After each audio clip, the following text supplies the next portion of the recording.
everybody. You're looking live at Washington, D.C. at Capitol Hill. And I believe this is Capitol Hill. We're about to see a swearing in, little live extra bonus thing here. We're going to see a swearing in of a new U.S. House representative from Arizona, Adelita Grijalva. She is a Democrat, and Speaker Johnson had been holding off on swearing her in. I forget what the exact amount of time was, but it's been at least weeks. Some Democrats say he was doing that to prevent a vote by the House on telling the Justice Department to release the Epstein files. Anyways, she is about to get sworn in. So we'll talk about the Epstein emails, and we'll talk about the video froze. We'll talk about the Iran and India and Pakistan explosions, the latest updates on that. But we're going to cover it. We'll show this first, and then we'll move on to that. The video seems to be freezing. Why is the video freezing? I might have a different video. Hope this starts. Oh, there it is. Hold on. It's working now. It seems to be working again. In and out. Hold on a moment here. This is the Reuters camera.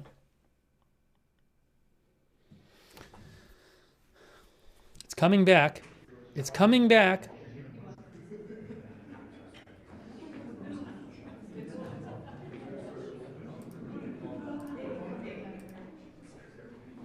It's coming back. So again, this is, I'll put this on the screen. Awaiting swearing in of new House member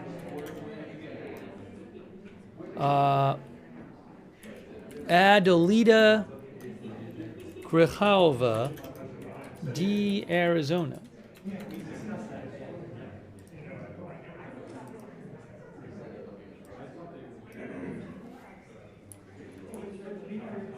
So I figure since we, I think the House is supposed to tonight. I think the House tonight is supposed to pass the legislation to get the shutdown over with. I thought that was supposed to happen tonight. So we'll keep an eye on the House of Representatives too.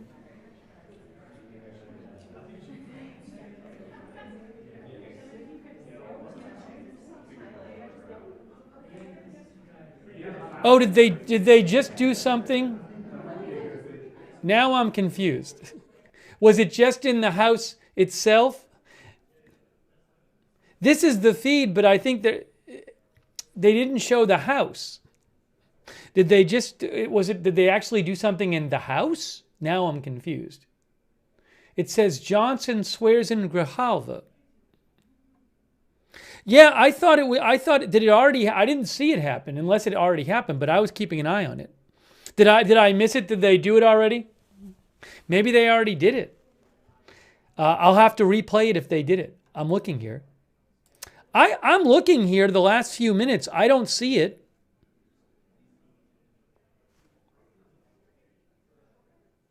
I don't see it. The House is just doing debate. I don't know that that's happened yet. Hold on a second here.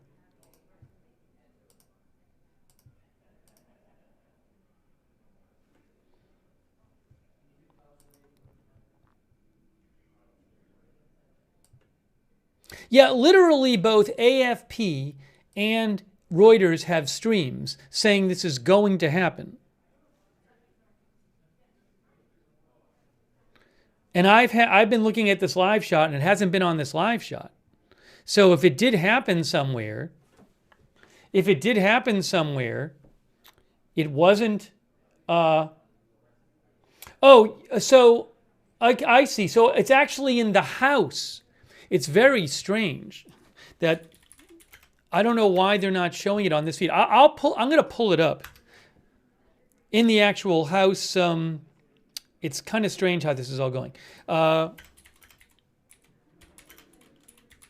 I'll pull up the U.S. House feed, but again, this is kind of confusing.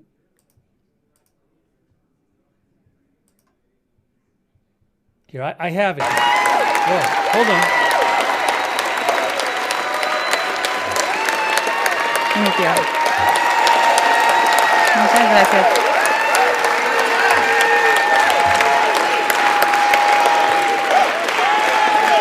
Gracias. Thank you. Thank you. Thank you. Muchas gracias. Thank you so much. Thank you to my colleague and friend, Congressman Stanton, for that kind introduction, and to the entire Democratic delegation from Arizona and the delegation that stood here with me that has supported me throughout this process. I rise today the proud granddaughter of a bracero, a hardworking Mexican immigrant who came to this country for a better life, and I stand as the proud daughter of a U.S. congressman, a man who spent his entire life fighting for justice, equity, and dignity for the most vulnerable. Yeah.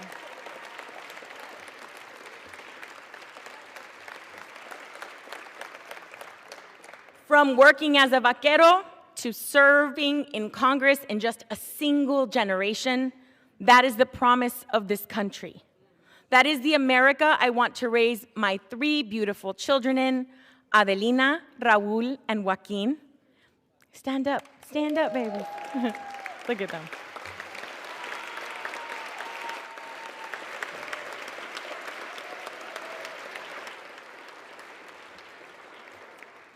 They, along with my amazing husband, Sol, and my wonderful mama, Ramona, are here with me today.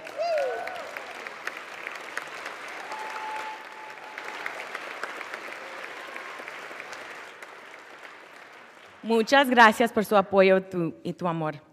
And thank you to la gente of Southern Arizona for making history, electing me the first Latina, the first Chicana from Arizona to ever go to Congress.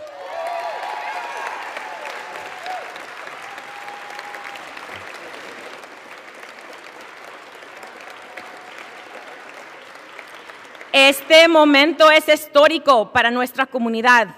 Es un honor ser la primera latina en representar a Arizona en el Congreso y les aseguro que aunque soy la primera, no será la última.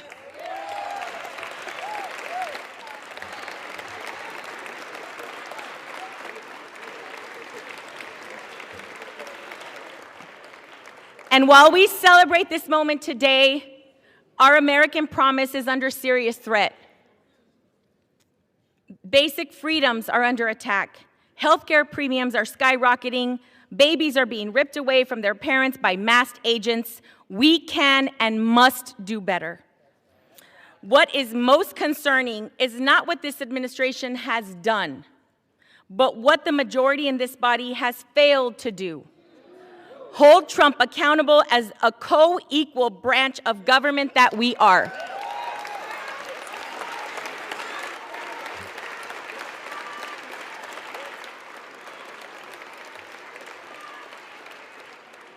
It has been 50 days since the people of Arizona's 7th Congressional District elected me to represent them.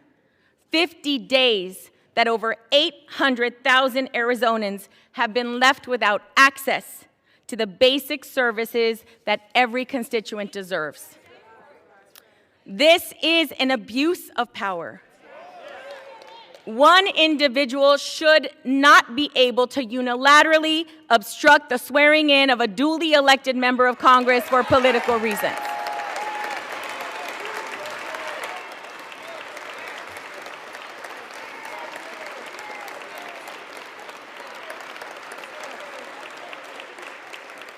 Our democracy only works when everyone has a voice.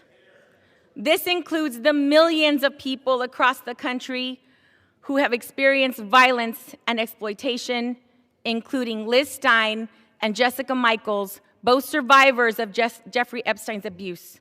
They are here in the gallery with us this evening. Thank you for being here.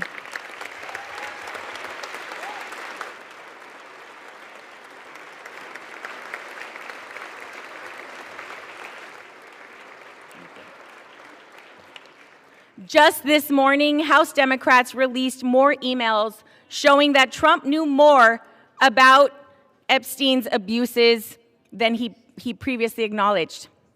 It's past time for Congress to restore its role as a check and balance on this administration and fight for we, the American people. We need to fight for our immigrant communities and veterans.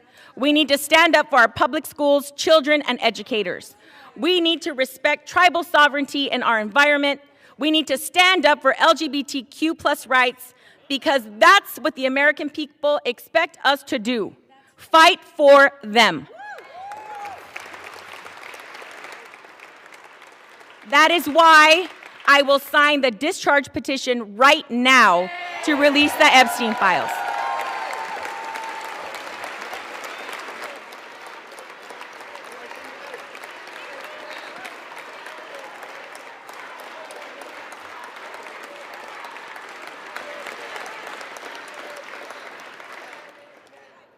Justice cannot wait another day. Adelante, mi gente. Muchas gracias. Thank you very much. I yield back.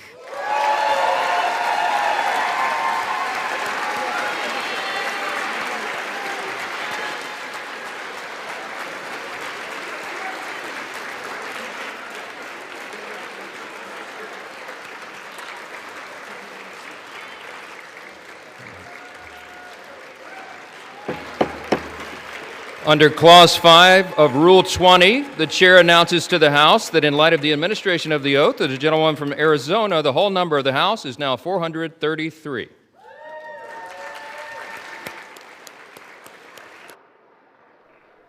All right, so, I actually think there's going to be a ceremonial swearing, and I'm sorry for the confusion.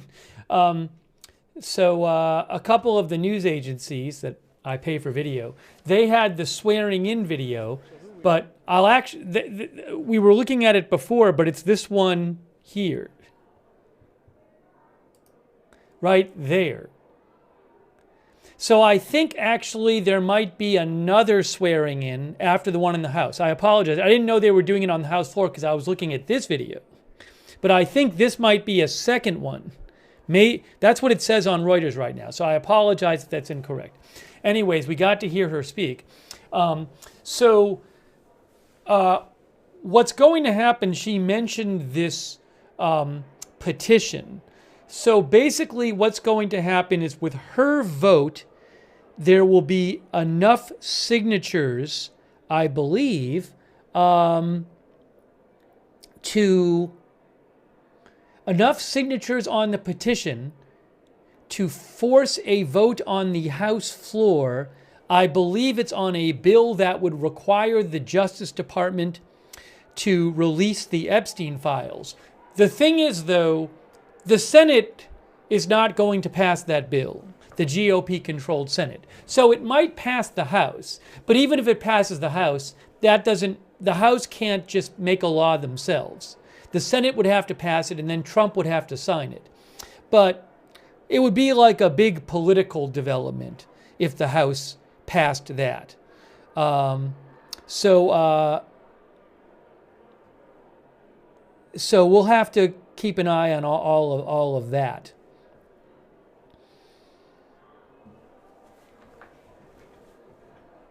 Zelgeth thinks it will make the Senate look really bad.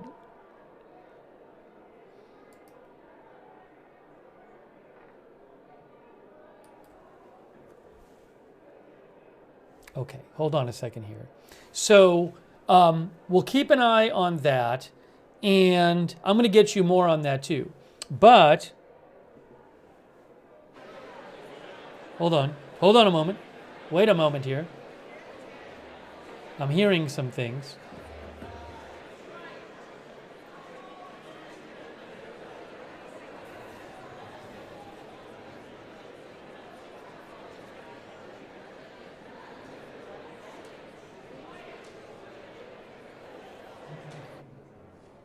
Okay, MSNBC says she is signing the petition now.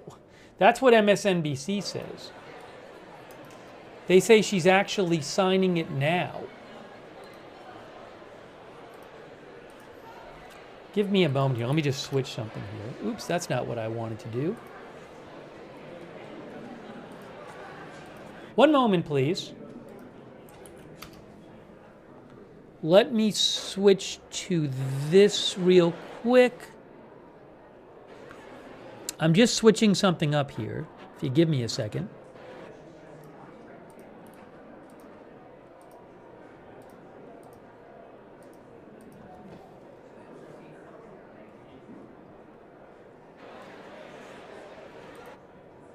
Hold on. One moment. One moment. I will fix this. I will fix it. I promise.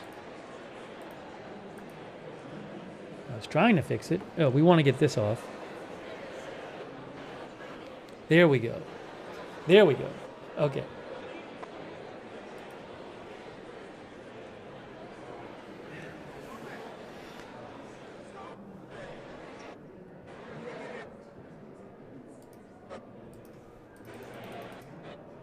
So again, MSNBC says she is signed. Oh, Katia Goba reports with Washington Post that Representative Grijalva has signed the discharge petition. She's the 218th House member to sign this petition.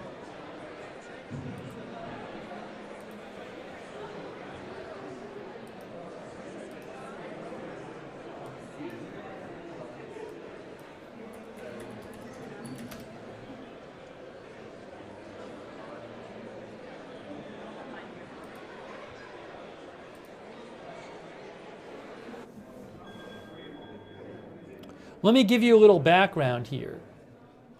So you can see here, AP Adelita Grijalva is sworn in as the House's newest member, paving the way for an Epstein files vote.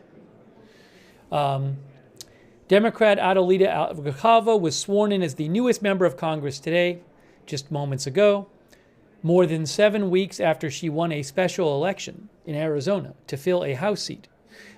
She was born, and her seating brings the partisan margin in the House to a narrow 220 to 214 Republican majority.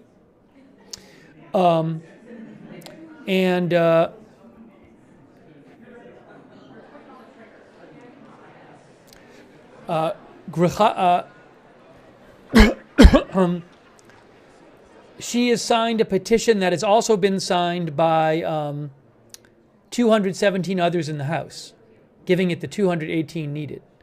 4 Republicans have signed that petition: Thomas Massie, Lauren Boebert, Nancy Mace, and Marjorie Taylor Greene.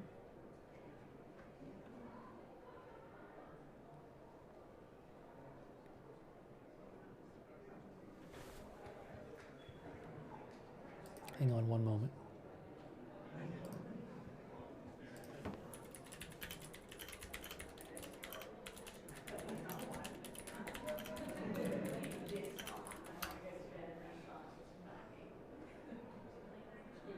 And that petition, I believe, would force a vote on the Epstein. Oh, hold on a second. Hold on. We got to go to this. Look, it's the ceremonial swearing in right now. The ceremonial swearing in. It's the ceremonial swearing in right now. Okay, there you go.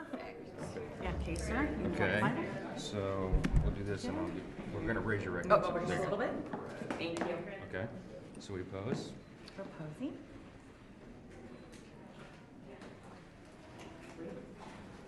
Okay, Handshake. handshake. Thank you. We'll leave the camera to it. Wow, that's a big one. Congresswoman, why did it take so long to get sworn? Thank you guys. That would be another That would not be my question. This is look, I really like this lady. She's going to be an excellent member of Congress. She's a great person. I just told her on the way in that she fills her father's shoes, or she's going to try. No one can. No one can. He was a giant around here, served a long time, served his state very well. I served under him in the Natural Resources Committee for a while and admired the way he did the work. He was tenacious. So she has a proud family legacy, and we're delighted to have her here. She may not agree with me, but we follow the custom of the House on the timetable, and we've had a little, as we say in the Deep South, some intense fellowship about that. Yes. Okay, but she's here now, and I promised that we would have her the oath administered before we began legislative business, so she hasn't missed a vote, and we're delighted you're here. So anything I can do to help you, as I do all members, happy to get you acclimated and do everything. But you know more than most because your dad was here for a long time. I visited. Yes. I never did this job, so this is brand spanking new. So Right. I will take the offer of help. Congratulations. Thank you. Thanks a lot. Thank you. Message to the speaker. I gave it during. Thank you.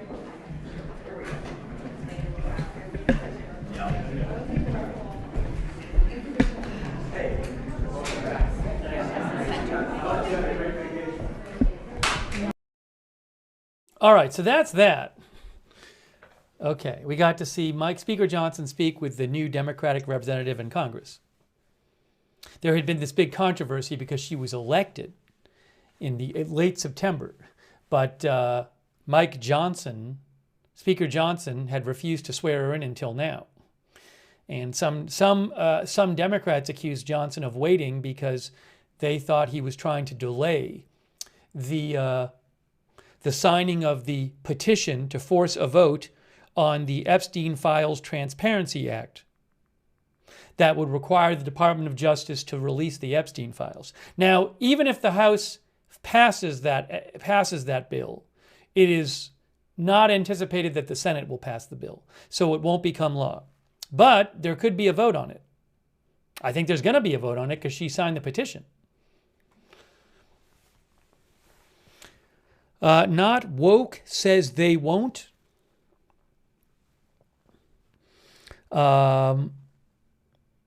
Donut thinks he was delaying the vote so they could wrangle rebellious Republicans. Hold on a second here. You know what's happening? This is crazy, but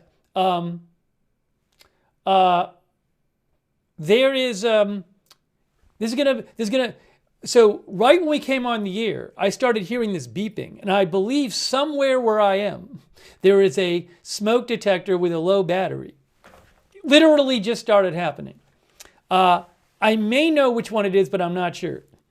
So I don't know if I'll be able to fix that quickly. I might just keep streaming with it, but it might annoy you guys. Let me know how annoyed you are. It literally just started happening 5 minutes ago. You know, luck of the draw. So if I have to, I can go do it. The question, I don't know specifically which one it is. So I'd have to go wait for it to beep again. I don't want to wait 5 minutes. But I might know. I might be able to do it. Anyways, we're going to get this stream started because we weren't going to... that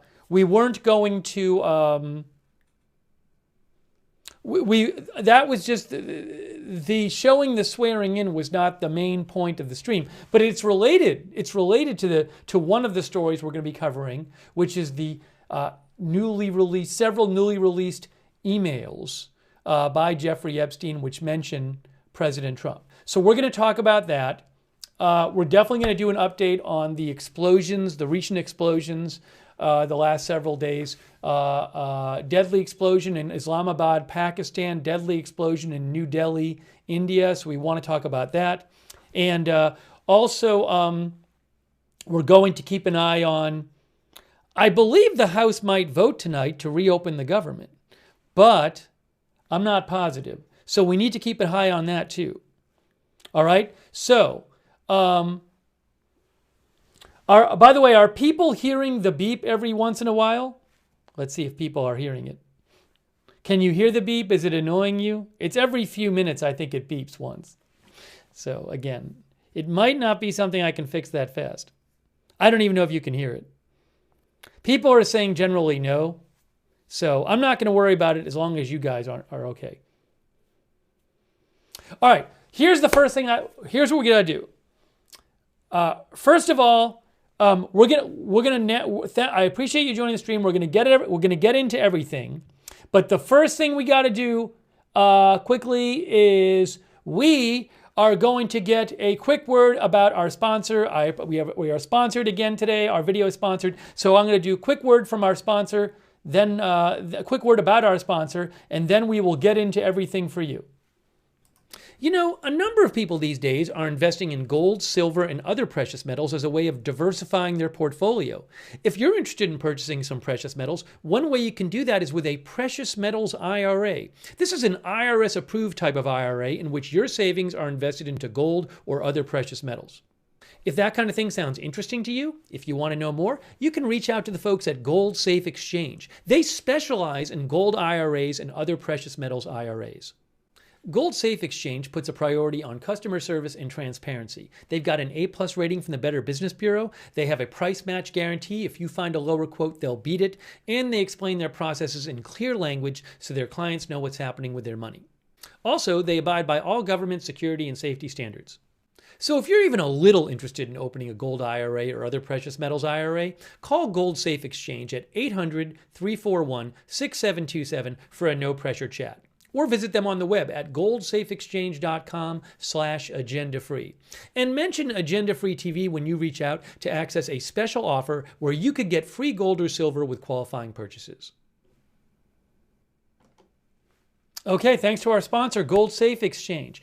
All right, so let's get into things. Now, there's stuff going on in the House now. I want to quickly just see, I'm seeing House floor proceedings right now. The House, I think tonight, might be voting on to open up the government. But I don't know, let's just do a quick check on the House and see what's being discussed. I have no idea because I can't hear it.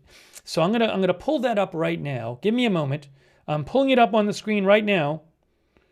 There it is. What's happening here? Oh my gosh, everything's falling apart. Normally I have everything on silent, but I didn't. See, everything's falling apart. Now it's on silent. Okay, good. All right. Okay, let's check the House and see what's happening. I don't know what's happening. I'm going to check. Here is the House. House Republicans passed a continuing resolution that funded critical services and would have given us time to negotiate long-term solutions. It was a yes vote to keep the government open, to pay our troops, air traffic controllers, and federal employees. Every Democrat but one voted no.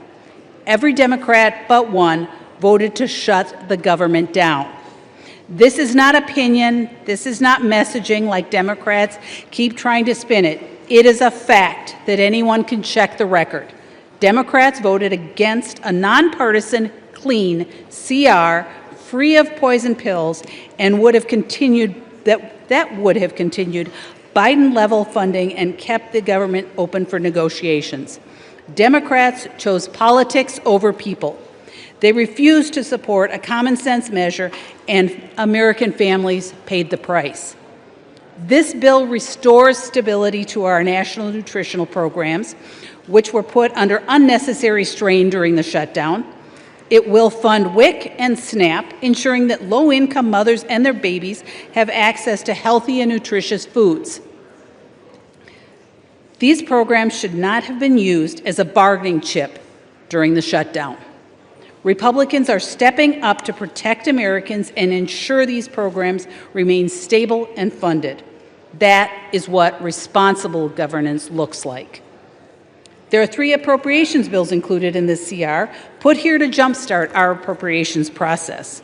H.R. 5371 delivers for rural... All right, so I'm going to keep an eye on this. The House is supposed to vote tonight to reopen the government. And then once they vote that, then all that has to happen is President Trump has to sign the legislation that the House and Senate passed. Which may happen tonight too. I don't know for sure. I would think President Trump might quickly sign it. So we might see the shutdown end tonight. But right now you have people speaking, and so I'm gonna keep an eye on this here. Let me just do one other thing real quick. But they might be having people speak for hours. So we're not going to listen to all the live debate. Also, I will say that it's I would say certain that the House is going to pass this tonight. Oh, you know what it is? It's 1 hour of debate.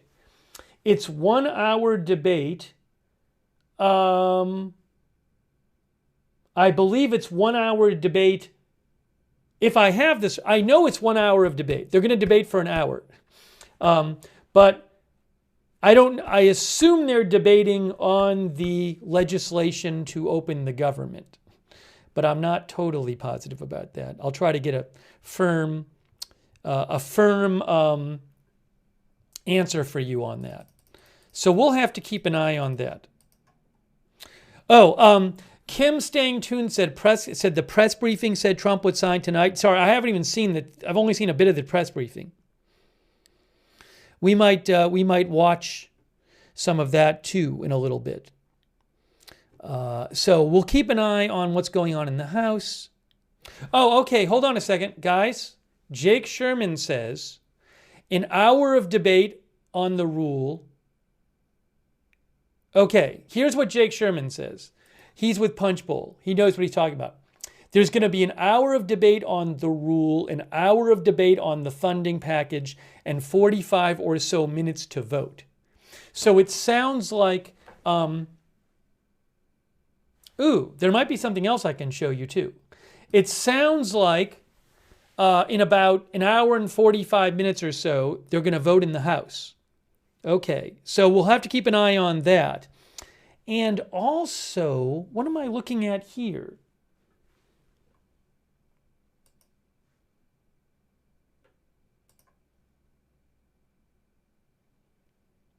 Vote on passage. Well, you know, I will say this.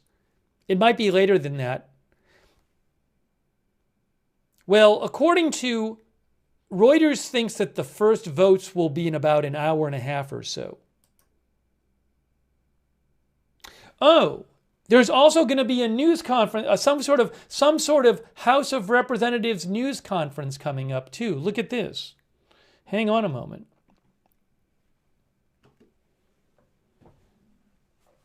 All right. See, look. I don't know what this is about. It says Congressional Hispanic Caucus, so I don't know if the new representative who was just sworn in, Adelita Grijalva, is going to be speaking at this. Okay.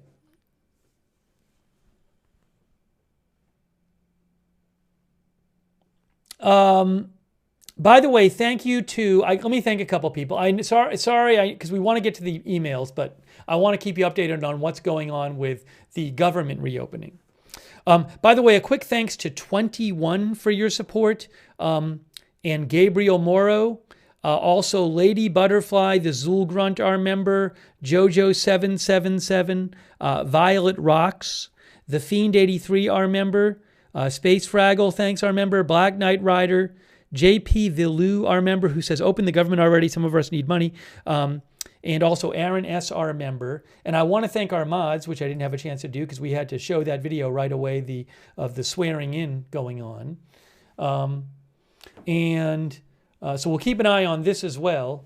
And thanks also to Maple Katsu for subscribing on Twitch, and Big Dog Gaming on Twitch for your support, and Artful Nothing for subscribing, and Jax Haku for subscribing, and Blasty McNasty for your support, and also our moderators. Huge thanks on Twitch, Big Ball of Yarn, I Got That Fire, Matthew Kohai 3, and Surly Dev, Linda Belk, Larry, and Misha on X. Thank you so much for moderating.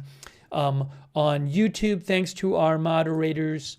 Ruth Krafasi is moderating. Thanks, Ruth. Janet B. Is moderating too. Thank you so much. I really appreciate it. And also, thanks to our Facebook moderators so much. Margaret Riley, Shannon Davis Hughes. Big thanks to all of our moderators. So we'll keep an eye on what's going on with this press conference, which I think is going to be soon. And when is this scheduled for? It's for 5 p.m., so 15 minutes from now.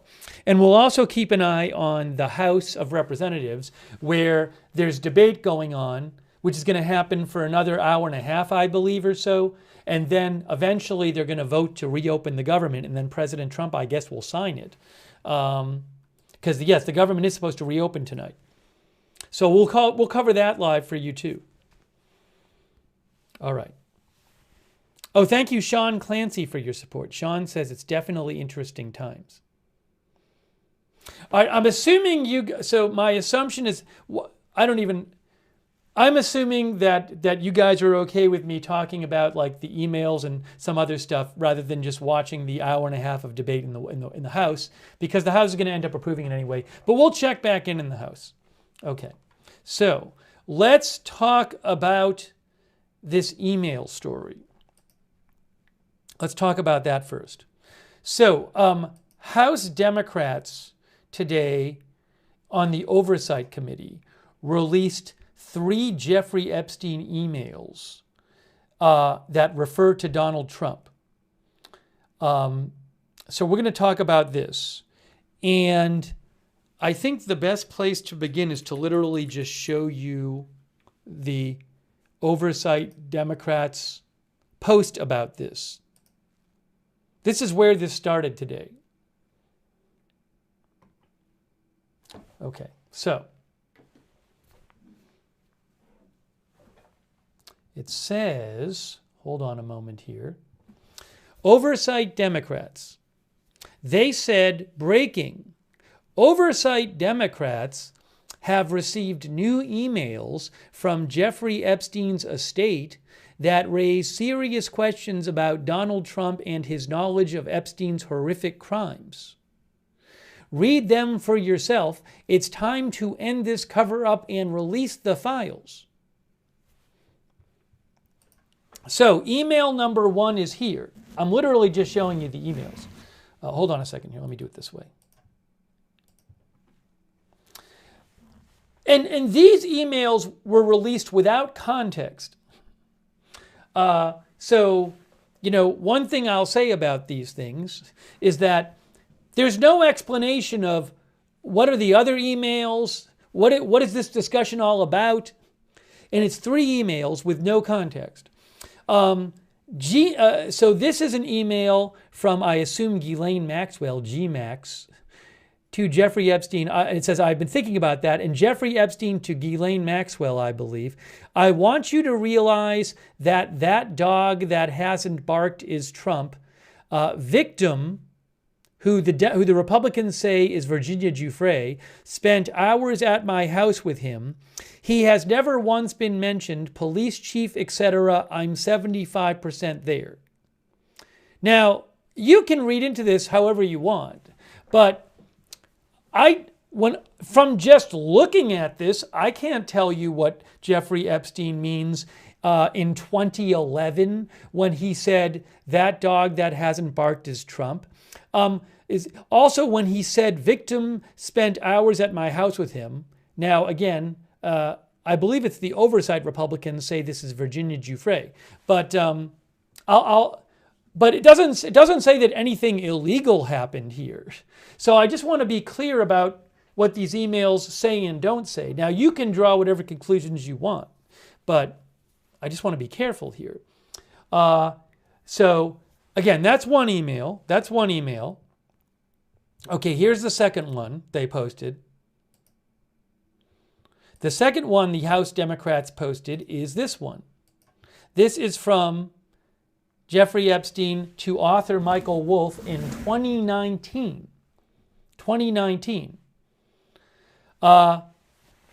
Victim Mar-a-Lago, redacted, Trump said he asked me to resign, never a member, from Mar-a-Lago, never a member ever. Of course he knew about the girls. He asked Ghislaine to stop. Now, I'll talk more about that, but this is not, there's no specificity about what this is all about here.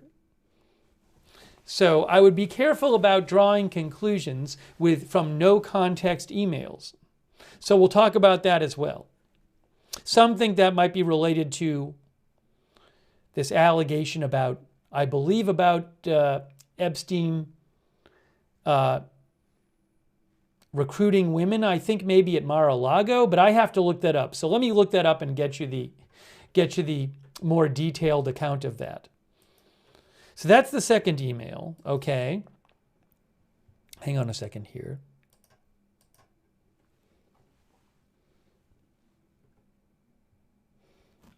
Hang on one moment here, and I'll show you the third one. And then we'll try to give you a little more context for these things.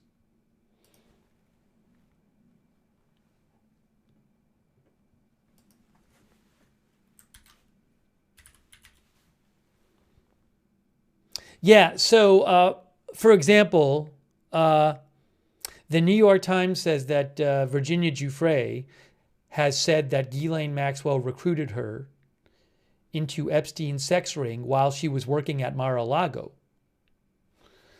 Okay, here's the third email that Democrats released of the 3 emails today. And this email is from, so there's Jeffrey Epstein, it's between Jeffrey Epstein and author Michael Wolff in 2015. Michael Wolff, I hear CNN planning to ask Trump tonight about his relationship with you, either on air or in scrum afterwards. Epstein, if we were able to craft an answer for him, what do you think it should be? Michael Wolff, I think you should let him hang himself. If he says he hasn't been on the plane or to the House, then that gives you a valuable PR and political currency. You can hang him in a way that potentially generates a positive benefit for you. Or if it really looks like he could win, you could save him generating a debt. Of course, it is possible that when asked, he will say Jeffrey is a great guy and has gotten a raw deal and is a victim of political correctness, which is to be outlawed in a Trump regime. Again, this is an email exchange from 2015. All right, so those are the 3 emails that Oversight Democrats released today. That's what we just looked at. House Oversight Democrats released those 3 emails today. The Democrats, House Oversight Democrats, say these emails raise serious questions about Trump and his knowledge of Epstein's horrific crimes. Now, just to show you what House Oversight Republicans said in response,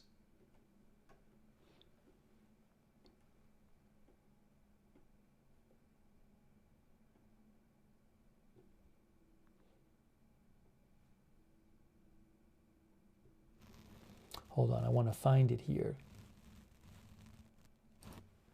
The Oversight Committee account, which is run by Republicans, said, why did Democrats cover up the name in the email when the estate didn't redact it in the redacted documents provided to the committee?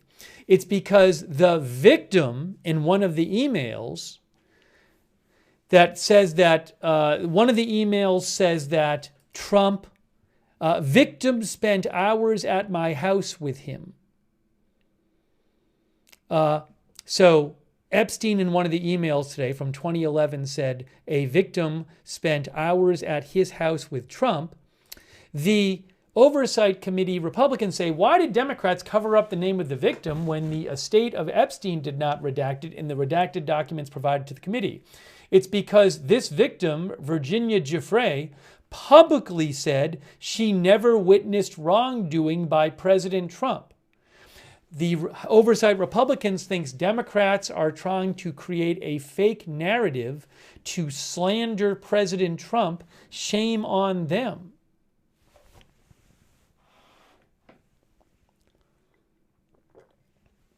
So that's how House Republicans responded. That's one response they gave.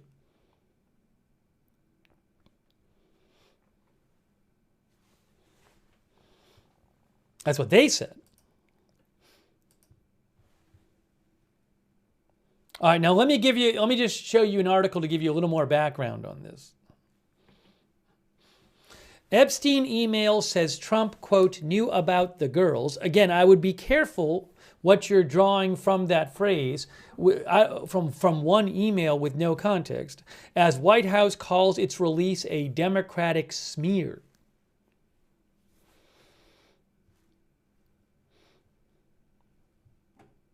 Let me read some comments first, and then we'll talk more about this.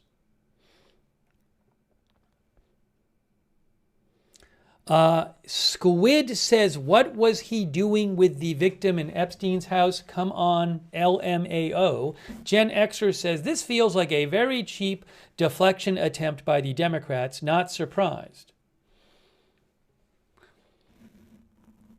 Not a cat lady thinks this country is really in trouble.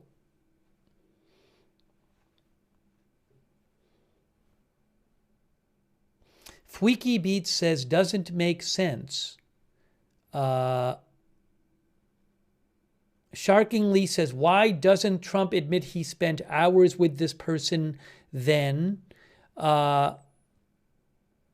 Detector Steve says Trump is going to sue them big time. I don't know if Trump can sue the House Democrats. That I'm not sure about.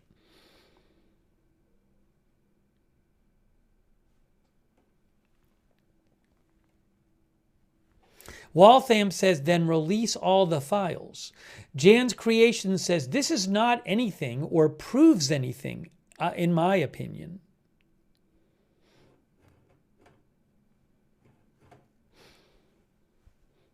Scott Johnston says, I feel a lot of coping here. Vanek says, release everything coming from a conservative. Okay, so let's get a little more background on all of this. So you can see AP says, Jeffrey Epstein wrote in a 2019 email to a journalist that Donald Trump, quote, knew about the girls, according to documents made public Wednesday, but what he knew and whether it pertained to Jeffrey Epstein's crimes is unclear. It certainly doesn't say in the email what it's talking about. The White House quickly accused Democrats of selectively leaking the emails to smear the president. Democrats on the House Oversight Committee released 3 emails referencing Trump, including one Epstein wrote in 2011 in which he told confidant Ghislaine Maxwell that Trump had spent hours at Epstein's house with a sex trafficking victim.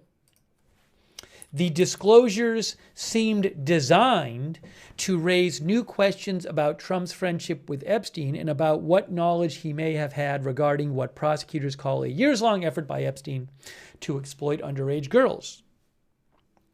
Trump has consistently denied any knowledge of Epstein's crimes and has said he ended their relationship years ago. The version of the 2011 email released by the Democrats redacted the name of the victim, which the email said that Trump spent hours with at Epstein's house, but Republicans on the committee said it was Virginia Giuffre who accused Epstein of arranging for her to have sexual encounters with a number of rich and powerful friends. Epstein took his own life in a New York jail in 2019. The emails made public today were part of a batch of 23,000 documents provided by Epstein's estate to the Oversight Committee. Now, something about Giuffre. Giuffre, who died earlier this year, had long insisted that Trump was not among the men who had victimized her. In a court deposition, Giuffre said under oath that she did not believe that Trump had any knowledge of Epstein's misconduct with underage girls. That's Epstein victim, Virginia Giuffre. And in her recently released memoir, she described meeting Trump only once when she worked as a spa attendant at his Mar-a-Lago club and did not accuse him of wrongdoing. Giuffre said she was introduced to Trump by her father, who also worked at the club. She described Trump as friendly and said he offered to get her babysitting jobs with parents at the club. Trump couldn't have been friendlier, Giuffre wrote. Other members of Epstein's household staff also said in sworn depositions that while Trump did stop by Epstein's house, they did not see him engage in any inappropriate conduct. And as I mentioned, Republicans said emails were released to tarnish Trump. I feel like we should maybe look at a clip of what Press Secretary Leavitt said today in the press conference. or in the press briefing. I can show you that. She was asked about it. Maybe I'll pull that up here so I can show it to you. If you give me a second.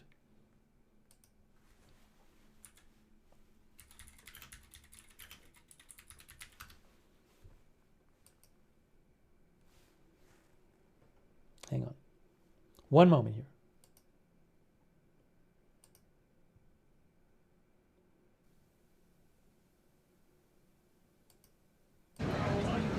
Oops, hold on. Hang on. Their paychecks.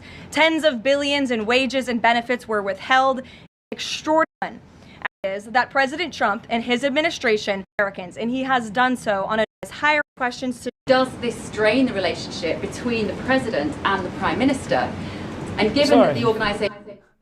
I'm sorry, I was messing up with the audio here. I need to get the. I need to cue up the part where she was asked today about Epstein. If you give me 2 seconds here. Because then I can show you what she said.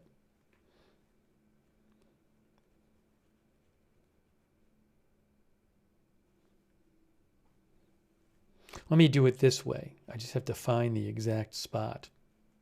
All right, here it is. I can see it right here. Career mortgage. You've seen them in their interactions. You've questioned both leaders in Great Britain. These emails prove. Okay. Ouija. I think I have it. I think I have it right here. I think I have it queued up for you. Let's take a look at this. First of all, I need to remove this.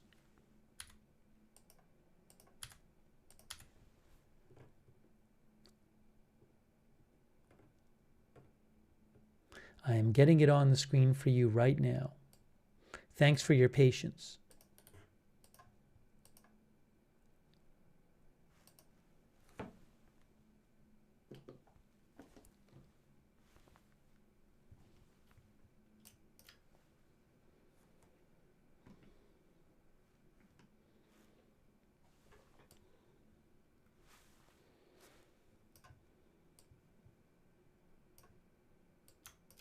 Let's do it this way. Is this what I did? Hold on. Give me 1 sec. Give me 1 second here. This? No, that's not right. That's not right. Get rid of that.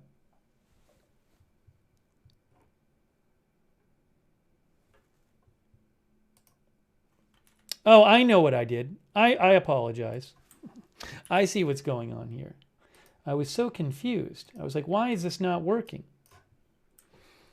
I really am pulling it up right now for you. Seriously.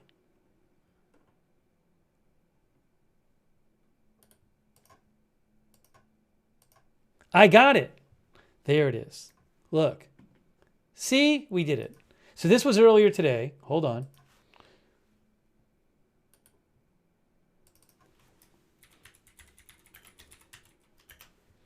And here is where she was asked about these emails, the press secretary. So I'm going to play this right now and you'll see what she had to say.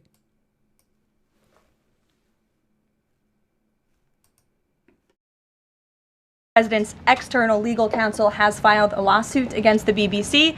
We expect that to continue, and whether they apologize or not is up to them. Thanks for being here, Bev. Ouija. Thank you, Caroline. Sure.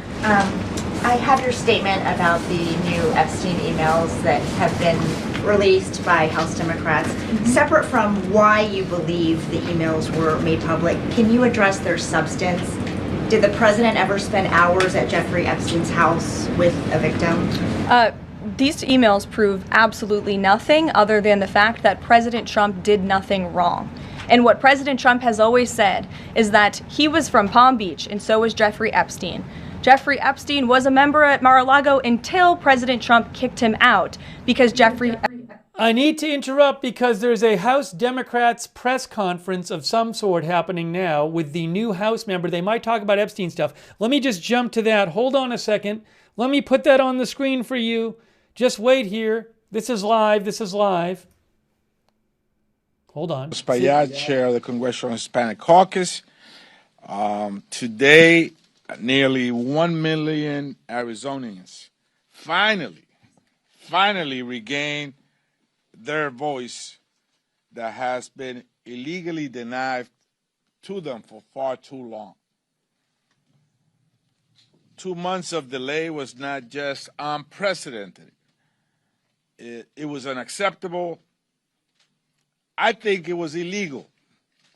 The Constitution guarantees representation, and all of us in the Congressional Hispanic Caucus, including now Adelita Grijalva, will defend that. We will defend that.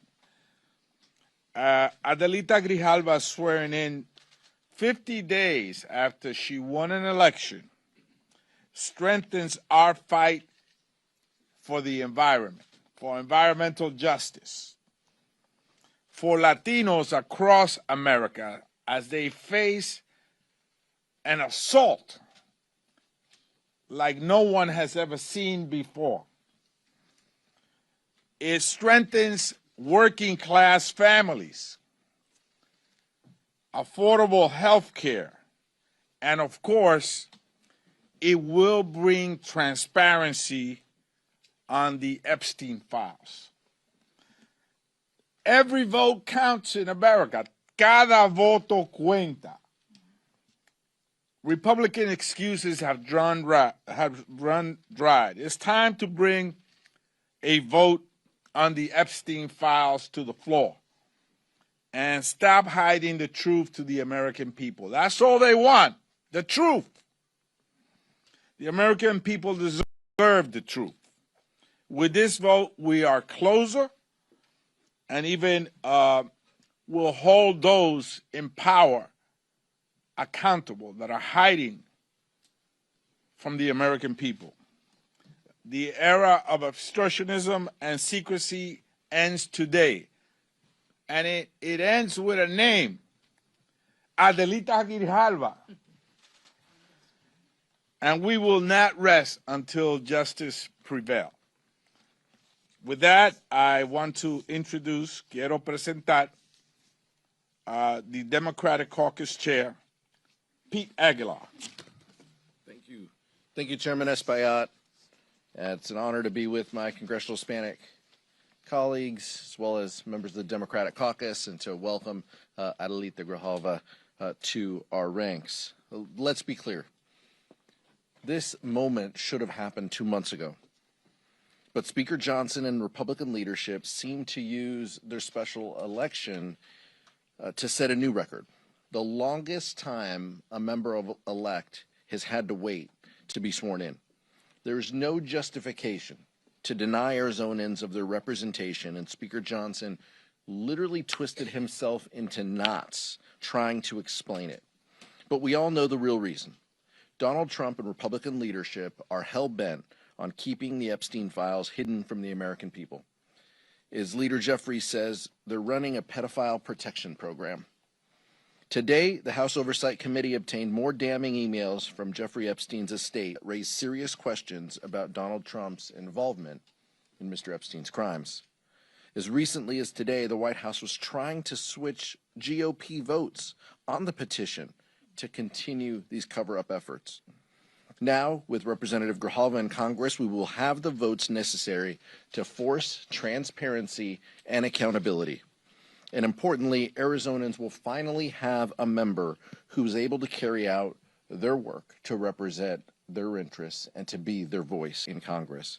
I'm proud of the work Congresswoman Grijalva has already done for her constituents while being wrongly kept out of Congress. She has gone above and beyond, and I look forward to working with her in the years to come as we lower costs, save health care, and improve the lives of the American people. With that, I'd like to now introduce a ranking member on the Small Business Committee, Nydia Velázquez. Thank you, Mr. Aguilar, and Adriano Espaillat, Chair of the Congressional Hispanic Caucus. Speaker Johnson has finally sworn in Adelita Grijalva, and the people of Arizona's 7th Congressional District once again have representation in Congress. For 7 weeks, the Speaker left the people of Arizona 7th without representation, without access to constituent services, and without a voice here in Washington. It was a cynical, shameful, and unprecedented. And all because the Speaker wanted to delay the release of the Epstein files for as long as possible, at the direction of his boss, Donald Trump, a 34-time convicted felon, sexual abuser, and longtime friend of pedophile sex trafficker Jeffrey Epstein.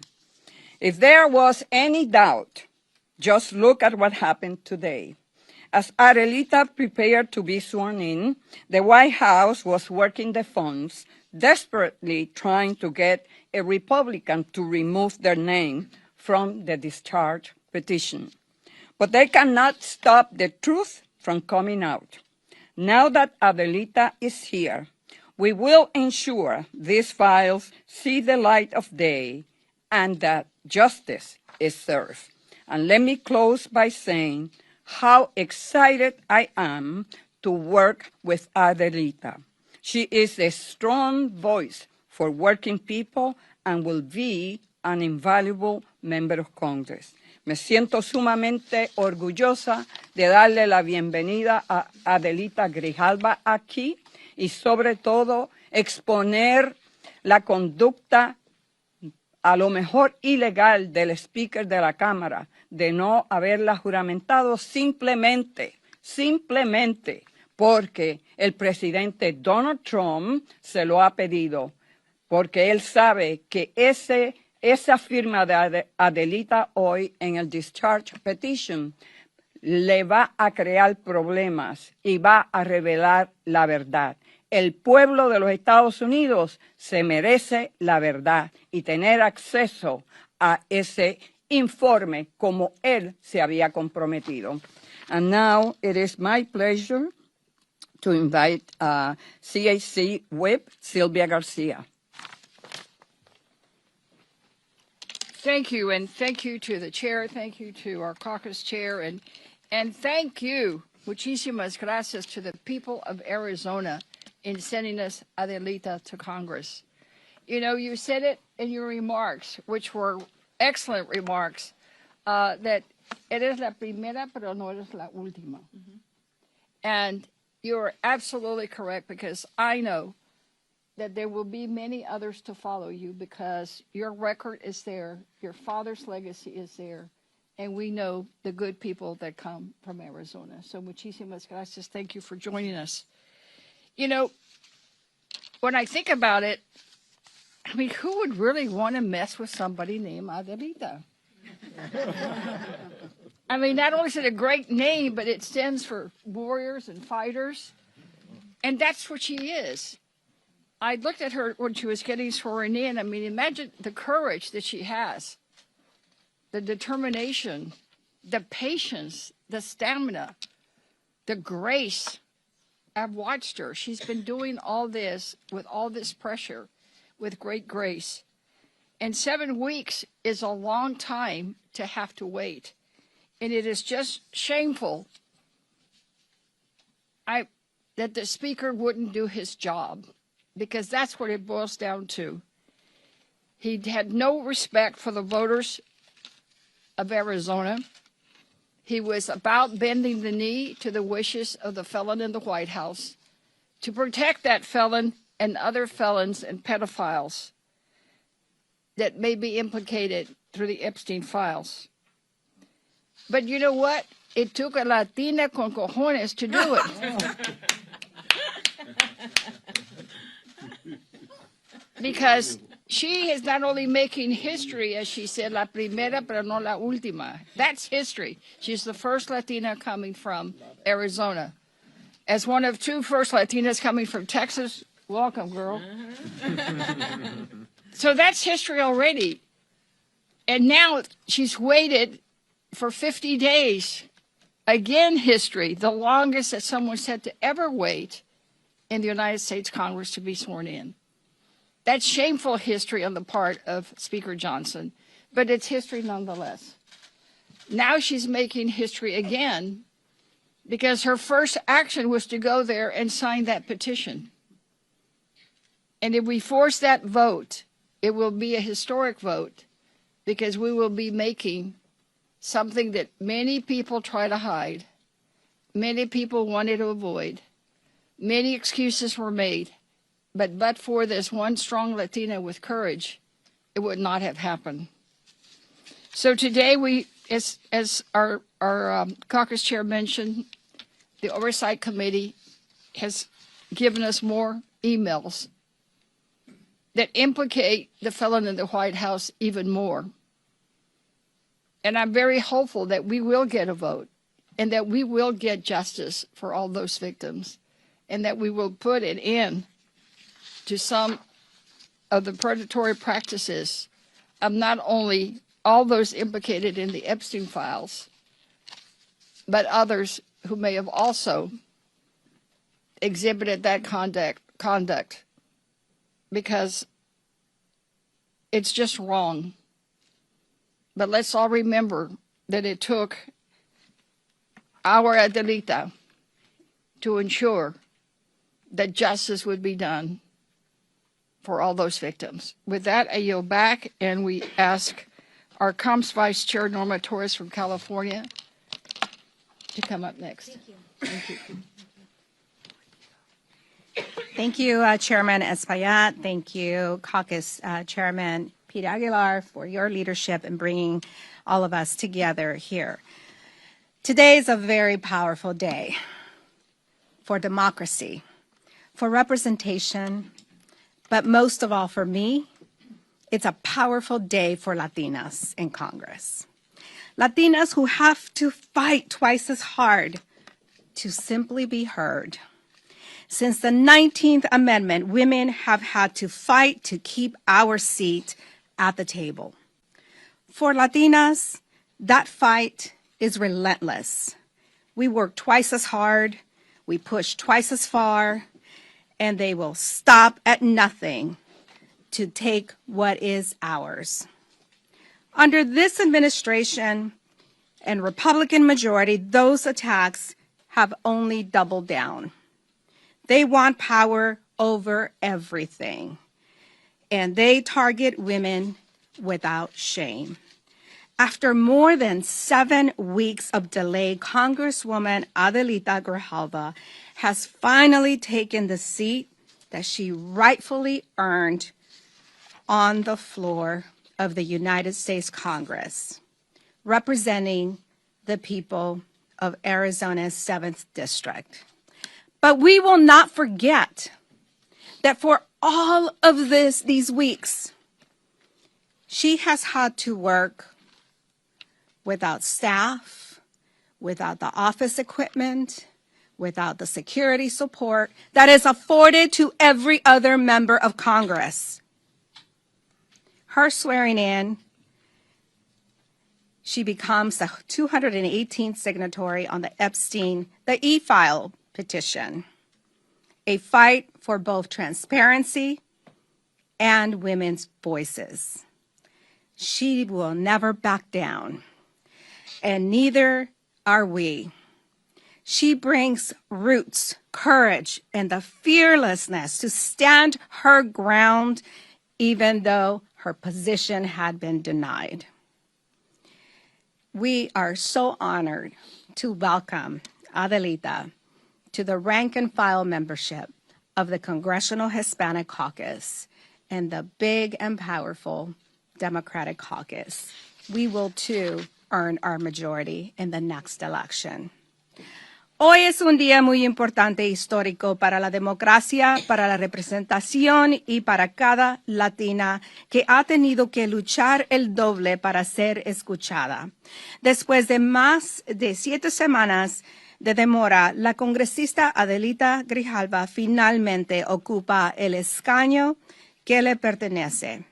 Con su juramento, se convierte en firmemente el número 218 en la lista para dar los archivos del Epstein. Una lucha para transparencia y por la voz de todas las mujeres. Adelita nunca se rindió.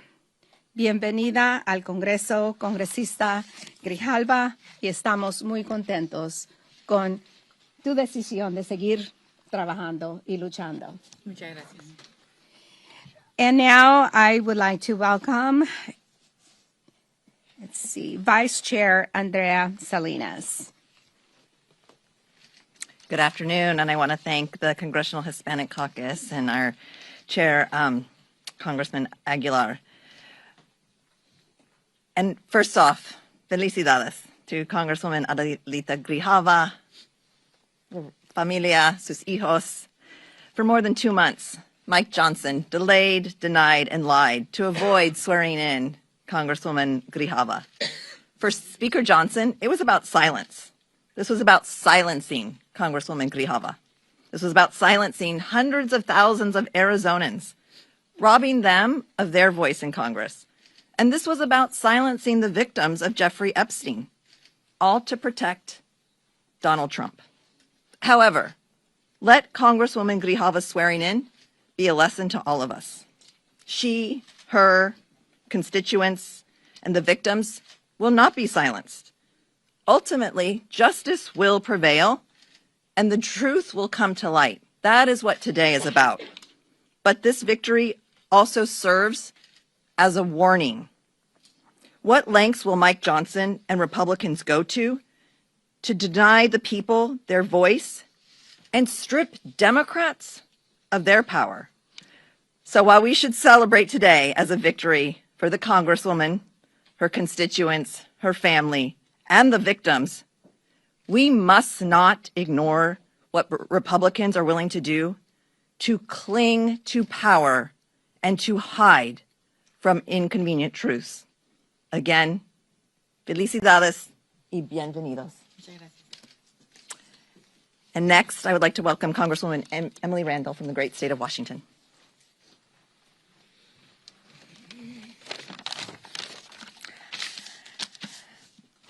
It's about time. Congratulations to my colleague, Congresswoman Grijalva. I know that you are going to represent Arizona's 7th District and our nation so admirably, because you already have. For the last 50 days, Congresswoman Grijalva has had to fight harder than any member of Congress before to do her constitutional duty, to be seated after she was duly elected, to represent her constituents even when she isn't able to pay staff, to hire folks, to get set up. Her neighbors deserve her to be well supported in this job. Her neighbors deserved her to be able to do her constitutional duty sooner. But she wasted no time, not only in working hard these last 50 days, but in taking up the pen immediately after she was sworn in to be the 218th signature on the discharge petition to release the Epstein files. As a member of the House Oversight Committee, I'm appalled that Speaker Johnson and House Republicans would have prevented the proper representation of Arizona's 7th in order to prevent the release of the Epstein files by shutting down the entire government for 43 days, avoiding transparency, avoiding accountability, and keeping secrets for the president. 43 days too long. Congresswoman Grijalva finally being sworn in means so much for her constituents. The end of her constituents' taxation without representation, and her neighbors finally having a voice in government. But it also means so much for the voices of the survivors, women and girls who were trafficked and assaulted, who are finally going to have their stories told in the light. My colleagues and I on the House Oversight Committee and the larger Democratic caucus will keep fighting to make sure these files are released. Thank you to Congresswoman Grijalva for doing your duty, and I'm so honored to serve with you. I would now like to pass the microphone back to our chairman, Congressman Espaillat. Thank you. We've heard from the powerful voices of the women of the Congressional Hispanic Caucus. And it is not by coincidence or by chance that you have heard from them today, because Latino women in our community are the center, the spinal cord of our families. They are unafraid, and they are strong voices that lead our families, our children, and they lead men. And so, of course, we're here with them today, and we have listened to their points of view on this issue of the Epstein files. And I'm sure all of us have had una abuelita o una madre que siempre decía, dime con quién andas y te diré quién eres. Tell me who you walk with, and I'll tell you who you are. And so we heard Adelita today on the floor. She was sworn in. Speak truth to power, unafraid. I don't think anyone here could say that she feared anyone on that floor. And she spoke eloquently, decisively. She waited for weeks to say that message, that important message, as she was sworn in and just before she signed that petition. So we have her with us today. Bienvenida, Adelita Grijalva. Thank you all. Thank you to the Congressional Hispanic Caucus for organizing this. Thank you for all of you for standing by me during the last 50 days. 50 days is a very long time. And, you know, standing through the last few weeks, through this obstruction in my swearing in, and as Latinas, Arizona's first Latina, Chicana member of Congress. Today is a historic day for Southern Arizona, for women, for Chicanos and Chicanas everywhere. We shattered the glass ceiling together. And I'm grateful to my community and to the leaders who paved the way. But this historic moment comes with a sober reality. My swearing in was delayed by 50 days, the longest in modern history. And let's understand very clearly that if I were a Republican, I would not have waited this long. If I were a man, I would not have waited this long. We all know that the rules are always different for women of color and people of color. And we have to fight against that. There is no way that this can ever happen again to anyone at all.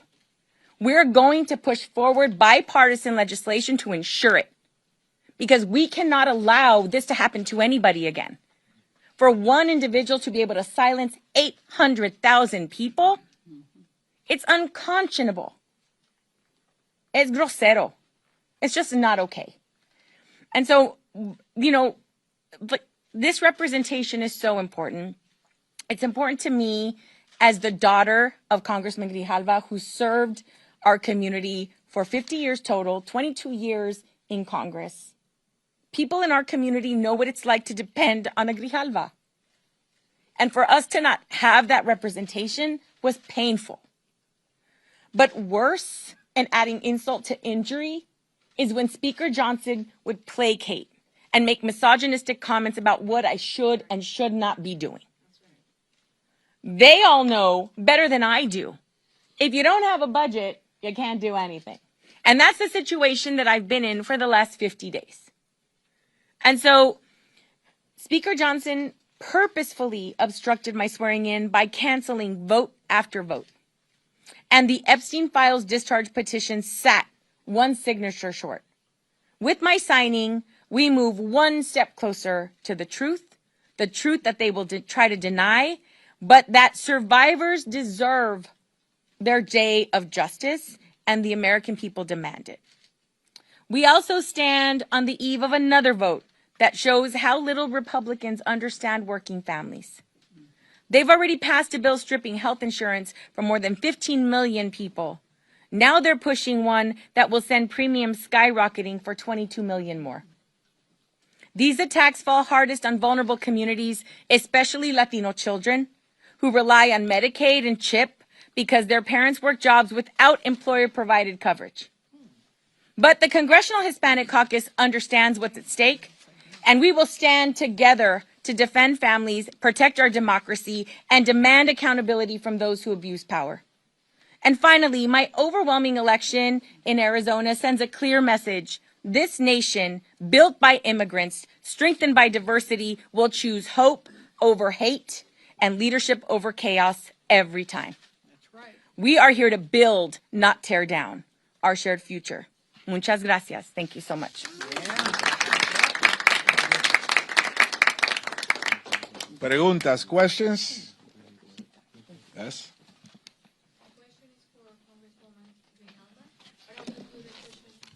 Okay.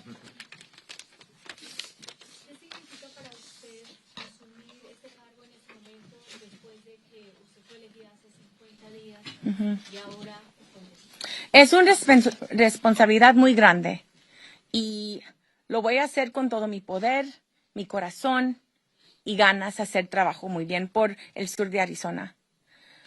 No debía de esperar tanto tiempo. Nadie debe de esperar tanto tiempo a poder representar y presumir la posición donde estaba elegida por casi 70% del voto. So, me siento, pues tengo muchas emociones ahorita.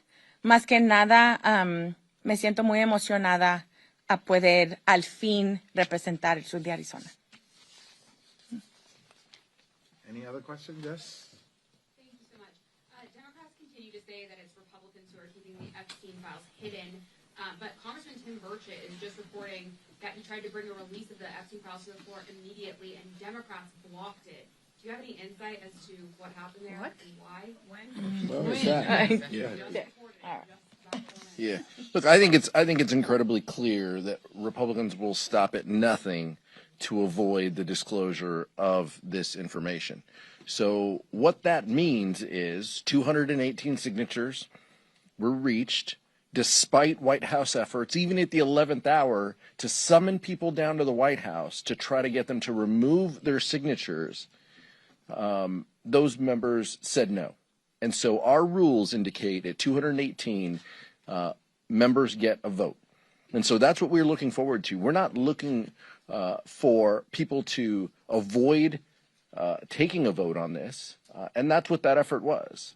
That is a weak effort to try to allow Republicans to pass this measure without being accountable and showing whether they support this or not. So let's call the vote. The discharge process has its rules. Let's bring the question up. Nothing prevents the Speaker from bringing this up tomorrow if he wanted it done.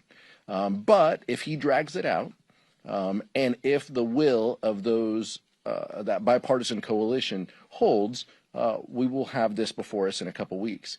But we're interested in every member in this chamber putting their vote up, either yes or a no, and then we'll see what happens from there.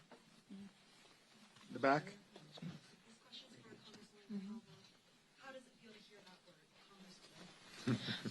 Really? It's been a minute. We've been waiting for a little while. It's a little surreal, I have to say. It is. I'd like people keep asking me how I feel, and honestly, maybe I'll have a better answer tomorrow. But right now, we've waited so long that, I'm looking at my kids and my mom and my husband, and they're all looking at us like, what does that feel like? I'm like, I have no idea. And if you ask them, they'll probably say the same thing. I think that, I've been correcting people for so long. Like they'd say Congresswoman, I'm like, no, it's elect. So now when I don't have to say that, I guess I'm very humbled and very honored to represent Southern Arizona. It's a beautiful community that deserves full representation. And what we've been able to provide them is just a little bit of a piecemeal. And so truly being able to serve the people of this beautifully diverse community is going to be really incredible. I'm very excited about it. Thank you so much, everybody. Thank you. Thank you. Good job. All right, so we just heard a press conference from some House Democrats, including the newest House member who was just sworn in today after having been elected in late September, Adelita Grijalva of Arizona. And she, right after being sworn in, signed this petition in the House. She became the 218th signature. And that will force a vote in the House on this bill, that the bill calling on the bill that would make the Justice Department release the Epstein files. Now, even if the House passes this bill, it is seen as highly unlikely that the Senate will pass it and President Trump will sign it. But it will be seen as a big political deal for this vote to happen and for it, in theory, to pass, if it passes, the House. So we'll be keeping an eye on how that develops. And you heard a number of the speakers talking about how they wanted the files released and how she was the 218th signature, and now they're going to have a vote on it in the House. And a number of the Democrats said that the White House was trying to peel people off so that this petition would not have enough signatures, even at the last moment. That's what they were saying. So I wanted to show that because, we were talking before about these emails, 3 emails that the House Oversight Committee Democrats released today. 3 emails from the in which Jeffrey Epstein emails in which Trump is referred to. So that's going on. We're going to talk more about that. I didn't even get to show you yet, and I will shortly. I was about to show you what Press Secretary Carolyn Leavitt said about those emails, but that live press conference was happening. So I'm going to show you shortly what Carolyn Leavitt had to say, the White House press secretary. We are also keeping an eye on the debate going on right now in the House of Representatives, where they will be voting, I want to say in 45 minutes or an hour or something, they will start voting on the legislation to reopen the government. And once they pass it, then President Trump will sign it, and the shutdown is expected to be officially over tonight. Right now, different members of the House are speaking. So we'll keep an eye on that, certainly. But maybe even while we're on the air, the shutdown will end. We'll have to. I'll stay on the air for that. So it's very possible we'll be on the air to announce the end of the shutdown when it actually happens. Yeah, lots of stories today. We haven't even gotten a chance to talk about. I do want to talk about the explosions in India and Pakistan in recent days. So we'll talk about that as well. We'll be taking more of your comments on the air. By the way, thank you to I Am Charlie for your support very much. Also, YKA, 1,400-pound Devon, Ya Boy, thank you. Also, Chappie, Chris D. Chris D says, Trump said he was going to release the files, end of argument. Thank you, JB. That's what Chris D said. Thank you, JB. I don't remember Trump's exact comments throughout the last several years on the files. Whether he said he would definitely do it or consider do it, I'd have to go back and look, just to be clear. Thanks, JB. Thanks, 21, for your support, and TK, and Patricia Grace, and our member Lisa, and Napoleon Solo, and Kami Safari. Thank you. And also, thanks to Big Dog Gaming and Penolta and Z Milla for your support over there on Twitch, and Fate64 for the gift sub, and Stunned in the North for subscribing, and Walter Troggett and Blue Rhinos for subscribing as well.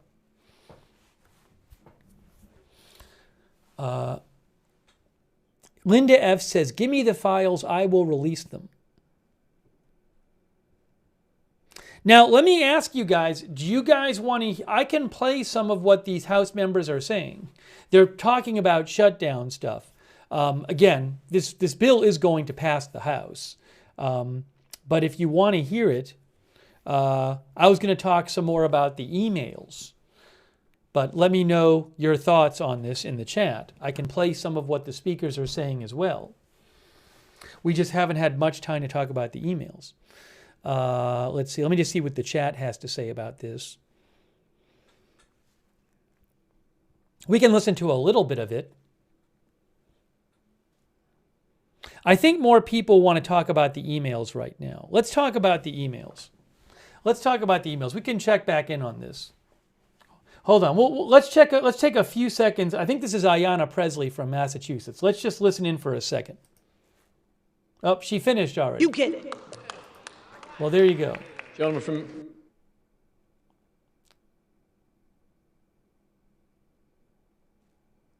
I don't know if this is going to get spicy in the House right now. Hang on a second here. Let's just take a second. Yes, the federal government will officially reopen with the House vote today.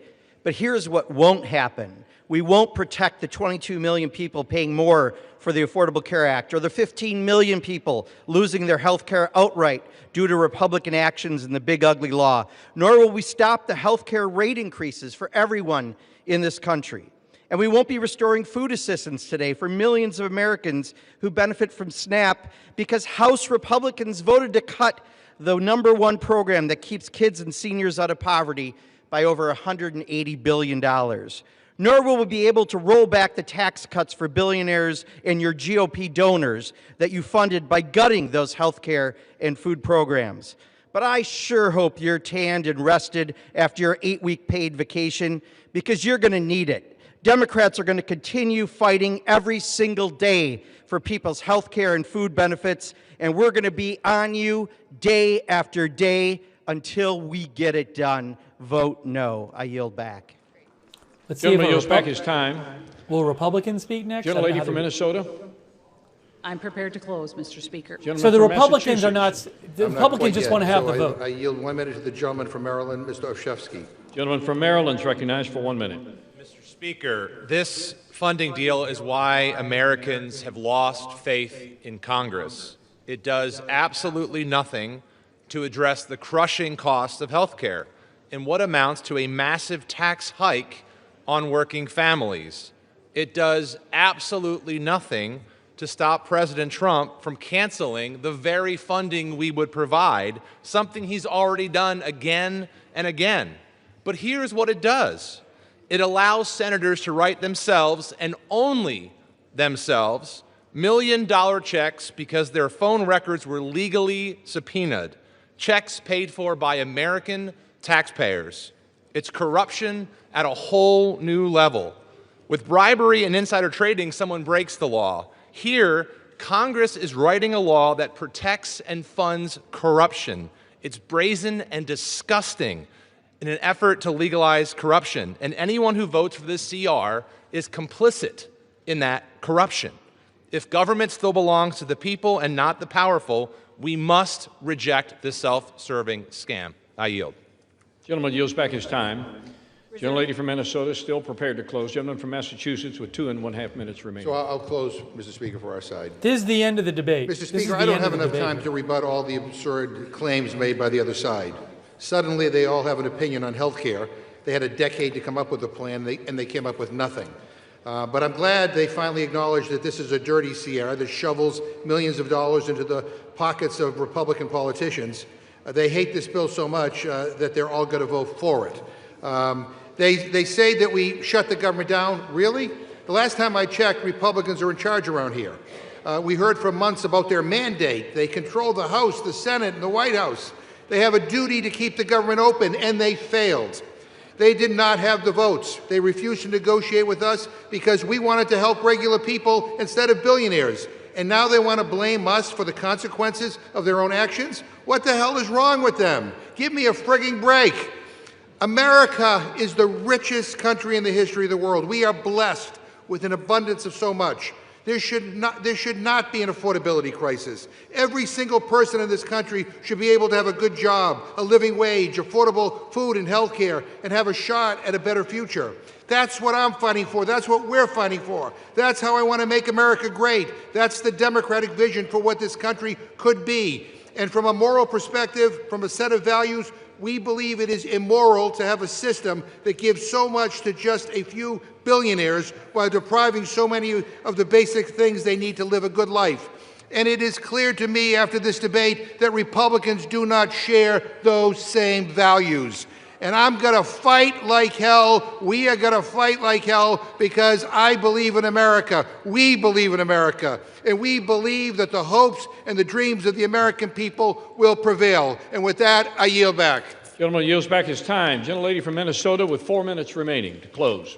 Thank you, Mr. Speaker. And as we wrap up this debate, I want to take a moment to cut through the noise from our colleagues, from our colleagues on the left. Instead of focusing on the legislation before us, they're resorting to fear tactics and tossing out false claims about what this shutdown is really about. The CR would have kept the government open to continue and finish the appropriations process. And yet, the Democrats refused and instead chose to shut down the government. And you know, my colleague mentions values. Democrats claim that our values are different, and Democrat Whip Clark said, of course there will be families that are going to suffer, but it is one of the few leverage times we have. So if that's the values they're talking about, I don't share those values. I won't make the American people suffer, whether it be their SNAP payments, whether it be keeping air traffic controllers paid, whether it's paying our troops. Making the American people suffer is not the values that I share. And for the record, Republicans did not cause this shutdown, and we've not been on vacation. I've been splitting my time between D.C. and the district, as I mentioned before, meeting with constituents in both, meeting with federal agencies, hosting a teletown hall, and I know how hard my Republican colleagues have been working for their constituents and the American people. It was the Democrats who shut down the government when they refused to support a clean CR that would have kept the lights on and protected critical services. And now it's the Democrats who continue to shift the blame. Now, getting back to the issue at hand, let's talk about what this bill actually does. H.R. 5371 restores the funding for SNAP and WIC. It reimburses the contingency reserves to make sure that programs remain stable and reliable. Actually, President Trump moved $300 million of tariff revenue to fund WIC during the shutdown. Republicans are the ones protecting food security and not playing games with it. This bill also delivers for our farmers and ranchers and for rural development and invests in the community that feed this country and keep the economy strong. It supports our troops and federal workers. It ensures our service members and their families have the support they need, and it honors the promises we have made to those who have served. And yes, it reopens the government, restores stability, and resumes regular order. So let's be honest about what a yes vote means. A yes vote is a vote for veterans care. A yes vote is a vote for SNAP and WIC. A yes vote is a vote for $700,000 a fire engine in Ranking Member McGovern's district, and $1 million for the Navajo Nation Community Development Division in Representative Ledger Fernandez's district. A yes vote is for farmers. A yes vote is for our troops, and for federal workers. And yes, it is for reopening the government. And a no vote? Well, that's a vote against all of that, including the development of a wastewater treatment facility in Mr. Negus's district, and $1.5 million in watershed conservation in Representative Clark's district. It's a vote against federal workers. It's a vote against health care. It's a vote against feeding hungry children, and it's a vote against common sense. Mr. Speaker, with that, I yield back the balance of my time, and I move the previous question. Question is on ordering the previous question on the resolution. Those in favor say aye. Those opposed, no. Opinion of the chair, the ayes have it. Mr. Speaker, Gentleman from Massachusetts. Hearing aid, I think. I asked for the yeas and nays. Yeas and nays are requested. Those favoring a vote by the yeas and nays will rise. Sufficient number having risen, the yeas and nays are ordered. Members will record their votes by electronic device. Pursuant to Clause 9 of Rule 20, the chair will reduce to 5 minutes the minimum time for any electronic vote on the question of adoption of the resolution. This is a 15-minute vote. Okay, so I think there might be 2 votes. The House is voting. The House is voting, guys. And so they've I believe, let me just make sure if it's 1 vote or 2 votes. I have to, I am not an expert on what, on the procedure here. Let's see.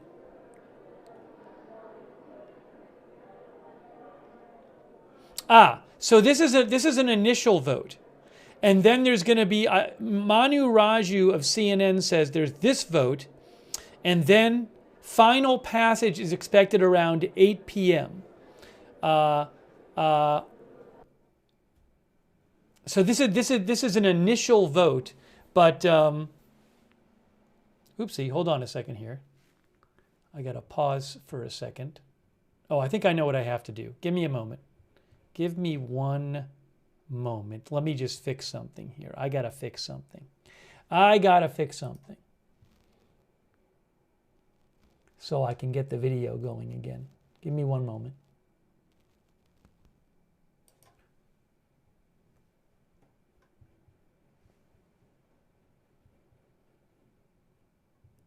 I just need a second. 1 moment. Okay. Hang on. Hang on.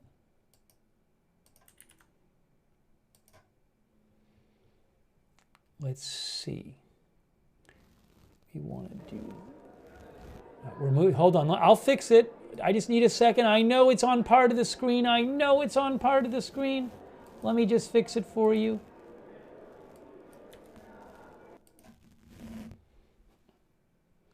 It'll be back.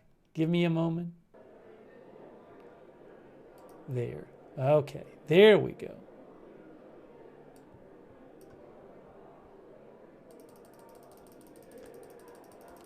Okay. Hold on. Just got to do it over here too. I know that's paused there. Let me just fix this here. There we go. Everything's crazy, I know. Then this one, I'll fix it over here too, sorry. Put that up there.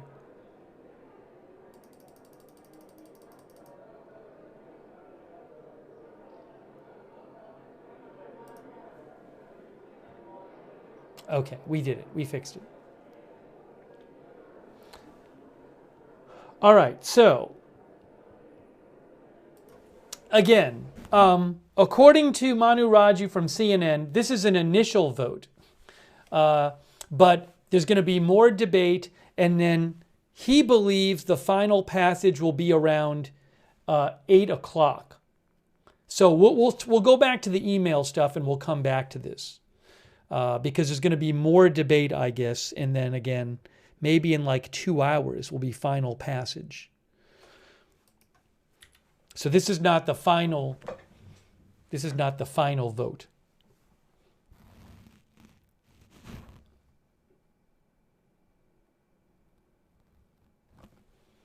Okay, so sorry to keep jumping around. There's just a bunch going on right now.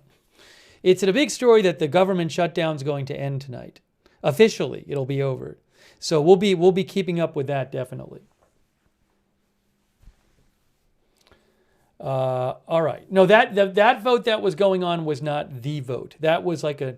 Oh, now I got to change the email. Now I got to change the headline back. So we'll keep an eye on that. House Democrats release emails that mention Trump.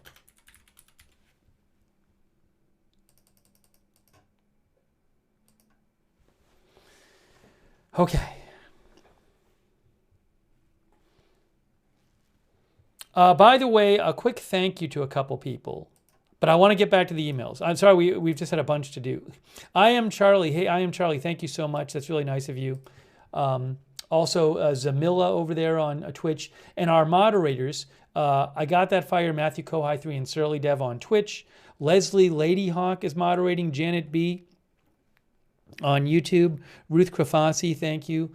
Linda Belk, Larry, Misha on X. And over on Facebook, we have...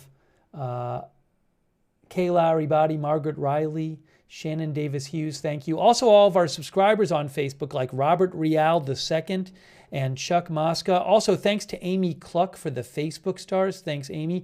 Rebecca Davis, thanks for subscribing on Facebook. I really appreciate that. Okay, hold on. Helen Anderson, thanks for subscribing.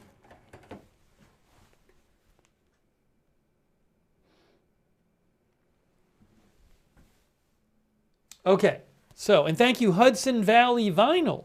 That's really nice of you, Hudson Valley Vinyl. Put this up here.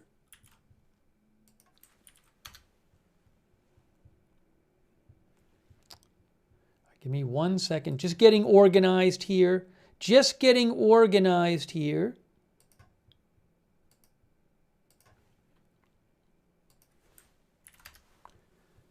Get rid of that. We want to do, okay, wonderful. All right, so let's talk about the emails. All right, I know we've been jumping around. I haven't even had a chance to show you what the White House press secretary said about the emails. So, to repeat here, what happened today is that, where are the three here? 1, 2, 3. Democrats on the House Oversight Committee released 3 Jeffrey Epstein emails in which President Trump, was mentioned.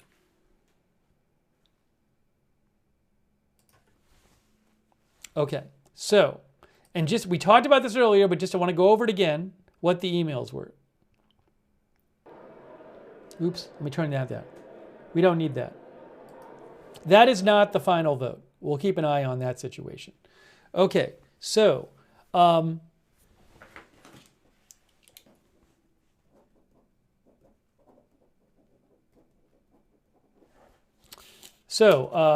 viewer JD63 says, release the files.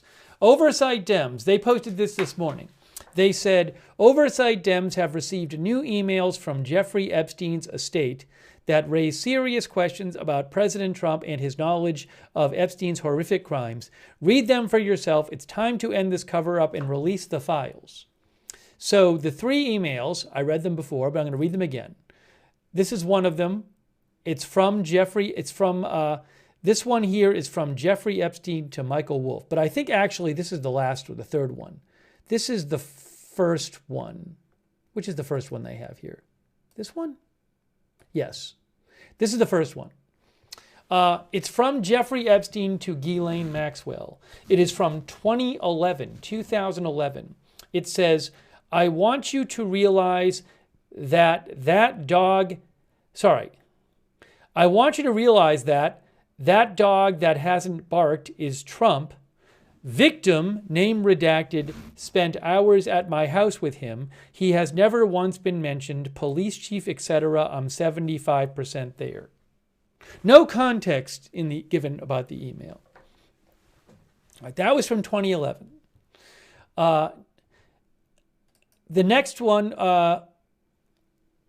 here, this is from Jeffrey Epstein to Michael Wolff in 2019. Victim name redacted, Mar-a-Lago. Trump said he asked me to resign, I guess from the club. Never a member ever. Of course he knew about the girls as he asked Ghislaine to stop. No context about what exactly that all means given out, but that's the second one. And then the third one is This is in 2015, author Michael Wolff writes to Epstein, I hear CNN planning to talk about Trump tonight, about his relationship with you, either on air or in scrum afterwards. Jeffrey Epstein, if we were able to craft an answer for him, what do you think it should be? Michael Wolff, I think you should let him hang himself. If he says he hasn't been on the plane or to the House, then that gives you a valuable PR and political currency. You can hang him in a way that potentially generates a positive benefit for you. Or if it really looks like he could win, you could save him generating a debt. Of course, it is possible that when asked, he'll say Jeffrey is a great guy and has gotten a raw deal and is a victim of political correctness, which is to be outlawed in a Trump regime. So those are the 3 emails in which Trump is mentioned that the House Oversight Democrats released today. As I mentioned, the Oversight Republicans, one response from the Oversight Republicans said this: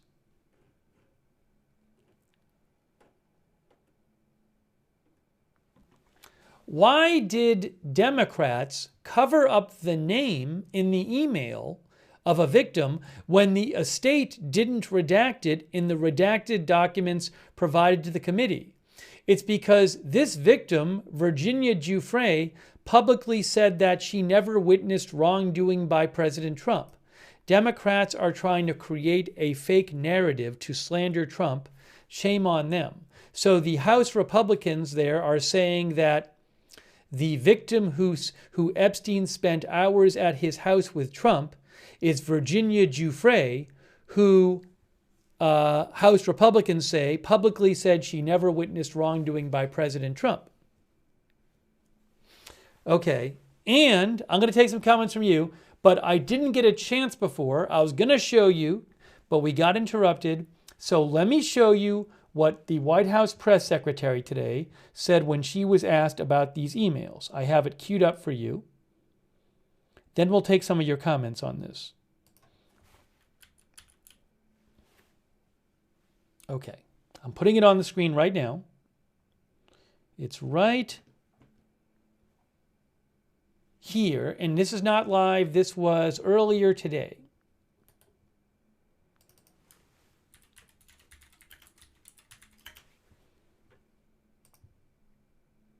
Here is what the White House press secretary had to say when she was asked about this. We expect that to continue, and whether they apologize or not is up to them. Thanks for being here, Bev. Ouija. Thank you, Caroline. Sure.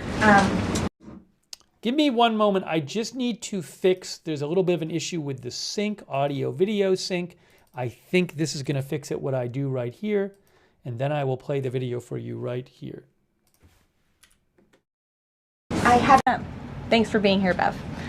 Ouija. Thank you, Caroline. Sure. I have your statement about the new Epstein emails that have been released by House Democrats. Separate from why you believe the emails were made public, can you address their substance? Did the president ever spend hours at Jeffrey Epstein's house with a victim? These emails prove absolutely nothing other than the fact that President Trump did nothing wrong. And what President Trump has always said is that he was from Palm Beach, and so was Jeffrey Epstein. Jeffrey Epstein was a member at Mar-a-Lago until President Trump kicked him out because Jeffrey Epstein was a pedophile and he was a creep. And this email you refer to with the name of a victim that was unredacted now and has since been reported on in this room, so I will go ahead and say it, Virginia Giuffre.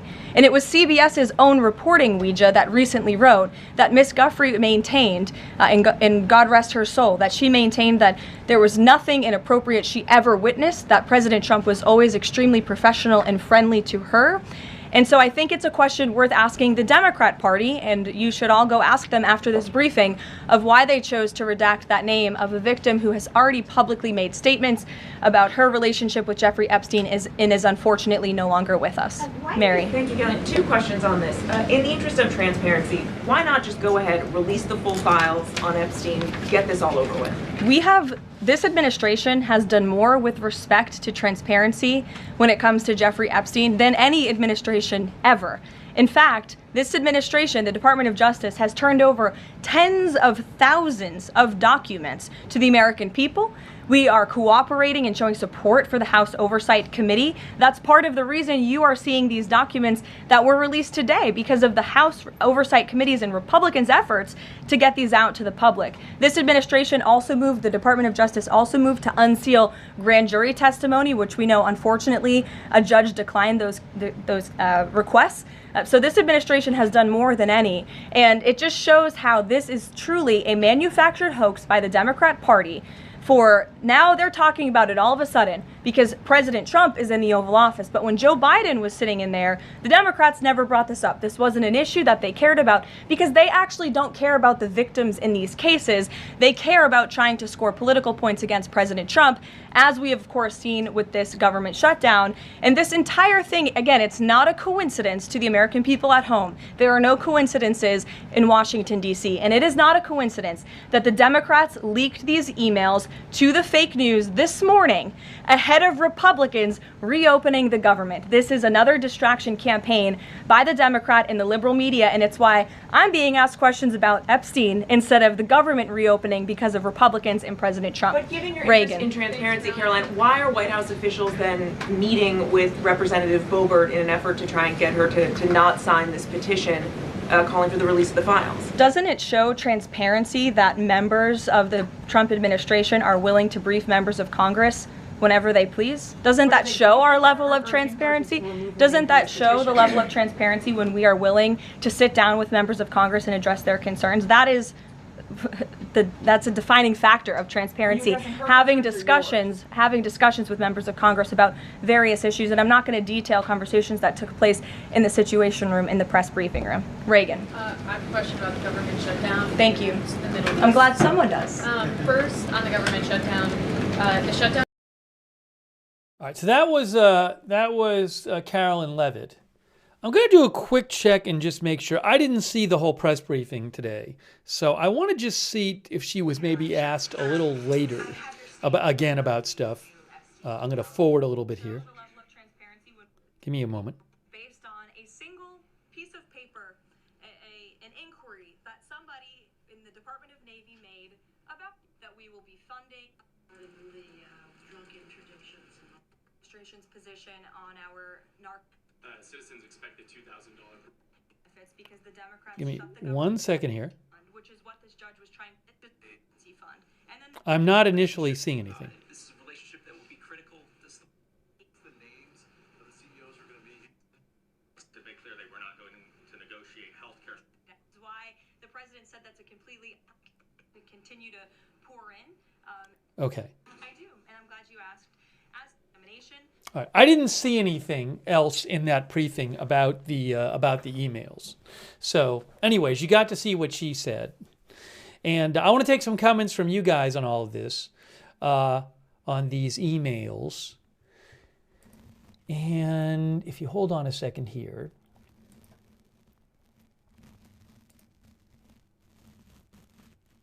Just give me one moment. We're keeping an eye on the House, where in a little bit, I don't know exactly when, there's going to be a vote to reopen the government. That's not happened yet, though. Oops, right here.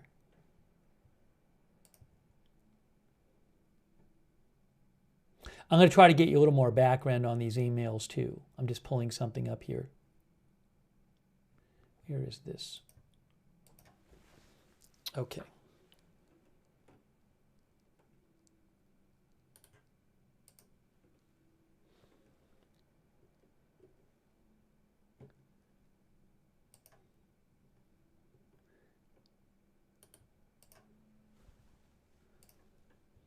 You can see a headline on the Washington Post article, House Democrats release Epstein email that claimed Trump spent hours with victim.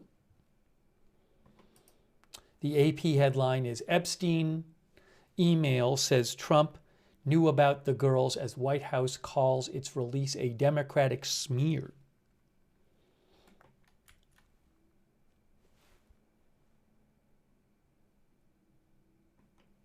Let me take some comments from you guys. Oh, they just updated their article.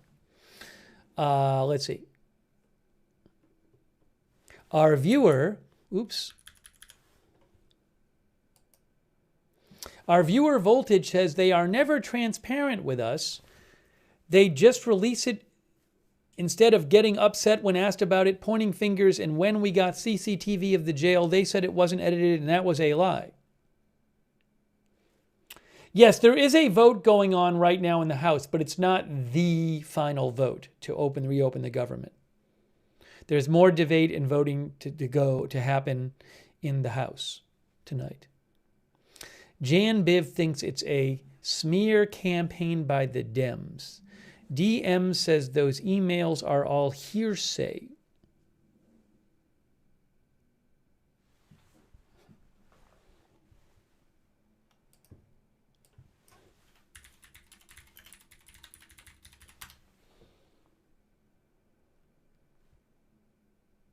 So I think they're not hearsay, because I believe hearsay is somebody who's not a witness in the legal meaning of hearsay. But I think maybe what the viewer means is that they don't think that Epstein is reliable. A reliable witness, maybe, is what the viewer is saying.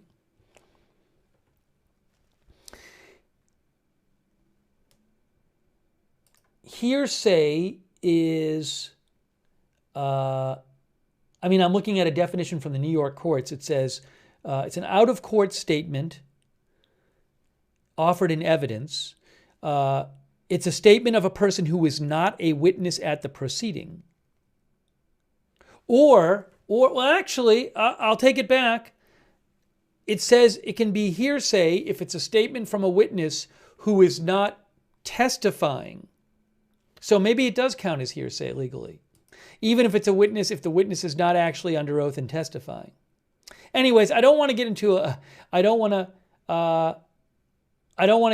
a debate about what hearsay is technically legally, because I'm not a legal expert, and that'll just be a waste of time for everybody. So possibly it's not here. Possibly it is here. It is not hearsay, but I don't want to worry about that right now. Okay. I don't think that was the viewer's big point anyway.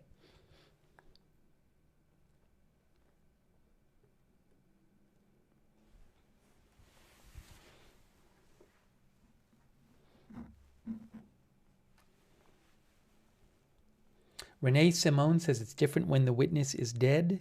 Let's see here.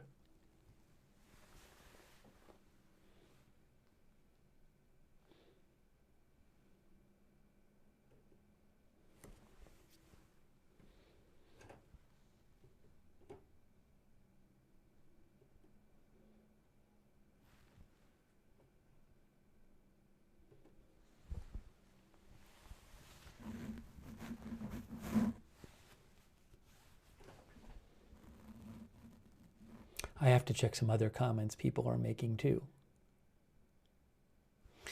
Tanig thinks the Democrats are trying to take away the fact that they lost the vote for the budget bill, and it makes them look really look bad. Tidewell says MAGAs are grasping for copium. Planet thinks in a normal country the president would offer resignation immediately. Hey, thanks Echo 22. Echo 22 says every single piece of key evidence supports Trump's innocence. The new releases confirms the timeline in Virginia's testimony. That's what Echo 22 says. Thanks Echo 22. So again, we mentioned this earlier, but as this article says from AP, one of the emails said that one of the victims spent hours at Epstein's house with Trump. Republicans on the Oversight Committee said that victim was Virginia Giuffre, who long insisted that Trump was not among the men that victimized her. As AP reports, Virginia Giuffre said in a court deposition under oath she did not believe Trump had any knowledge of Epstein's misconduct with underage girls, and in her recently released memoir, she described meeting Trump only once. when she worked as a spa attendant in his Mar-a-Lago club, and she did not accuse him of wrongdoing.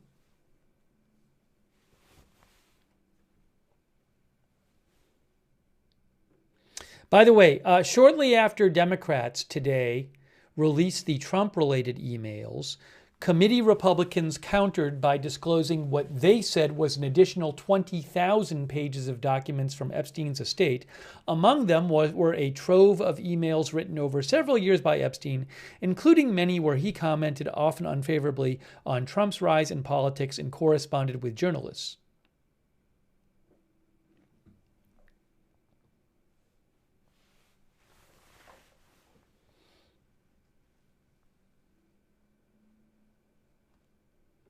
Oh, it isn't clear, says AP, what Epstein meant in the email where he said Trump was a dog that hadn't barked. But both he and Ghislaine Maxwell, in other correspondence, accused Virginia Giuffre of fabricating stories about her supposed sexual interactions with famous men.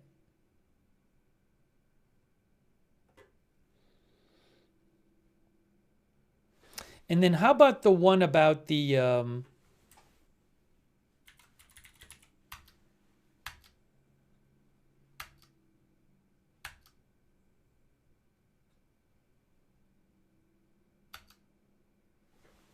hold on a second, that other quote.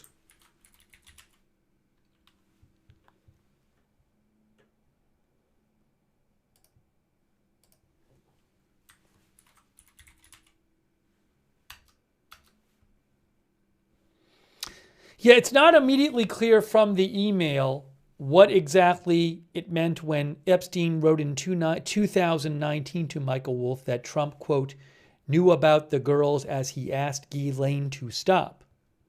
I mean, remember, as the New York Times pointed out today, hold on a second here. As the New York Times pointed out today,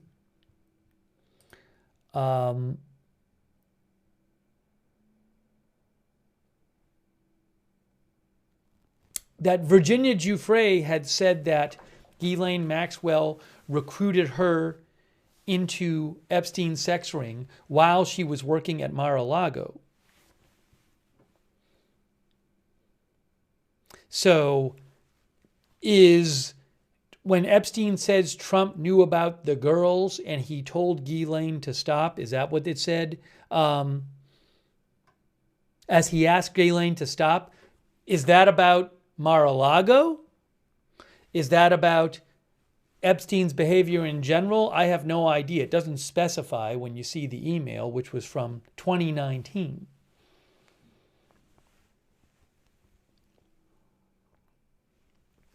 The House is not currently voting on the final vote to end the shutdown. The House is supposed to vote on they're having a vote now, but it is not the final vote to end the shutdown. The vote to end the shutdown is supposed to come at about 8 p.m. Eastern time. Okay?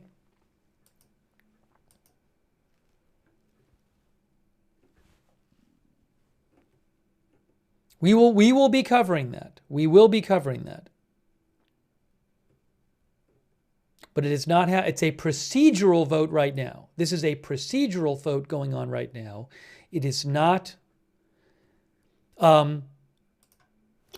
so Jake Sherman from Punchbowl points out the vote right now in the House is to allow the funding bill to come to the floor. That's what the vote is on. It's not to end the shutdown. It's to allow the funding bill, that's live, it's to allow the funding bill to come to the floor. We will cover it when the final vote happens.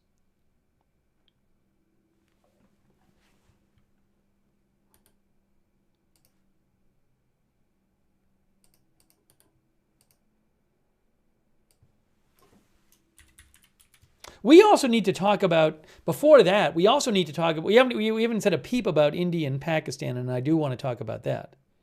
I definitely want to talk about that.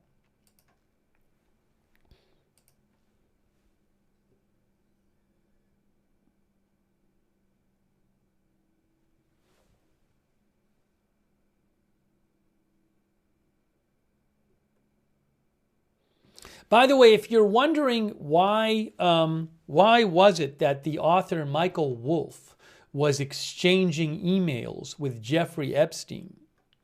So the Washington Post points out, Michael Wolff has said that Epstein approached him about writing his biography.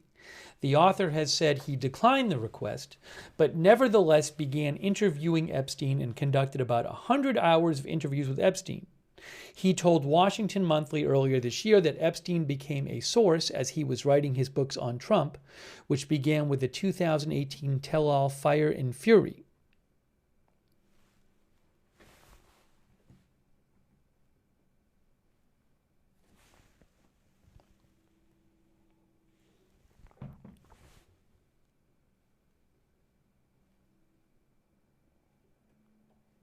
Now, also something to keep in mind here, which we talked about a bit earlier, which is with the new House member from the Democrat from Arizona, Adelita Grijalva. Am I getting that right? I hope. With her being seated today, Adelita Grijalva.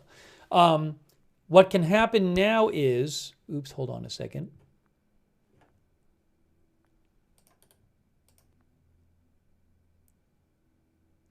Give me 1 sec here. Gotta fix that.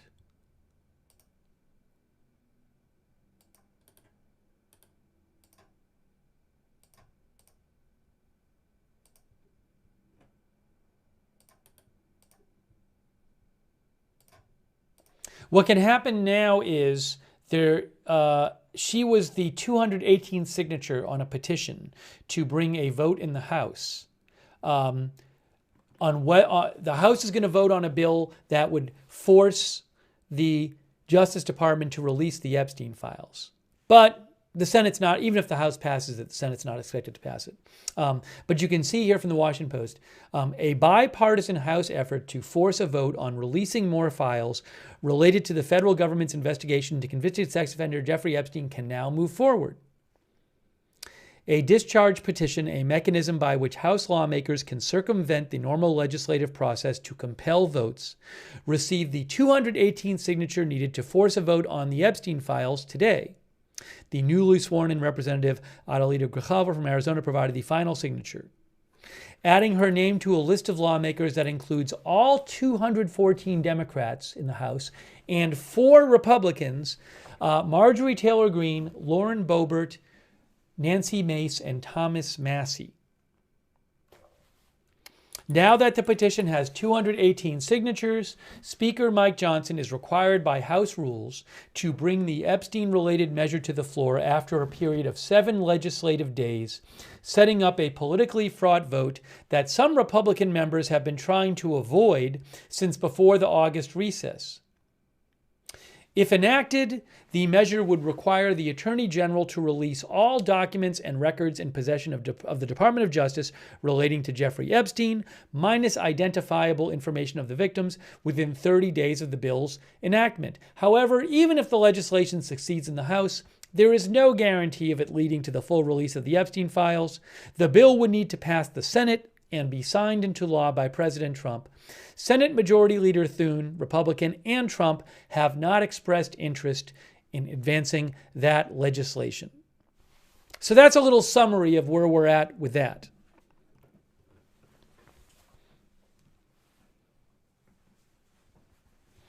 Our viewer Tally Amos says Trump needs to just ignore all this noise and keep what's doing right for the country. By the way, there's the House live, by the way. They're going to vote a little later to reopen the government. Mentally Stimulated said Trump will veto it. Lola Dillon Curtis says, so it's a total waste of time. Well, I think it's seen as like a big thing politically. You know, you might have Republicans, for example. There may be Republicans, I think that's what the article is referring to, in the House, who they don't want to go against Trump, So they'd want to vote no on to release the files, but maybe they think that they have a lot of constituents who would want them to vote yes. So they'd rather just not have the vote, and then they don't have to, you don't have to go on record as saying no or yes. It's easier that way. But now there is going to be a vote.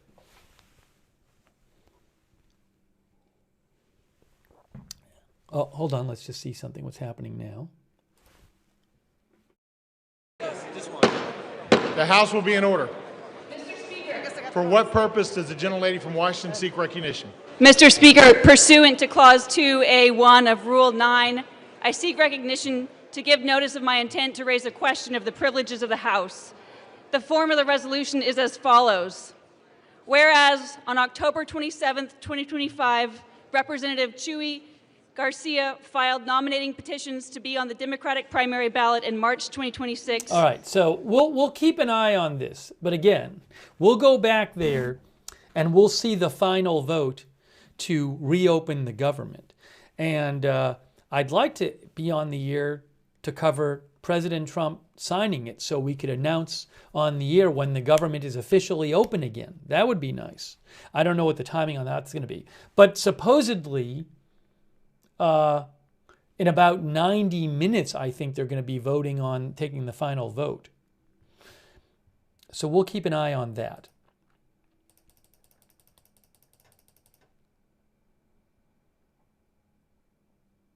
Okay, I think I have an update for you on this. Let's see here. I want to just get timing vote.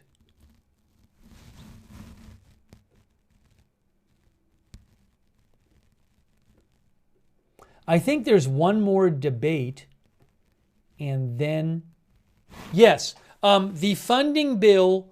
So, according to Jake Sherman, there's going to be an hour of debate, okay, and then an hour of debate, and then the vote. So again, 1 hour of debate, and then the vote. That's what's happening now, okay? Let me just see what's being said here. Washington will appear in the record at this point. The chair will not at this point determine whether the resolution constitutes a question of privilege. That determination will be made at a time designated for consideration of the resolution.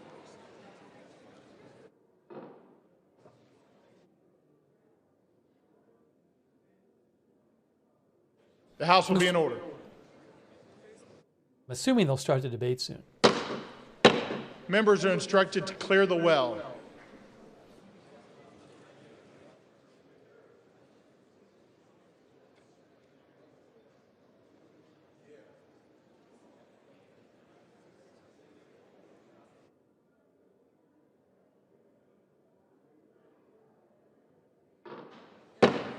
The House will be in order and members will clear the well.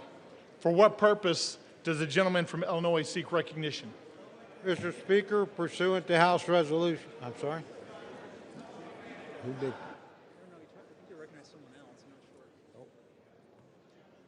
Will the gentleman repeat his request at a microphone? Will the gentleman find a microphone and repeat his request?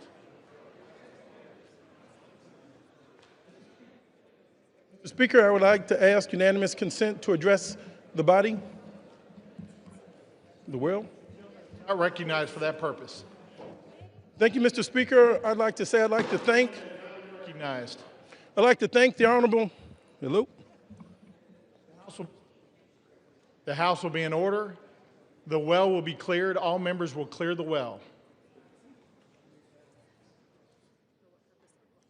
For what purpose does the gentleman from Oklahoma seek recognition?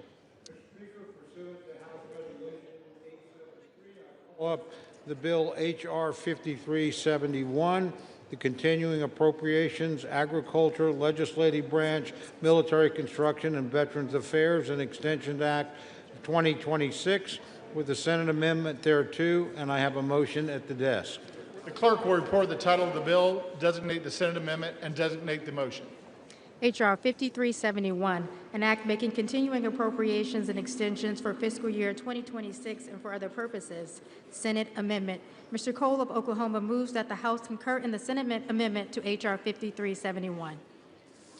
Pursuant to House Resolution 873, the motion shall be debatable for 1 hour, equally divided and controlled by the chair and ranking minority member of the Committee on Appropriations or their respective designees.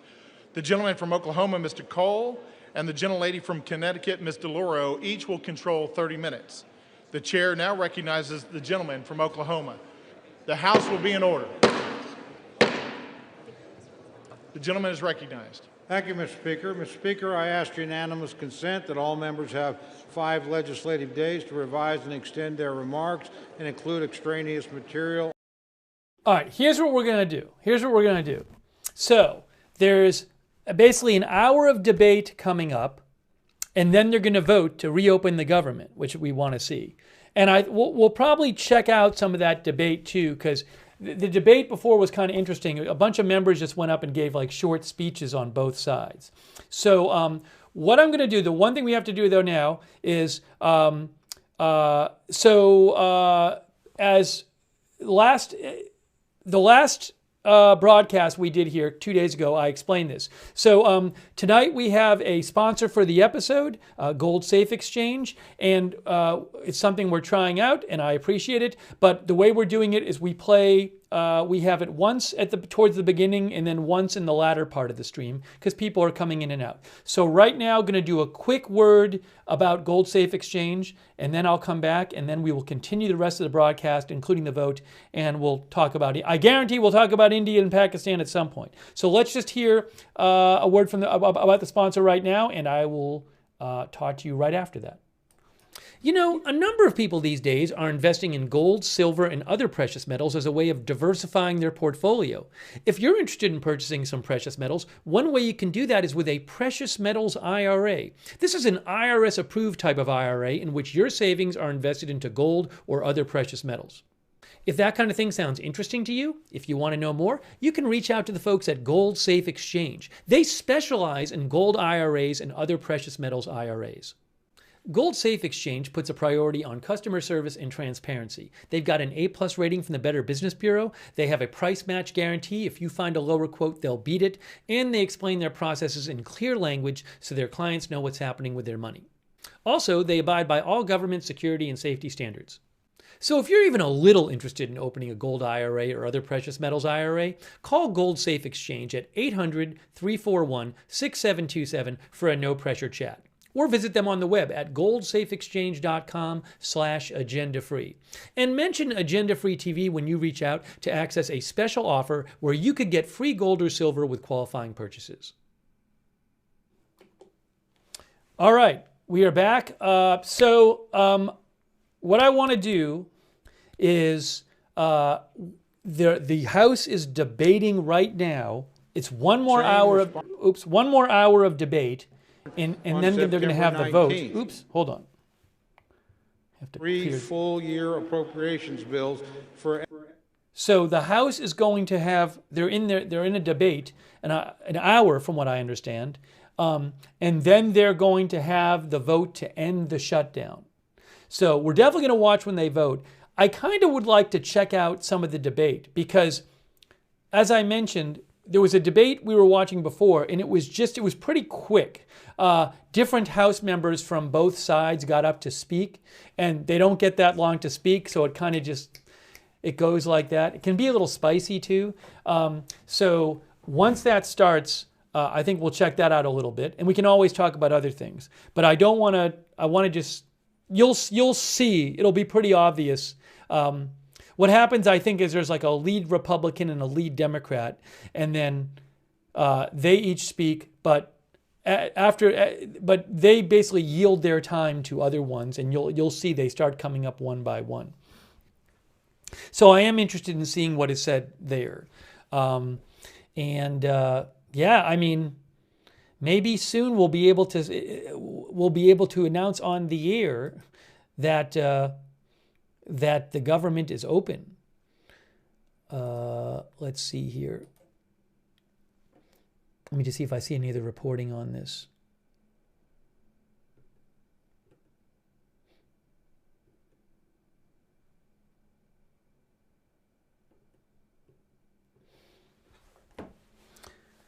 Our viewer, one of our viewers said, Garrett Clemens said the debates are fun. They're interesting to watch when it's kind of especially when it's kind of rapid fire. Okay, so I'm keeping an eye on that. I don't necessarily want to get into. So I do want to talk about the India and Pakistan explosions. There were explosions the last few days, one in New Delhi, the capital of India, and one in Islamabad, the capital of Pakistan. Both possible attacks. And it's a sensitive issue, especially because, for example, remember when earlier this year, I believe it was, when Pakistan and India had a military conflict, the original, that came out of a terror attack that India blamed on Kashmir, on Pakistan. So if, for example, India finds Pakistan in some way to blame for this terror attack, for example, they could say Pakistan harbored this group which caused this attack.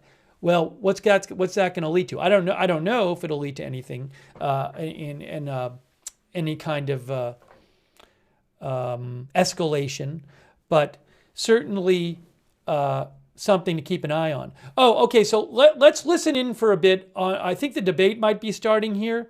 We're going to get to that. Let's listen in right here to some of this debate before the vote. Crisis. More than 20 million Americans will have to pay double, even triple their monthly insurance premiums in just a matter of weeks.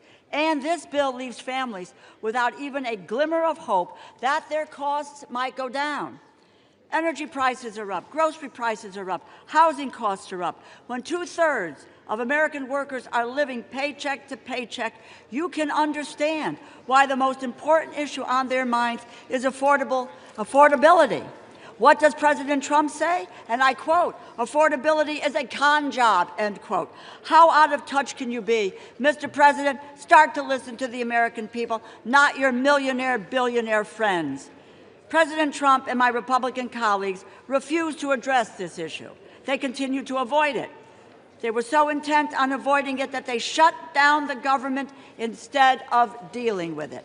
Speaker Johnson has indicated that he will not deal with it. He has shown no interest in holding a vote on extending the health care subsidies, which would prevent monthly costs from soaring. Republicans have tried to say they will deal with this problem their own way, but they have no plan. They are trying to repeal the Affordable Care Act, as they have been trying to do unsuccessfully for 15 years. However, they are poised to succeed, which is why it is so important for this continuing resolution to fail. President Trump and Republicans, their plan is to drive up prices for everybody, compounding the cost of living crisis. More than 2 million Americans are expected to lose their health insurance next year because it has simply become too expensive. There are more than 50 pages of health care provisions in this bill. Not one of them stops costs from skyrocketing at the beginning of next year. Not one of them offers relief to American families being squeezed tighter and tighter by the Republican crisis. There is one group of people, however, who will receive some relief thanks to this bill. United States senators who may have participated in an insurrection, snuck into this bill at the 11th hour by Senate Republicans, is a provision to pay out at least $1 million each to 8 United States senators implicated in the January 6th insurrection. Understand, this is a corrupt precedent. This is where members can profit from their own votes. It's the fleecing of the American people, which they get and understand. At the same time, this bill excludes a provision that will order a plaque to be hung that honors the police officers who put their lives on the line to defend our democracy from that same insurrection. What a contrast. It is yet another instance of this administration's shameless corruption that is financially ruining American families. While there is $230 million for the president to pay himself from the Department of Justice, $8 million for some of his closest Senate allies, $200 million for a pair of private jets for the Department of Homeland Security Secretary, $40 billion to Argentina, the American people are left with nothing but higher costs. This bill also fails to fully cover the Toxic Exposure Fund, which was created to support veterans exposed to burn pits and Agent Orange. We made a promise to stand by the men and women who served our country in uniform. This bill does not live up to that promise. You know, Republicans need to stop taking photographs with veterans and then vote against their health care. Those who lead in the appropriations process here believe in the constitutional power of the purse. And over the past month, President Trump has been firing federal workers en masse. And when his administration has failed there, they have made life so miserable for federal workers that they had no choice but to leave. Federal workers should be, and I quote, traumatically affected. Those are the words of the Office of Management and Budget Director Russ Vought, an unelected bureaucrat. The federal workforce has dwindled by 200,000 since January, jeopardizing the public services that so many people rely on. Spare us your false concern. And since January, this administration has been stealing from our communities, withholding as much as $410 billion in funding approved by Democrats and Republicans, House, Senate, signed into law, and they are illegally blocking authorized funds from being distributed.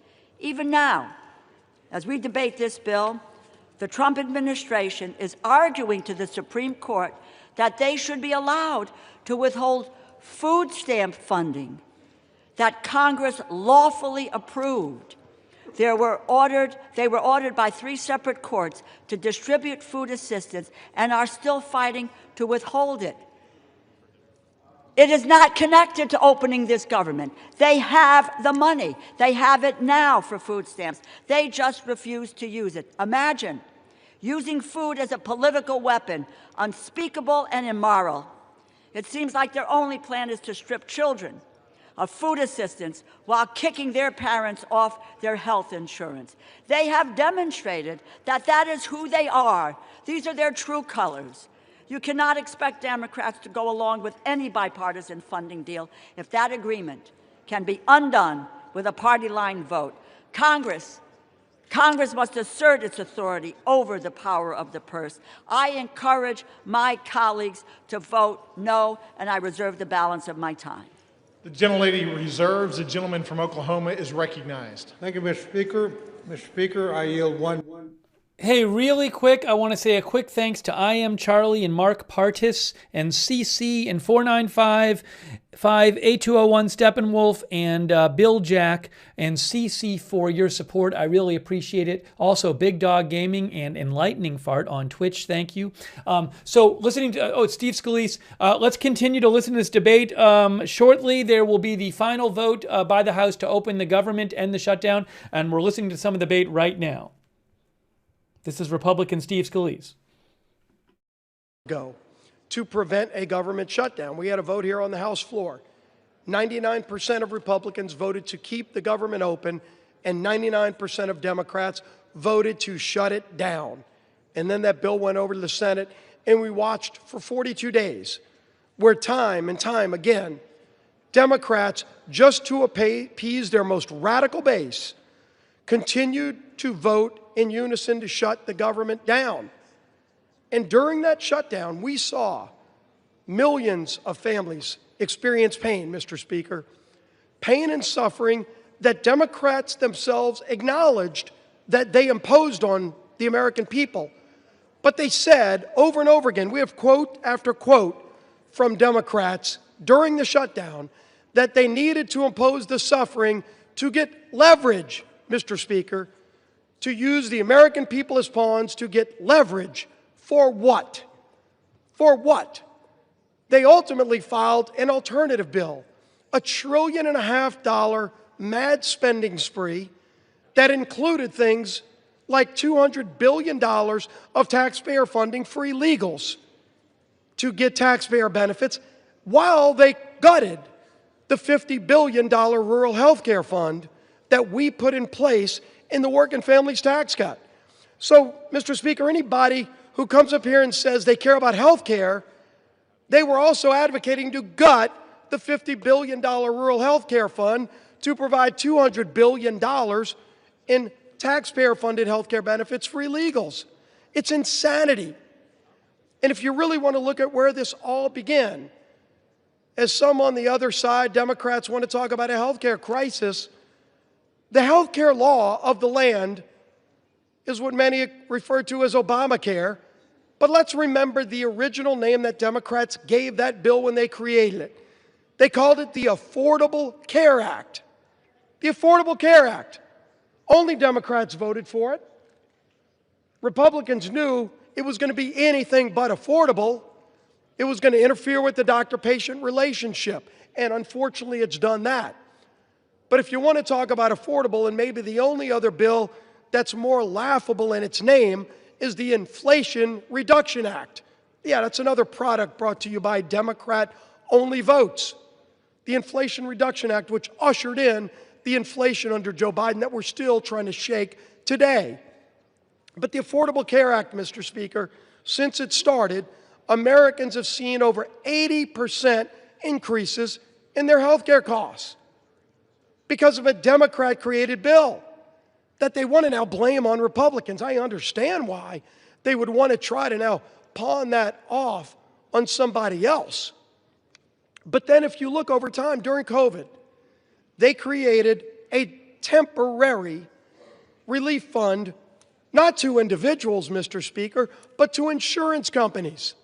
Democrats created a temporary, they called it temporary in the law, temporary COVID relief tax credit to insurance companies to bail out big insurance companies who are seeing record profits, and that's now what they want Republicans to renew. An insurance company bailout that Democrats created to be temporary. They set it up to expire. And now they're saying that the world's going to end if that insurance company bailout doesn't get renewed. While at the same time, when we as Republicans worked to actually lower premiums for families, they fought it every step of the way. That's right. We had a bill that we passed through this House just a few months ago in the Working Families Tax Credit. Part of that bill was called the cost share reduction, was scored by the CBO to lower premiums for families by over 12%. And what happened? It gets over, and by the way, every Democrat voted against that too, because they've never cared about lowering premiums. Then that bill gets over to the Senate. Senate Democrats worked overtime to get that provision removed. And if you go look at Senate Democrat Budget Committee website, they still brag that they removed that provision that would have lowered premiums for families. So, absolutely, Republicans have worked and will continue, by the way, to work to lower premiums for families, but make no mistake, the high premiums that everybody faces today are a result of the inaptly named Affordable Care Act and the many failures associated with it. But this bill today is about ending the misery Democrats created on families. That is just about funding the government, not about solving other problems that we should be working to solve, but about getting the government back open while not holding the American people hostage. And that, Mr. Speaker, is what has disgusted the American people most during this shutdown. That should have never happened, but it's that it has caused real suffering for American families.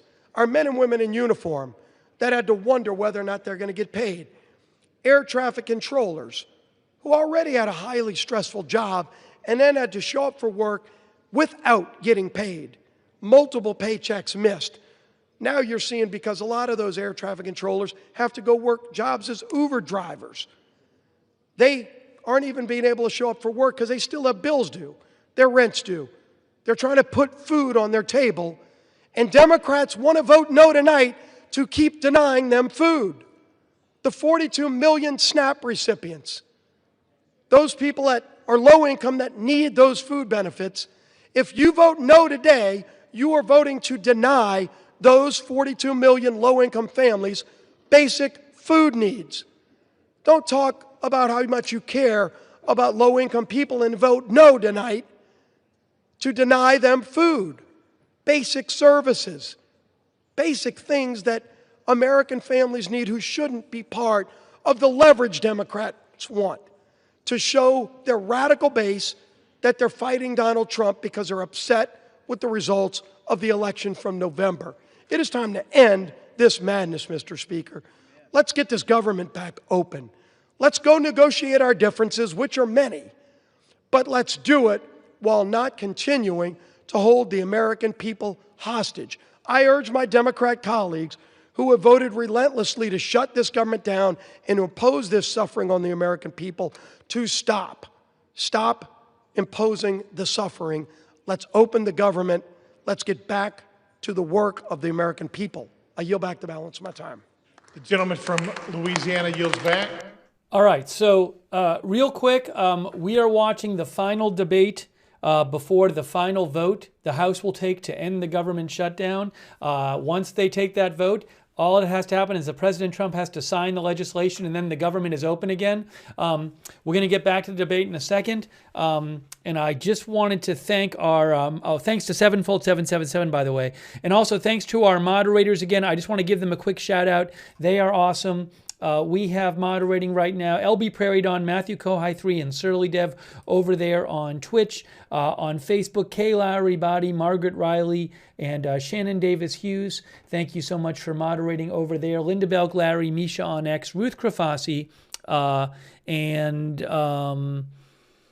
let's see, I hope I'm not missing anybody. Sorry for any moderators I miss, but thanks to all of our moderators. All right, so let's keep an eye on this debate. Shouldn't be that much longer. I don't know, maybe a half hour or something like that. I'm not sure. I don't have a timer. 40 minutes, half hour. But going to watch more of this last debate before the final vote to end the shutdown. So let's check out some more of this. Hold on, I got to turn the volume on. Won't be able to afford health insurance to complete the multiple back surgeries she needs. For many Georgians, health care is a matter of life and death. Our Republican colleagues could have corrected this in the Rules Committee, but they rejected an amendment last night that would have lowered health premium costs. To me, that's unconscionable. So are the administration's actions during the shutdown. As a Christian, I'm outraged that USDA used the shutdown to illegally withhold SNAP from 42 million Americans. USDA had the chance to do the right thing and use designated contingency funds, but rejected it. And when ordered to do so by the courts, they fought all the way to the Supreme Court to keep hungry families from receiving food. America produces the highest quality, safest, most affordable and abundant food, fiber, and medicine anywhere in the world. To that end, this bill provides many welcome investments. It fully funds SNAP and WIC, replenishes the SNAP and WIC contingency funds, and fully funds cash value vouchers for fruits and vegetables for women and children. It also helps rural America by providing $1 billion in single-family direct home loans, $120 million over the House level, and funding water and wastewater programs at $446 million, both issues that Democrats tried to address in full committee. The bill provides $1.8 billion for the Agricultural Research Service, $1.6 billion for NIFA, protecting farmers, small businesses, and families against President Trump's budget request to eliminate land-grant university research and extension activities across the country. I'm pleased to see that the bill language requires USDA to notify Congress before canceling grants over $1 million. The agricultural portion of this bill does make positive steps in the right direction. The bill discards many of the harmful policy riders, which in the House bill Yet it does not go far enough to negate House language falsely questioning the safety of mifepristone and encouraging FDA to explore liability protections for certain infant formula manufacturers, over which the agency has absolutely no jurisdiction. And while the overall funding package may reopen the government for a month or two, this bill does not address the breach of trust this administration has demonstrated since January. They fail to follow the law, and we cannot trust that they will even execute this bill if we vote on it today. The gentleman's time has expired. They have 15 seconds. 15 seconds. The gentleman is recognized for an additional 15 seconds. They fail to follow the law, and we can't trust that they'll execute the law. They cut SNAP by 20% in the big ugly bill this summer, dismounted funded federal programs, fired federal workers, and illegally ignored court orders. This bill fails to address the health care crisis, and bipartisan outrage has erupted over language in the bill to pay millions of dollars of taxpayer dollars to a handful of senators whose phone records were subpoenaed in relation to the January 6th investigation. It's a bad bill. The gentleman's time has expired. The gentleman yields back. Does the gentlelady from Connecticut reserve? The gentlelady reserves. The gentleman from Oklahoma is recognized. Thank you, Mr. Speaker. Mr. Speaker, I recognize yield 2 minutes to my very good friend, distinguished gentleman from Texas and distinguished chairman of the Military Construction and Veterans Subcommittee, the Appropriations Committee, Mr. Carter. The gentleman from Texas is recognized for 2 minutes. Thank you, Mr. Speaker, and I want to thank my longtime friend, colleague, and the chairman of the Appropriations Committee, Mr. Cole, for yielding me the time. I rise in support of H.R. 5371 and look forward to reopening the government. The shutdown has gone on long enough, and it's time to end it. Yesterday was Veterans Day, and it's a timely reminder of the commitment our armed forces personnel have made and the responsibility that we have to take care of those who serve our nation. Military Construction and Veteran Affairs component of the legislation meets that goal. The legislation includes $133.3 billion for the Department of Veterans Affairs, including $113.8 billion for. Really quick, a quick apology. I just realized the previous speaker, Sanford Bishop, I didn't erase House Majority Leader, which it said when Steve Scalise was speaking. So Sanford Bishop, who just spoke, is obviously not the House Majority Leader. I'm sorry about that. I just didn't see it up there, but I've gotten it erased. All right, sorry about that. My bad. Information technology, including robust investments in VA electronic health record modernization, fully funds all mandatory veterans benefits, including veterans disability compensation programs, education benefits, and vocational rehabilitation and employment training. Nearly $20 billion for the Department of Defense military construction programs. This amount funds nearly 300 projects at military bases around the world. Yield the gentleman an additional 15 seconds, Mr. Speaker. The gentleman has an additional 15 seconds. It includes $3 billion to improve and maintain housing for service members, provides requested resources for the American Battle Monuments, Armed Forces Retirement Home, and operations of Arlington Cemetery. I want to thank Mr. Cole for his endless work to get us to this point. And I urge my colleagues to join me in supporting the bill. And I yield back. The gentleman yields back. Does the gentleman from Oklahoma reserve? The gentleman reserves. The gentlelady from Connecticut is recognized. Mr. Speaker, I yield 3 minutes to the gentlewoman from Florida, the distinguished ranking member of the Military Construction and Veterans Affairs Subcommittee, Ms. Wasserman Schultz. The gentlelady from Florida is recognized for 3 minutes. Thank you, Mr. Speaker, and I thank the gentlewoman for yielding. I rise to oppose this slush fund for senators bill that will force health care costs to explode for millions of Americans. In fact, this legislation guarantees only 2 things. Republican senators suspected of helping Trump try to steal an election will get a whole lot richer, and life will get more expensive for everyone else. That's because this bill adds rocket fuel to Republicans' larger assault on Americans' access to quality, affordable health care. Remember, Mr. Speaker, Republicans already slashed $1 trillion from Medicaid, $500 billion from Medicare, and let Trump steal billions in medical research. But with this bill, Republicans dump massive health care price hikes on struggling Americans. Millions will be priced out of any coverage at all, which will drive coverage costs up and health services down for all of us. It's a health budget nightmare for America's families and a slush fund lottery win for 8 Republican senators. Because the one thing that we can all agree on, unless you're Jeffrey Epstein's best friend in the White House, is that the cost of living is out of control. Rent, home insurance, and electric bills are all soaring. The cost of beef, coffee, and vegetables just keep climbing.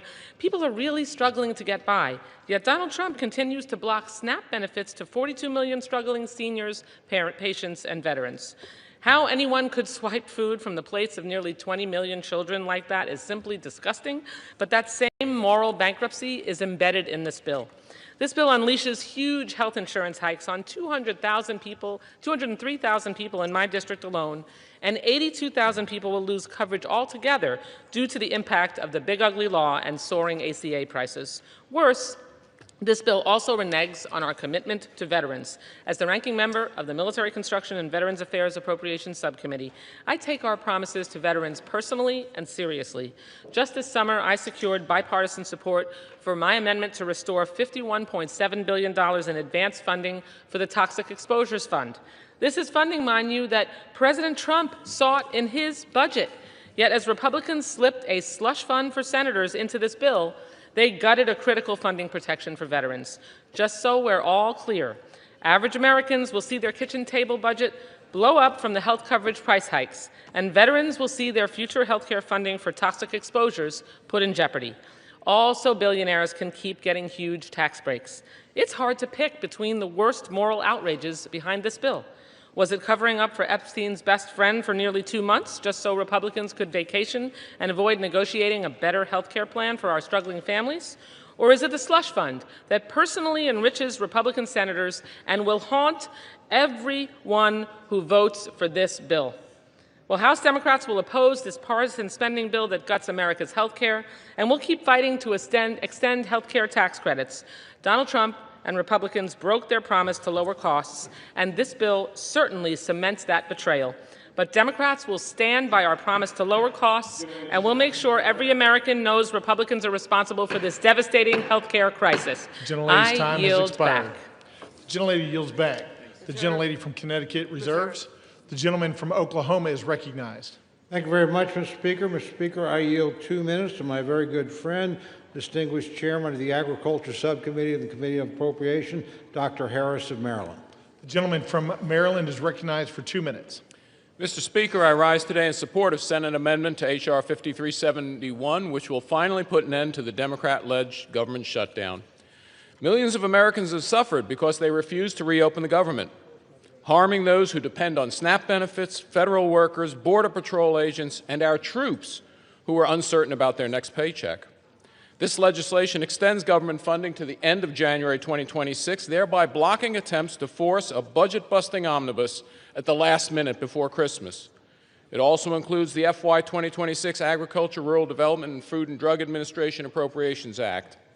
Republicans have effectively locked in disciplined, flat spending levels while supporting the Trump administration's policy priorities. The agriculture bill provides $26.65 billion in discretionary spending, which is level with the current amounts, while also including community project funding.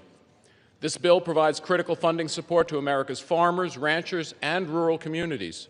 It ensures both USDA and FDA can safeguard our nation's food and drug supply and fully funds nutrition programs, including SNAP and WIC. Additionally, the bill closes the hemp loophole that has resulted in the spread of unregulated, intoxicating hemp-derived products that are being sold online and in gas stations and corner stores across the country. Many of these products are accessible and attractive to children, resulting in thousands of calls to U.S. poison control centers, with more than 30% involving children aged 5 years and younger. This provision is supported by 39 states' attorney general and over 81 national and state public health, medical, law enforcement, and other organizations. It's beyond disappointing that our colleagues on the other side of the aisle will soon be voting to continue the chaos and uncertainty of a government shutdown. But this is what responsible Republican government looks like. We stared down the radical Democrats' outrageous budget-busting demands and held the line for hardworking American taxpayers. I want to thank Appropriations Chairman Cole for his leadership, strongly encourage my colleagues to support this legislation. Mr. Chair, I yield back time. The gentleman from Maryland yields back. Does the gentleman from Oklahoma reserve? I do. The gentleman reserves. The gentlelady from Connecticut is recognized. Mr. Speaker, I yield 3 minutes to the gentleman from New York, the distinguished ranking member of the Legislative Branch Subcommittee, Mr. Espaillat. The gentleman from New York is recognized for 3 minutes. Thank you, Mr. Speaker. I rise today in strong opposition to the Senate's amendment to H.R. 5371 because once again, the Senate has put other interests ahead of those of the American people. Today's backroom deal does nothing to stop 20 million Americans that will see their health care premiums double or triple. And it does absolutely nothing to stop provisions in the reconciliation package that will strip 15 million people of the Medicaid coverage. These cuts will have a resounding impact for individuals and the healthcare industry and economy as a whole. Safety net hospitals like Montefiore in my district and federally funded clinics like Borinque in East Harlem face having to eliminate services or completely close. Families, seniors, and children who go to these clinics and hospitals cannot afford to lose health care coverage. On top of that, Mr. Speaker, the legislative branch bill, which was done unilaterally, not with the consultation of both sides, it was done on its own, in the Senate, in the dark, in cahoots with a bunch of people, includes a provision that will line the pockets of 8 senators that we know of by allowing them to sue the government for millions of dollars if the Department of Justice subpoenas their phone records or seeks a lawful non-disclosure order. While families in my district are stretching every single dollar just to pay for food and rent, senators want a personal payout if law enforcement dares to hold them accountable. At every turn of this shutdown and fight for health care access, Republicans and the Trump administration have tried to inflict suffering as much as possible. For weeks, the administration held food stamps hostage. And even when some states comply with a court ruling to release full benefits, the president demanded that they be clawed back. Even when governors stepped up and said, we don't want people to go hungry, they ran to court, Mr. Speaker, to take $6.20 away from poor people. Who does that? Explain that to me. Who takes $6.20 away from a single mom or a hungry senior? That's the state of America today. Unbelievable. And here we are to vote on this. I will be casting my vote as a no. In fact, it will be a hell no tonight. The gentleman from New York yields back. The gentlelady from Connecticut reserves. The gentleman from Oklahoma is recognized. Thank you, Mr. Speaker. Mr. Speaker, I yield 2 minutes to my very good friend, the distinguished gentlelady from Michigan and chairman of the House Republican Conference, Ms. McClain. The gentlelady from Michigan is recognized for 2 minutes. Thank you, Mr. Chairman, and thank you, Mr. Speaker. And God, I love the compassion and the passion on the other side of the aisle. You know, we're worried about taking money out of families. Well, you know what? Y'all can do the right thing and vote yes. If not, you're the ones that are taking money from needy families, not us, because yes means yes, we want to feed the families. We want to have SNAP programs. No means we don't fund those programs. See how simple that is? But keep on with the rhetoric. I mean, it's cute, but the American people don't buy it. So, I mean, listen, for the past 40 days, Democrats have inflicted needless pain on hardworking Americans. They stranded millions of travelers. They denied food assistance for hungry families. And how did they do that? When you vote no to continue funding, that means you deny food stamps for hungry families. No means no, you don't want to pay them. Yes, like the Republicans vote, that means yes, we do want to pay them. So, you know, they left our troops wondering when they'd get their next paycheck. And for what, Mr. Speaker? To use the American people as leverage. Don't take my word for it, take theirs. Leverage for more wasteful Washington spending. Spending that no one other than the radical left ever wanted. And to remind the American people, they wanted $1.5 trillion of their hard-earned tax dollars. But what did they get in return? They got nothing. They got nothing because Republicans refused to waste the American people's money. Not a dime for their radical climate change, not a dollar for tax-funded benefits for illegals, and not one single concession to their radical far-left base. Millions of Americans whose lives were upended by the Democratic shutdown will remember this. Yield the gentlelady an additional 30 seconds. Thank you. The gentlelady is recognized for an additional 30 seconds. Thank you. The American people will remember who held them hostage for petty political reasons and who fought to put America first. So now that this shameful charade is over, House Republicans will continue our work on behalf of the American people. We will restore regular order to the appropriations process. We will continue to fulfill the mandate of the American people, and we will keep delivering results for American people, because that's what we're here to do for, not to play politics. So with that, Mr. Speaker, I yield. Thank you. The gentlelady from Michigan yields back. The gentleman from Oklahoma reserves. Before we move on, members are advised to direct their comments to the chair and not to engage in personalities. The gentlelady from Connecticut is recognized. Thank you, Mr. Speaker. I have the greatest honor, really, to yield time, 2 minutes time, to the gentlewoman from California, the distinguished Speaker Emerita, Ms. Pelosi, and I might add, probably the epitome of the best speaker that this nation has ever had, in addition to which millions of Americans have health care coverage through the Affordable Care Act because of Speaker Pelosi, and she's also Italian-American. Thank you. I yield. And a grandmother. The gentlelady from California is recognized. Thank you, Mr. Speaker. I thank the gentlewoman for yielding, Madam Chair, and once and future Chair of the Appropriations Committee, and thank her for her leadership and her kind words. I take heed, Mr. Speaker, of your comment to address my remarks to you and not to your colleagues. So I can say to you, and perhaps you can tell them, either they don't know what they're talking about or they don't care about meeting the needs of the American people. Did any one of them vote? Did any one of them vote to eliminate a need for a pre-existing condition in health care? Not one of them. Did any one of them vote to say if your children get to be 26, until they're 26 years old, they have access to your policy? Not one of them. Did any of them vote to eliminate, bring a woman as being a pre-existing medical condition? Not one of them. The list goes on and on. Did any one of them vote for the Affordable Care Act, which, Mr. Speaker, you can tell them, was paid for? And then later, when we decided that we could extend the tax credits further so more people could have more access to care, did anyone vote for that? No.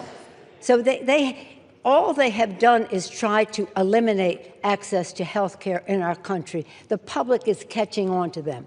You might tell them if a woman is born with a child that has a heart condition, she's out of luck with what they are proposing. If a father gets a stroke, forget about it. If you have a sibling with a disability, they don't care. And if your wife has breast cancer, you've got big bills to pay because they want to take away health care, whether it's Medicaid to tens of millions of people, $500 billion from Medicare for seniors and people with disabilities, millions of dollars added to the cost for families for access to the Affordable Care Act. The list goes on and on. Either they don't know or they don't care. I'll say one more thing as a grandmother and mother.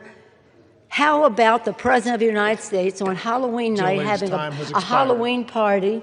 A Halloween party and saying to the Supreme Court, please don't make me feed the children or the poor people in our country. Going to the Supreme Court for that.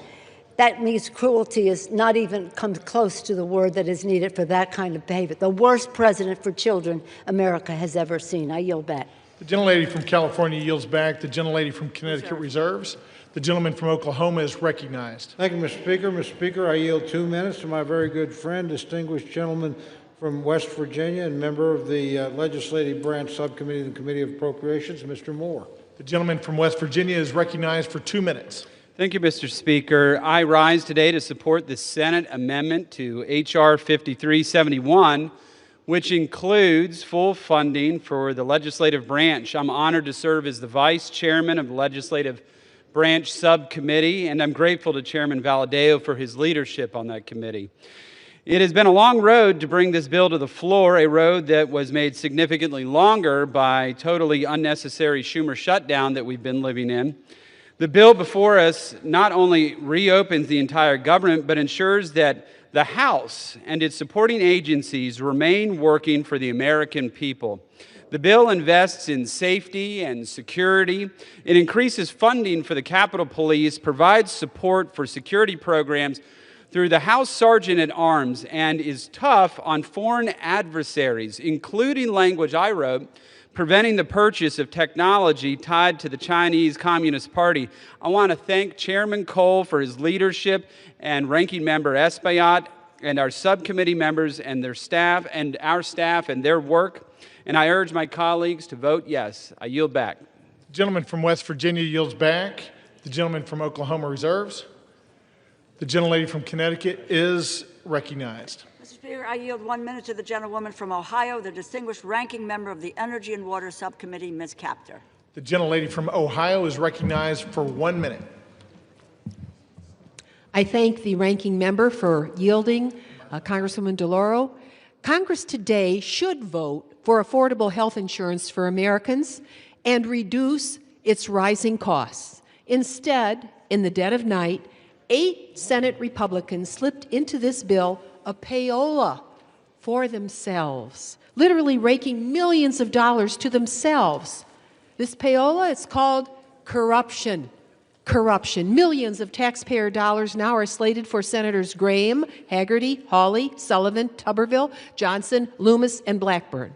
Each is teed up to personally rake in a minimum of $500,000 up to $1.5 million. Meanwhile, the American people need more affordable health insurance, but these senators, with their House allies, are lining their own pockets. I say no more tax breaks to billionaires and no payoffs to U.S. senators. This is what happens when power serves itself instead of the people. This isn't leadership, it's corruption disguised as legislation. Will the gentleman yield me 10 seconds? The gentlewoman's time has expired. No? Let's cleanse America of disgusting corruption. Power corrupts, absolute power corrupts, absolutely. The gentleman from Connecticut reserves. The gentleman from Oklahoma is recognized. Thank you very much, Mr. Speaker. Mr. Speaker, I yield 2 minutes to my very good friend, distinguished member from Washington and distinguished member of the Appropriations Committee, Mr. Newhouse. The gentleman is recognized. Thank you, Mr. Cole, for yielding the time. Mr. Speaker, over 40 days after the Senate Democrats shut down the federal government, we are finally reopening. The result of the shutdown has been thousands of employee furloughs, major disruptions to our air travel, service members going without pay, delayed food assistance for low-income individuals and families, and much, much more. Mr. Speaker, as a member of the House Appropriations Committee, the responsibility of funding the federal government is one that I take very seriously, especially in light of our nation's debt surpassing $38 trillion. The performative tactics that we have watched over the last 7 weeks have truly been a disservice to Americans. And my friends across the aisle should never have put leverage or politics over those people that they represent. But the most important thing right now is that we get back to work, making sure the federal government can provide the essential services that people depend on, and that Congress can continue working to pass full-year funding legislation providing responsible federal spending and fund those essential services. Mr. Speaker, we are making significant progress with the inclusion of these 3 appropriation bills, but our work is far from over. I encourage all my colleagues on both sides of the aisle to support this deal, vote to end this unnecessary shutdown, and help us get back to the business of hardworking Americans across this country. Thank you, and I yield back. The gentleman yields. The gentleman from Oklahoma reserves. The gentlewoman from Connecticut is recognized. Mr. Speaker, I yield 1 minute to the gentlewoman from Minnesota, the distinguished ranking member of the Defense Subcommittee, Ms. McCollum. The gentlewoman is recognized. Mr. Speaker, Donald Trump and Republicans control the entire government. For 42 days, Republicans shut it down. Why? Because they refuse to extend tax credits to help millions of Americans afford their health care. And if that wasn't bad enough, President Trump even withheld food assistance during the shutdown. Hunger should never be used as a weapon. The CR continues the Republican health care crisis. The Speaker's already said he won't hold a vote to extend the Affordable Care Act tax credits to reduce health care costs for Americans. So now my constituents are going to have to choose between heating their homes, feeding their families, or taking their children to the doctor. It's a terrible deal for the American people. Americans deserve an open and transparent government that works for them. They deserve access to affordable health care, nutritious food for their families. And that's what Democrats are fighting for. I wish the President and the Republicans would join us in this fight and share our priorities. I yield back. The gentlewoman from Connecticut reserves. The gentleman from Oklahoma is recognized. Thank you very much, Mr. Speaker. I yield 1 minute to my very good friend, the gentleman from Missouri and member of the Appropriations Committee, Mr. Alford. The gentleman is recognized. Well, thank you, Chairman Cole, for your leadership. Mr. Speaker, in the words of Yogi Berra, this seems like deja vu all over again.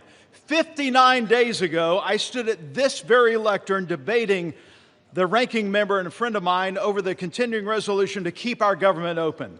On September 19th, we did our work in this body, but Senate Democrats chose to hold America hostage with the Schumer shutdown.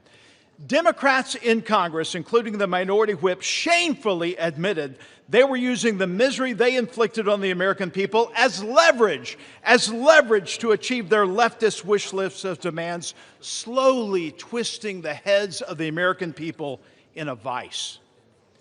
Tonight, I'm relieved to say the misery of the Schumer shutdown is on our doorstep.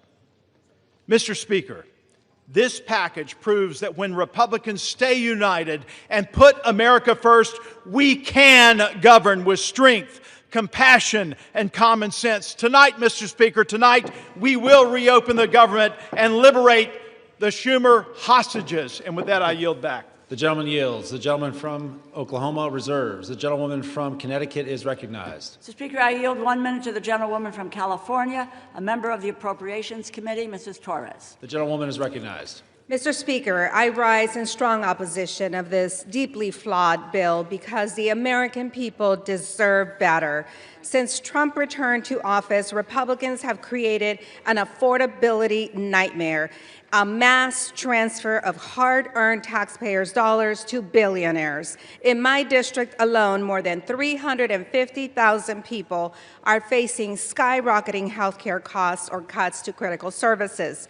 Republicans shut down the government instead of finding bipartisan solutions to keep care affordable and took a 7-week paid hiatus, during doubling health care costs for working families, cutting off food assistance right before Thanksgiving, and letting Trump spend his holidays pardoning insurrectionists, enriching billionaires, cozying up to dictators, and building himself a new ballroom, all while taking food away from families in need. And now Senate Republicans want to reward themselves with a taxpayer-funded handout. Shameful, shameful, shameful. House Republicans should be here doing their jobs, not making life harder for working families. I urge a no vote.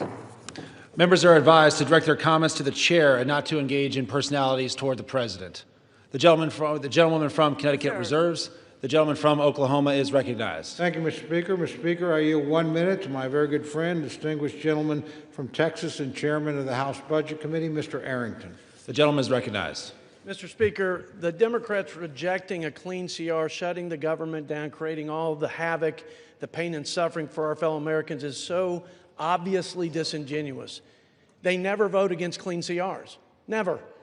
For 4 years under Biden, you all didn't reject one clean CR. Chuck Schumer, in 44 years, never rejected a clean CR. So, Mr. Speaker, what's it about? They say policy. They put forward a proposal, Mr. Chairman. They said it's about health care for illegals. They repeal work requirements for able-bodied adults. That's an 80-20 issue in this country. They put forward a spending bill of $1.5 trillion. That's twice the discretionary budget. Mr. Chairman, they'd be spending more money than we've ever spent outside of COVID. That's their counter-proposal. It's not only disingenuous, it's unserious. So what's it about? It's about politics. It's about resisting and fighting and undermining Donald Trump. But here's the deal. They're not fighting and resisting Donald Trump. They're undermining the will of the American people that gave Trump the presidency. Yield the gentleman an additional 15 seconds. The gentleman is recognized. They undermine the will of the people who overwhelmingly elected President Trump and gave him the mandate of the America First agenda. So you're not resisting us. You're posturing and placating the radical left. And you are holding back what the American people wanted, and that was a new direction for this country. I yield back. Members are reminded to please direct their comments only to the chair. The gentleman from Oklahoma reserves. The gentlewoman from Connecticut is recognized. Mr. Speaker, I yield 1 minute to the gentleman from New Jersey, the distinguished ranking member of the Energy and Commerce Committee, Mr. Pallone. The gentleman is recognized. Thank you, Mr. Speaker. I want my colleagues to understand that when the Affordable Care Act was adopted, it was adopted for middle-class people who could not afford health insurance. They had no other option. They had nowhere to go. You just would end up without health insurance. I have constituents coming to me now crying because their insurance is going from $500 a month to $1,500 a month. That's an increase of $1,000 a month. Who can afford that? No one in the middle class. At the end of 2024, last year, during a Democratic administration, the number of insured Americans was at a record high of about 95%. Democrats worked for that. Then Trump comes in, the Republicans come in with their big, ugly bill, and they make cuts to Medicaid, cuts to hospitals and nursing homes, and no funding to extend the ACA tax credits. So what's going to happen? More and more people will have no health insurance. That's the bottom line. They will not have health insurance, and the Republicans don't seem to care. But I want you to know that the Democrats care and will continue to fight for you. The gentleman yields. The gentlewoman from Connecticut reserves. The gentleman from Oklahoma is recognized. Thank you, Mr. Speaker. Speaker, I yield 1 minute to the distinguished gentleman from Guam, my very good friend, Mr. Moylan. The gentleman is recognized. Thank you to my friend from Oklahoma. Mr. Speaker, Guam is home to 3,372 federal employees, more than 43,000 SNAP recipients, and over 9,000 WIC recipients, and more than 20,000 veterans, all of whom have been impacted by this shutdown. If we continue to put politics over our country, my constituents will continue to suffer. Simply put, this gets us back on track, ensures funding for those who need it is in place, and turns the lights back on. This bill ensures that families receive the assistance they need, veterans have access to care, and our island is reimbursed for the sacrifice we made to keep federal programs running during this difficult time. I urge my colleagues to support this bill and to deliver for American people. The time for deliberation is when the government is open and people have the assistance they need. I reserve. The gentleman yields. The gentleman from Oklahoma reserves. The gentlewoman from Connecticut is recognized. Mr. Speaker, I yield 1 minute to the gentleman from Massachusetts, the distinguished ranking member of the Ways and Means Committee, Mr. Neal. The gentleman is recognized. Thank the gentlelady. Mr. Speaker, the destruction that is taking place in America's healthcare system during these 10 months is unbelievable. They've eviscerated the National Institutes of Health. They've cut back on the Centers for Disease Control, billions of dollars from Medicaid for a tax cut for the wealthy. Where do you see what's coming to America's hospitals after the next election? It's so contrived they waited until after the election to implement it. 24 million people are likely to lose health insurance if we don't implement these tax credits as suggested. The emergency room is going to be back in full force now because this is where people will go for their health care. All of this is taking place to justify a tax cut for people at the very top. And here's the real kicker. Our Republican colleagues of fiscal probity borrowed the money for the tax cuts. In 2017, it's $2.4 trillion. In the last tax bill, almost $4 trillion is borrowed for a tax cut for wealthy people.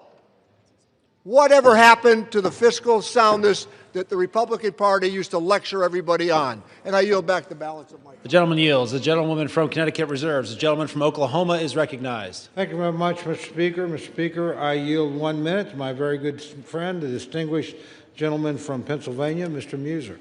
The gentleman is recognized.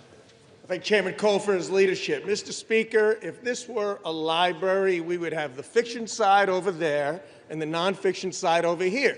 The only thing that's not fiction, however, is their consistent criticism of the health care system known as Obamacare that they created. That's what this fight seems to be about. And that's the one end of things that is truthful. Today, Mr. Speaker, after 6 weeks of no pain. Hey guys, real quick. So I was doing my best to estimate the time. So very soon the vote's going to happen. I was just estimating. My clock wasn't an exact clock. So at some point, very soon, the hour of debate will be over any moment now, and then they're going to go to vote. So we'll keep an eye on it. In my district, talking with these groups, talking with SNAP, talking with Head Start, seeing their pain, realizing it, understanding it. Some of my colleagues did the same, but shockingly, they're still going to vote to keep the government closed and keep this funding from being delivered. It's time to fix the damage the Democrats have caused. With this vote tonight, Republicans will restore SNAP payments. We'll get TSA and air traffic control. Yield the gentleman an additional 15 seconds. And you know what, thank you, Chairman. And you know what, Mr. Speaker? Yesterday was Veterans Day. Veterans didn't fight for the red. They didn't fight for the blue. They fought for the red, white, and blue. Maybe tonight we can follow their example. I yield back. The gentleman yields. The gentleman from Oklahoma reserves. The gentlewoman from Connecticut is recognized. Mr. Speaker, I yield 1 minute to the gentlewoman from Washington, Ms. Del Bene. The gentlewoman is recognized. Thank you, Mr. Speaker. This bill fails to address the fundamental needs of families across our country. Americans have made it crystal clear that affordability is their #1 concern. President Trump and Republicans promised to lower costs on day one, and that's been one big broken promise. Healthcare premiums are skyrocketing because Republicans refuse to extend the ACA tax credits, causing healthcare costs to go up for everyone. Over 4 million people will be forced off their coverage next year because it's too expensive. This is on top of soaring prices for food, energy, and housing. It's unacceptable for the wealthiest nation in the world. Republicans who say they support affordable health care should be standing up for their constituents rather than following in line behind President Trump. I'm going to keep fighting for affordable health care and lower costs. The American people deserve better. I yield back. The gentlewoman yields. The gentlewoman from Connecticut reserves. The gentleman from Oklahoma is recognized. Thank you very much, Mr. Speaker. Mr. Speaker, I yield 90 seconds to my very good friend, the distinguished gentleman from Texas, Mr. Gooden. The gentleman is recognized. Thank you, Mr. Speaker. Throughout this sham and shame of a shutdown, we've heard so many lies from the Democrats. And over the last 45 days, and especially the last 45 minutes, I've heard them say this is an evil bill. Republicans don't care about the disabled. Trump is the worst president in history for children. They've said that Republicans are to blame for the fentanyl crisis. Republicans shouldn't take photos with veterans. January 6th, of course they mentioned that. Republicans are corrupt, and they've said that Republicans are starving kids. What they haven't said is the one thing that this bill does, which is open up the government. Not one Democrat is getting up here saying this bill opens the government. So let me remind them and my colleagues and the American people, this bill opens the government tonight. And the American people have Republicans to thank for ending this shutdown and opening the government. I urge a yes vote. I am proud to vote yes. And I am so disappointed in my Democratic colleagues because for the life of me, throughout my time in the House, I've heard them talk about how wonderful it is to keep the government open and that a shutdown is so bad and can never happen. And tonight they won't even admit that this bill opens the government and this is what we need for this country tonight. So I urge a yes vote and I yield back. The gentleman yields. The gentleman from Oklahoma reserves. The gentlewoman from Connecticut is recognized. Mr. Speaker, I yield 1 minute to the gentlewoman from California, Ms. Barragan. The gentlewoman is recognized. Thank you, Mr. Speaker. I oppose the Republican spending bill that makes health care more expensive for hardworking Americans. While Republicans were on their 7-week-plus vacation, all our constituents were receiving notices of premium increases. A constituent of mine, a lifelong educator, has been told that her premiums will jump from $383 to nearly $1,000. Meanwhile, Trump and Republicans can find money for a fancy ballroom. They can give tax breaks to billionaires, and they even included millions of dollars in cash payouts in this bill for 8 Republican senators. If anyone else in government gave themselves millions in taxpayer money, they would go to prison. But for Americans trying to afford health care, not $1 in tax credits. House Democrats are united against this corrupt bill and will keep fighting to protect America's health care. I urge my colleagues to reject this bill. I yield back. The gentlewoman yields. The gentlewoman from Connecticut reserves. The gentleman from Oklahoma is recognized. Thank you very much, Mr. Speaker. I yield myself such time as I may consume. Mr. Speaker, it's been an interesting debate. Frankly, as a couple of my colleagues have suggested, a lot of the rhetoric on the other side hasn't had much to do with the legislation in front of us. My friends chose all on their own to shut the government down 43 days ago. During that time, soldiers have had to worry about getting paid. The only reason they were paid is the President of the United States managed to pull a rabbit out of the hat twice, or we've had military families completely unpaid. We have our air traffic controllers. Most of us flew here today or yesterday or in recent days. They're keeping the skies as safe as they can, but they haven't gotten paid. We're in this Capitol building. We're under the protection of the Capitol Police. They do a splendid job. They keep doing their job. They haven't been paid. We have people that are in desperate need of some of the services that this government has promised to give them. SNAP and WIC, that's at risk unless we pass this legislation tonight. So we can have all these debates about all these other issues. As a matter of fact, my friend the Speaker, his counterpart in the United States Senate, the Majority Leader, and the President said, when you open the government, we'll be happy to talk to you about some of these.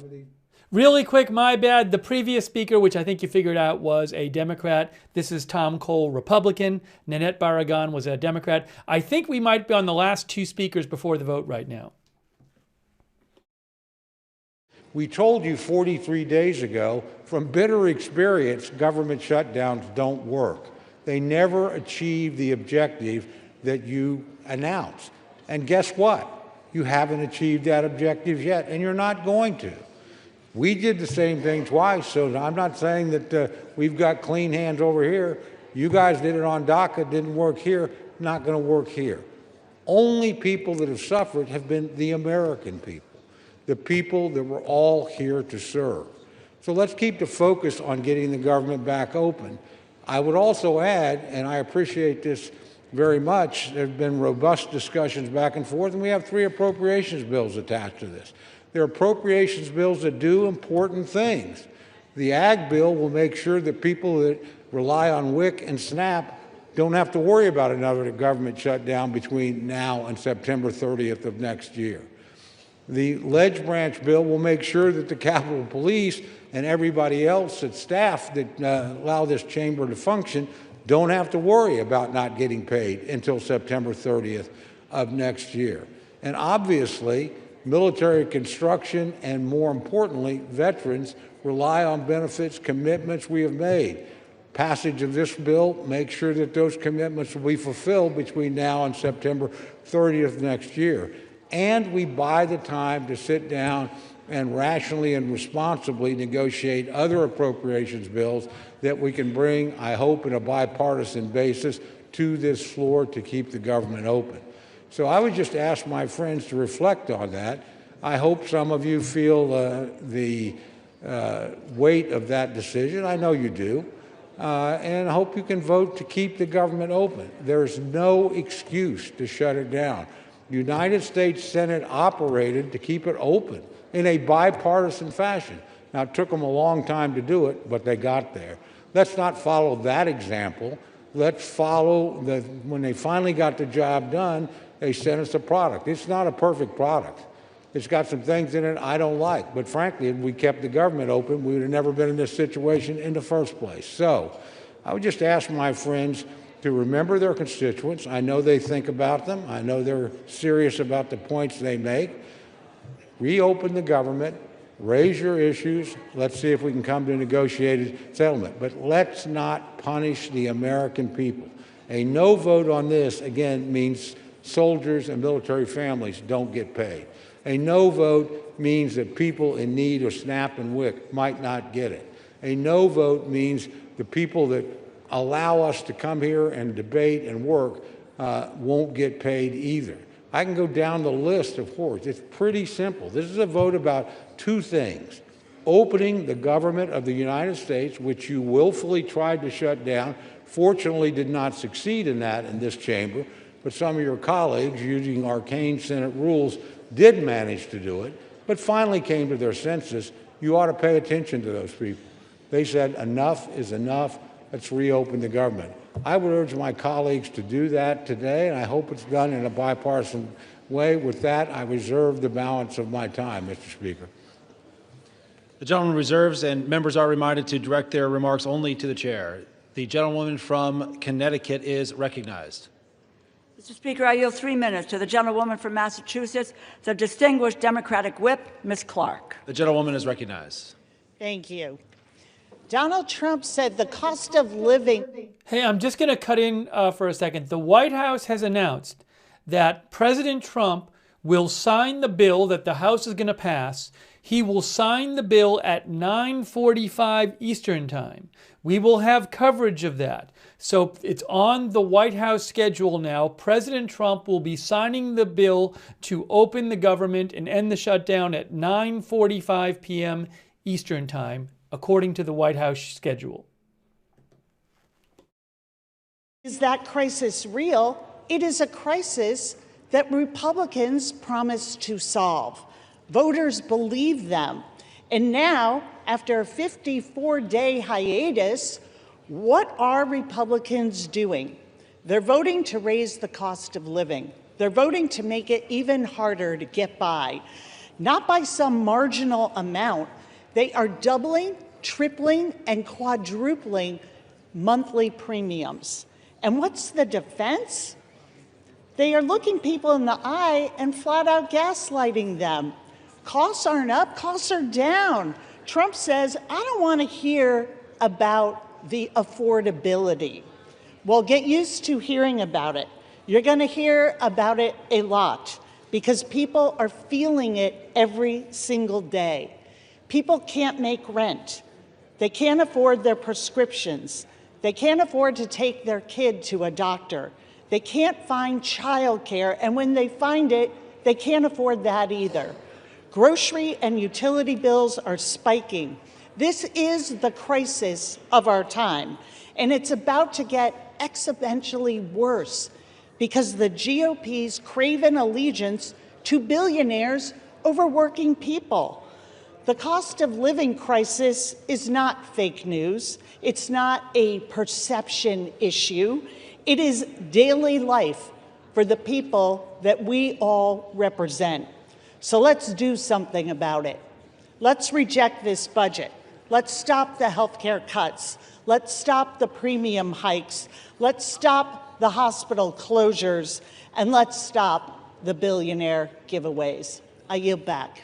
The gentlewoman yields. The gentlewoman from Connecticut reserves. The gentleman from Oklahoma is recognized. Thank you, Mr. Speaker. I reserve. The gentleman reserves. The gentlewoman from Connecticut is recognized.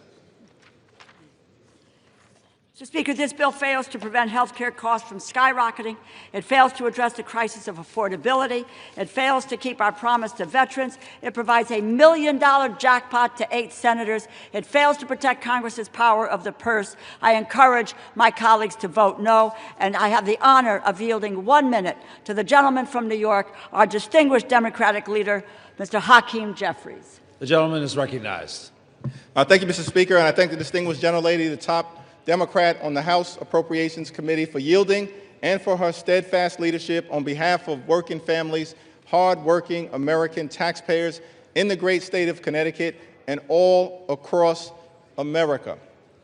Mr. Speaker, I rise today in strong opposition to this woefully inadequate spending bill that fails to decisively address the Republican health care crisis and fails to extend the Affordable Care Act tax credits for tens of millions of Americans. Mr. Speaker, before I say anything further, let me say to our men and women in uniform, to our active duty troops, to our hardworking federal employees, to our civil servants, to our TSA agents, to our Capitol Police, to our staff here in the House of Representatives, to our air traffic controllers, thank you for your service. Thank you for your sacrifice. Thank you for the work that you do on behalf of the American people each and every day. And it's our promise to all of you that we will continue to work hard to make sure that you are treated with the dignity and respect that you deserve. In a year in which the Trump administration has gone after hardworking federal employees relentlessly, including firing more than 200,000 federal employees prior to the start of the Trump Republican shutdown. Republicans control the House, the Senate, and the presidency. Donald Trump and Republicans made the decision to shut the government down, the longest shutdown in American history. Would rather do that than provide health care that's affordable to working class Americans, middle class Americans, and hardworking American taxpayers. All across the country, I'm certain that there are people in America asking the question, where do we go from here? House Democrats have a simple answer. We will continue to fight to lower the high cost of living. House Democrats will continue to fight to address the health care crisis that Republicans have created. And House Democrats will continue to fight to extend the Affordable Care Act tax credits for tens of millions of Americans that Republicans have created. This fight is not over. We're just getting started. We'll fight today. We'll fight tomorrow. We'll fight this week. We'll fight next week. We'll fight this month. We'll fight next month. We'll fight until we win this battle for the American people. That's our commitment as House Democrats. And there's only two ways that this fight will end. Only two ways, Mr. Speaker, that this fight will end. Either Republicans finally decide to extend the Affordable Care Act tax credits this year, or the American people will throw Republicans out of their jobs next year and end the speakership of Donald J. Trump once and for all. That's how this fight ends. Mr. Speaker, during this painful Trump Republican shutdown, what we've seen is two different philosophies in terms of how to govern for the American people. The Democratic Party philosophy is clear. We are ready, willing, and able to find bipartisan common ground anytime, any place, to enact spending agreements that actually make life better for the American people. But in order to do that, we need to have partners on the other side of the aisle who are actually willing to find a bipartisan path forward. But what we've seen from Republicans from the very beginning of this presidency is a my way or the highway approach. That's been the Republican philosophy. Jam your extremism down the throats of the American people. That's what we've seen from day one of this presidency. That's the reason why the government has been shut down by Republicans and Donald Trump for the longest period of time in American history. What have we seen from Donald Trump and Republicans during this shutdown? A consistent unwillingness to actually find common ground in order to make life better for the American people. Donald Trump, during this shutdown, found the time to play golf week after week after week, Donald Trump found the time to pardon serial fraudsters like George Santos and Rudolph Giuliani. Donald Trump found the time to meet with the Chinese Communist Party. Donald Trump found the time to destroy the East Wing of the White House. Donald Trump found the time to extort $230 million from the Department of Justice so he could line his pockets. Donald Trump found the time to bail out Argentina with $40 billion. Donald Trump found the time to rip away SNAP benefits from 42 million Americans. Mr. Speaker, these extremists are not like us. They're not like us. They have zero interest in fighting hard to make life better for the American people. Their philosophy, my way or the highway, our response, get lost. We're going to continue to fight hard on behalf of the American people. In the midst of a health care crisis and a cost of living crisis that is very real, despite what Donald Trump, the leader of the Republican Party, has to say, he claims there is no affordability crisis in the United States of America. But why would anyone believe anything that Donald Trump or Republicans have to say on this issue? Because throughout 2024, before the election, Republicans in the House and in the Senate and Donald Trump on the campaign trail spent all of their time saying that costs were going to go down on day one. But costs haven't gone down. Republicans haven't done a damn thing to lower the high cost of living. Costs haven't gone down in this country. Costs have gone up. Inflation is on the way up. Housing costs out of control. Grocery costs out of control. Electricity bills out of control. Healthcare costs skyrocketing out of control. And in the midst of this affordability crisis, seeing this, Democrats said, we've got to fight to make sure that we extend the Affordable Care Act tax credits so that tens of millions of people, working class folks, middle class folks, people in rural America, working class America, small town America, the heartland of America, black and brown communities all throughout America, don't experience premium increases that in some cases will go up by $1,000 or $2,000 per year. In many cases, month after month after month, $1,000 or $2,000 per month, tens of thousands of dollars per year. Unacceptable in this country, the wealthiest country in the history of the world.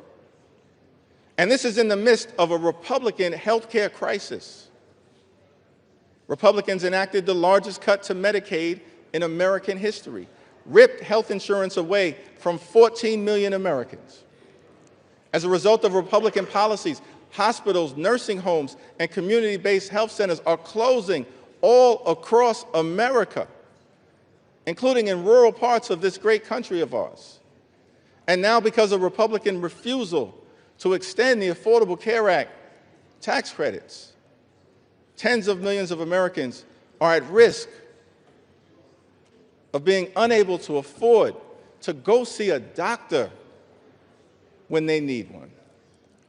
In this country, the wealthiest country in the history of the world, it can't be the case that health care is simply a privilege for the wealthy, the well-off, and the well-connected. Mr. Speaker, that's the Republican perspective. We believe as Democrats that health care has to be a right, and a right that's affordable and available to every single American in the United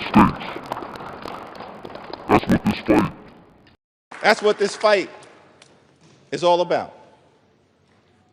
And that's what the fight will continue to be about as we move forward. Many of my Republican colleagues have suggested that they want to deal with the health care affordability issue, that they want to address the Republican health care crisis that's devastating people all across this country. Well, we have an opportunity for you to do so. There's a discharge petition connected to legislation that House Democrats have introduced to extend the Affordable Care Act tax credits for 3 years, because we believe that working class Americans, middle class Americans, and everyday Americans deserve the same level of certainty that Republicans always provide to the wealthy, the well-off, and their well-connected donors. Working class Americans deserve that level of certainty. So join us in extending the Affordable Care Act tax credits. It's not too late. We're in the midst of open enrollment, but the tax credits expire on December 31st. And we will stay on this issue until we get this issue resolved for everyday Americans. Mr. Speaker, as I close, you know, I've had the opportunity, as many of us do, to serve in the United States Congress with legendary figures, too numerous to mention.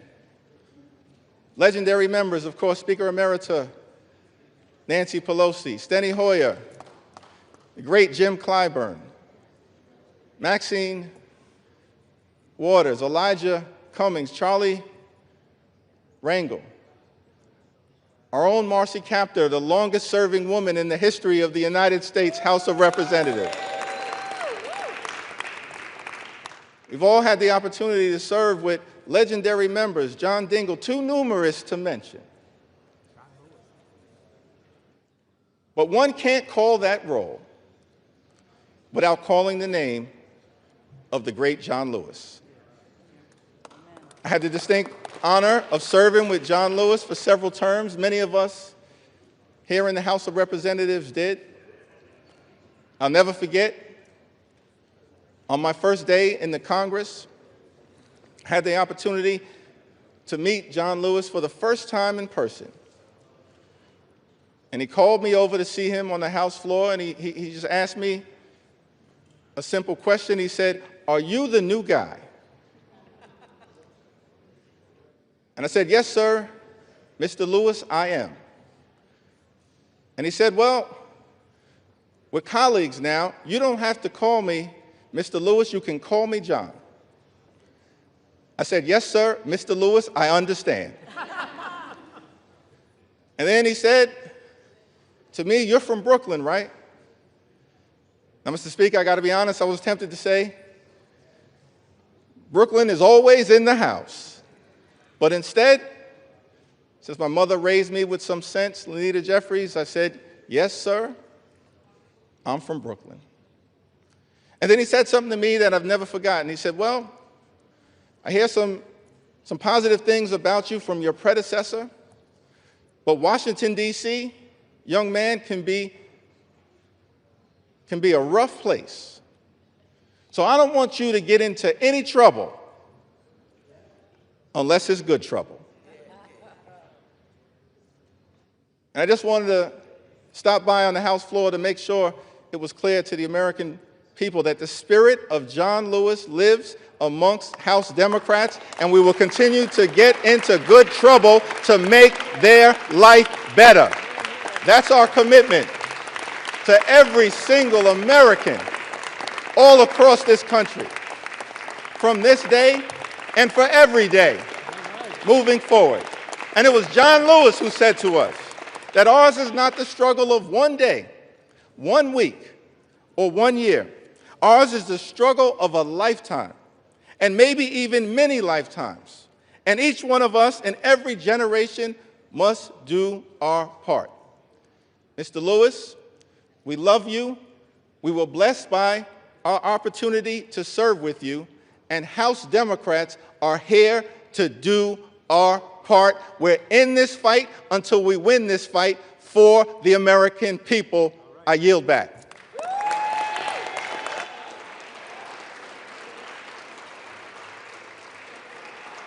The gentleman yields. Members are reminded to refrain from engaging in personalities towards the president. The gentlewoman from Connecticut has 30 seconds remaining and is recognized.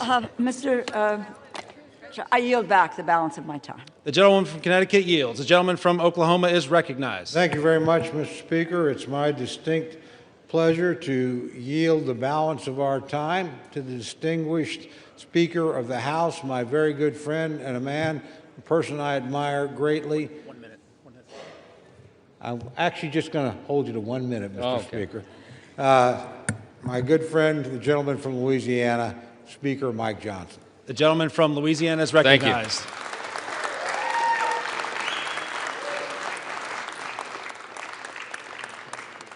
I want to thank my friend Chairman Cole. Has done an extraordinary job in this process. And Mr. Speaker, we all know why we're here. House Democrats voted to shut the government down. It was 54 days ago when we had that vote, September 19th. And since that time, Senate Democrats have voted 14 times to close the government.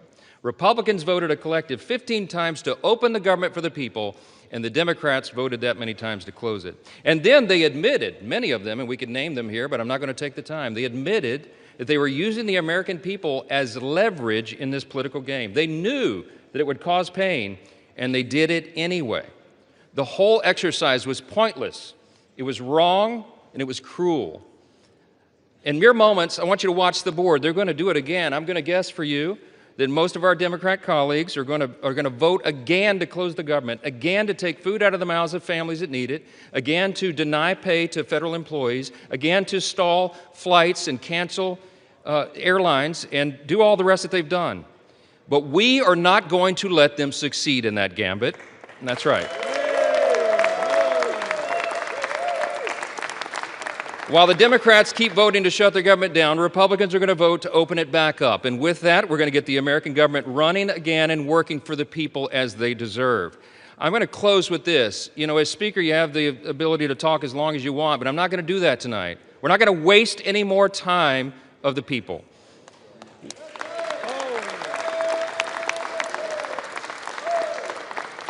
I'm just going to say this. I think that everybody needs to remember this one simple thing.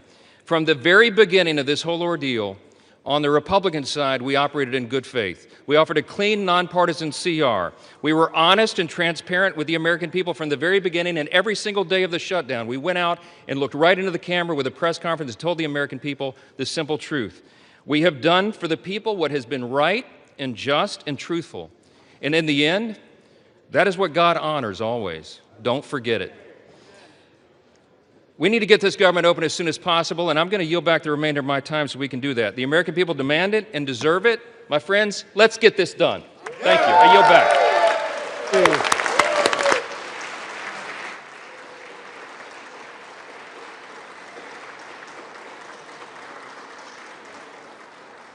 Proud of you. I think the gentleman vote might yields. be down. Let's see. The gentleman from Oklahoma has 3 minutes remaining and is recognized. I yield back the balance of my time. The gentleman yields. All time for debate has expired. Pursuant to House Resolution 873, the previous question is ordered. The question is on the motion by the gentleman from Oklahoma, Mr. Cole. All those in favor say aye. Aye. All those opposed say no. In the opinion of the chairs, the ayes have it. For what purpose does the gentleman from Connecticut stand? Mr. Speaker, I request the yeas and nays. The yeas and nays are requested. Those favoring a vote by the yeas and nays will rise. A sufficient number having risen, the yeas and nays are ordered. Members will record their votes by electronic device. This is a 15-minute vote. This is the vote. This is the vote to end the shutdown. This is it now. The vote to end the shutdown is going on right now. It's going to pass. But we're watching it live, and then President Trump is going to do a bill signing to end the shutdown officially at 9:45 Eastern Time. Okay, so this is the vote. This is the vote right now on ending the government shutdown. By the way, quick thanks to Mitchell Pilot. Very nice of you, Mitchell Pilot. Also, our new members, Cruz and Joe Martin. Thanks for your support. Paul G., thanks for the memberships. Ben, thanks for being a member. And Big Dog Gaming and Penolta, thanks for your support. And Turan Mao on Twitch. Wow. So it's happening right now, guys. This is the vote. The House is voting to approve the Senate legislation, and then it'll go to President Trump. You are watching it. Republicans, yays. Democrat nays. It is happening now. If once the Republicans approve this, then President Trump needs to sign it. The last thing that has to happen for the bill to become law is the president has to sign it. This will send it to President Trump. We will be covering his signing at 9:45 p.m. Eastern Time.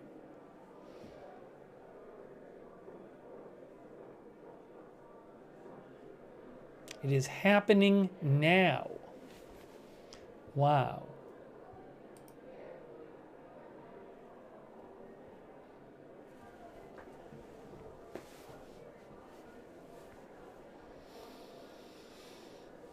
I think it might be all yays and all yays for Republicans and all nays for Democrats. I appreciate you guys being here for our coverage of this. More to come. Again, President Trump will be signing it, and we will have coverage of that at 9:45. We might have to put a clock up for that.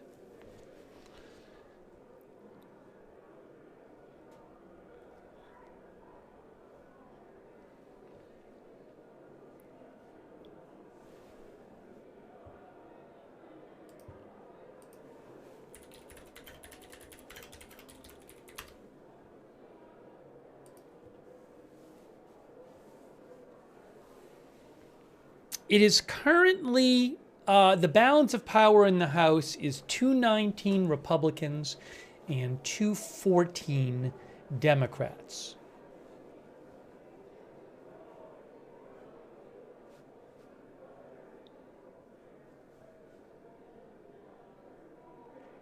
Oh, the Hakeem Jeffries' voice changed because there was a bit of an issue with the video for a second. So sorry about that. That's what that was. Again, you can see it on the screen. This is the vote by the House to end the shutdown.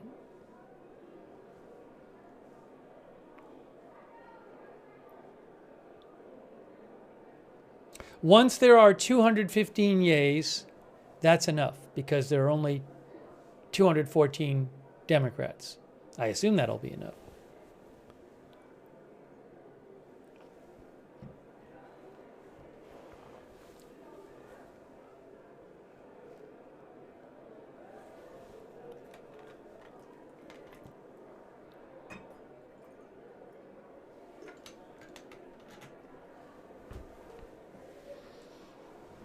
This only requires a majority.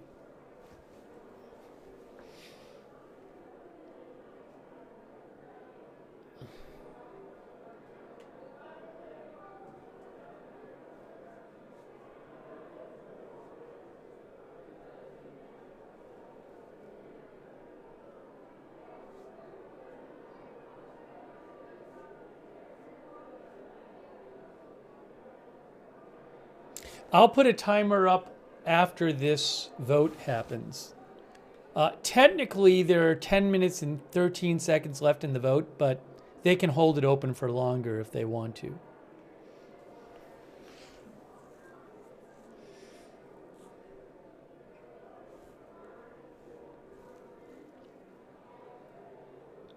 More votes coming in. More votes are coming in.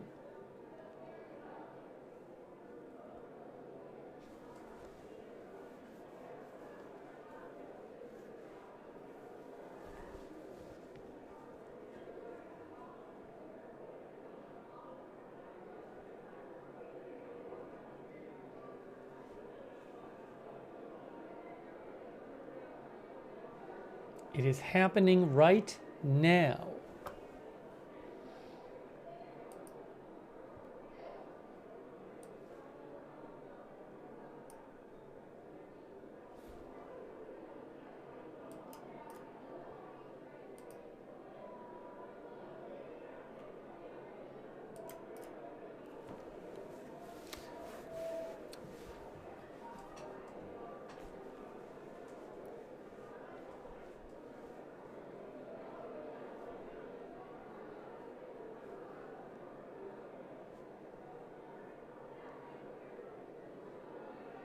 Thanks, Ori, who says, will the stock market spike?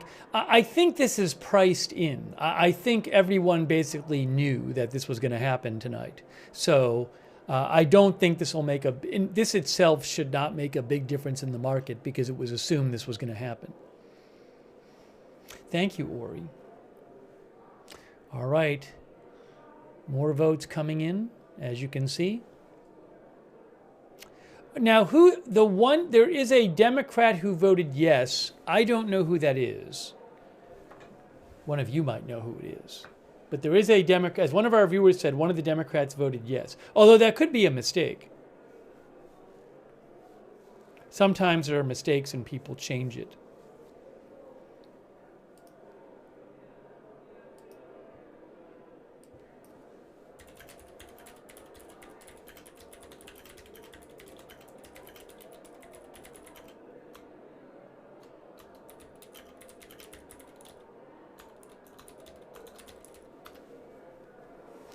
Now, Fetterman is a senator, not a House member, so it would not be Fetterman.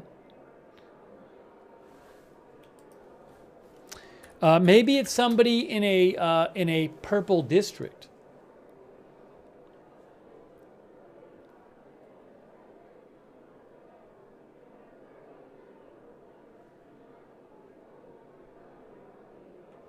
Well, I'll see if I can find out for you. Hold on. Jared Golden. Jared Golden is the one, according to Olivia Beavers. It is Representative Jared Golden, and he is from he is from Maine. Jared Golden. He is from Maine's 2nd District.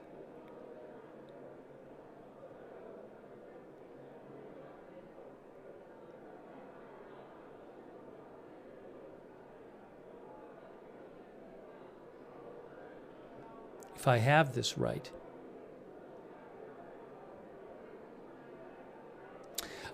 Jared Golden's district was one of 6 districts, was one of 13 districts in 2024 that voted for Trump for president and elected a Democrat to the House of Representatives. So one of the 2 Democrats who voted to end the shutdown is someone who is from a district that went for Trump in 2024. My guess is that the other person is in a similar situation too.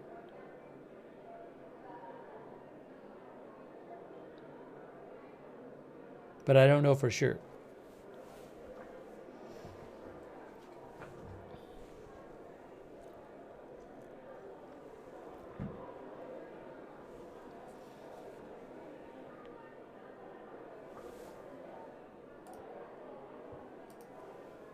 Oh, is Jared Golden hold on a second. Yes, good point by our viewer. A viewer made excellent point. Jared Golden is retiring, by the way. That's a great point by our viewer, that Jared Golden is retiring.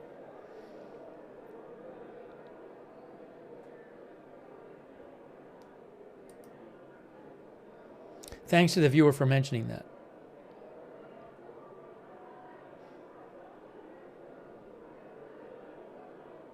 He's not running for re-election.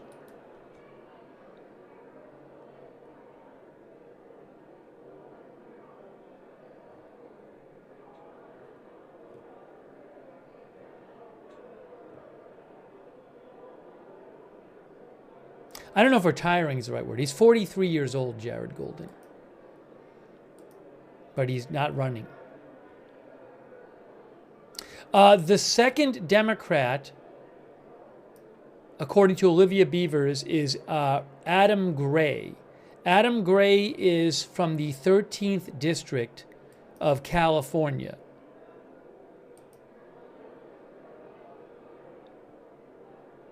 That's a Trump district as well. Adam Gray, who represents the 13th District, voted yes. He's a Democrat.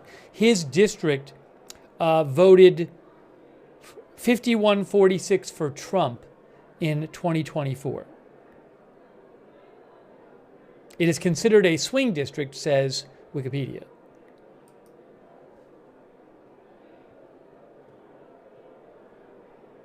Actually, I don't know what's going to happen to his district now, because there's going to be all that redistricting in California.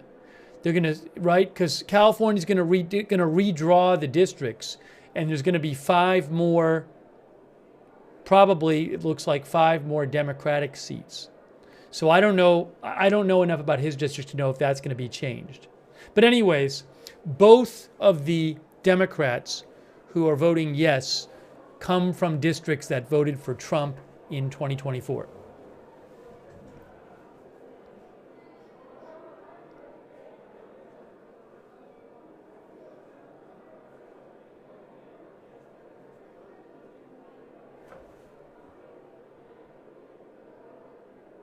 Actually, what am I saying? Well, my point about the districts is the California Reps District, the 13th, is a pro-Trump district. But I don't know that they would redraw his district. I don't know about that. To make it more safe or something, I have no idea. Anyways, I'm not going to worry about that right now.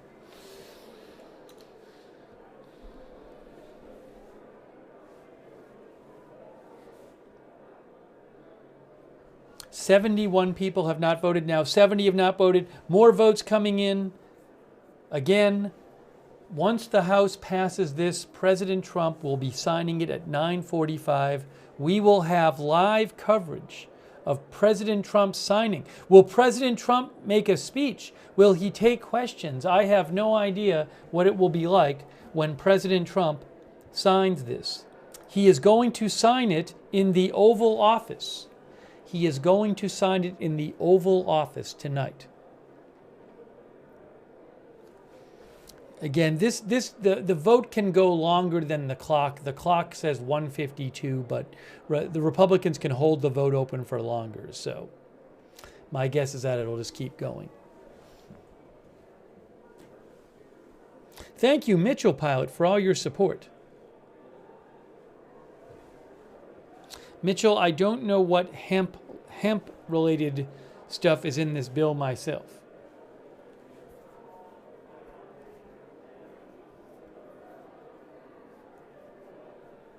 All right, we're getting down to it. Only 41 no votes so far. Only 41 not yet voted, guys.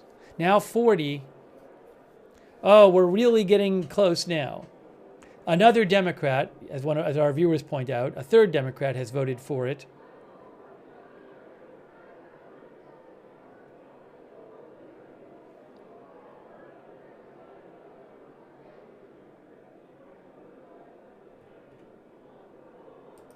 Fourth Democrat have now voted for it.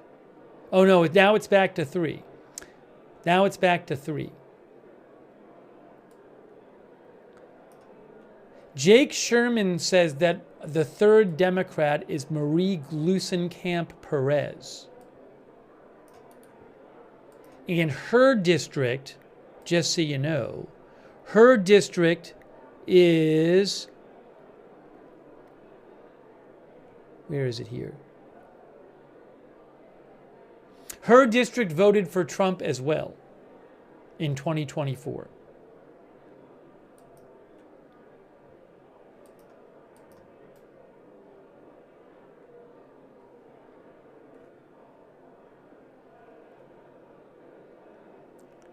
But one Republican voted no. Maybe that person is also in a swing district.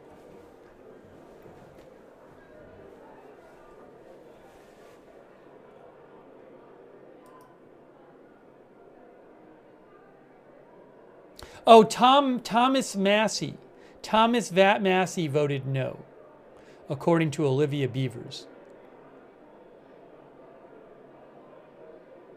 Thomas Massey is the only Republican no. Hey, thanks again, Mitchell Pilot. Thank you, Mitchell Pilot. Also, Martin Gingrich. Thank you, Martin Gingrich.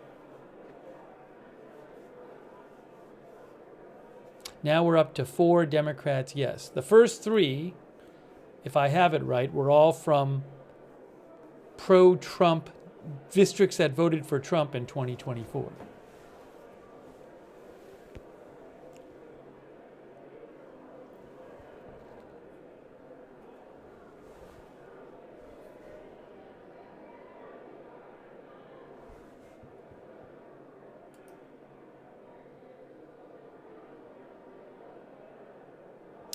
The fourth Democrat who voted yes is Don Davis of North Carolina, according to Jake Sherman.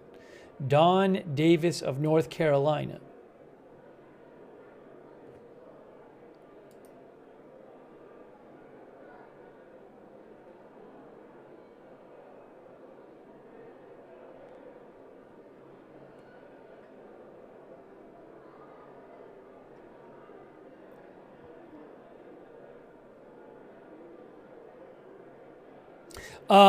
That district as well, Don Davis's district, also voted for Trump in 2024.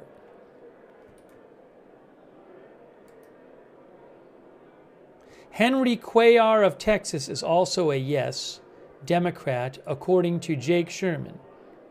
He is from Texas's 28th Congressional District. That district as well. All 5 Democrats who have voted yes are from districts that voted for President Trump in 2024. Hey, look, they have the votes. Just about. Well, we need a couple more votes in, but it's getting there. The other person who voted no is David Stubbe. He's a Republican. And he is from the 17th District of Washington. And that district, I don't know how they voted. He won in a very close race. David Stubbe, Republican who voted no, he won by 807 votes in 2024.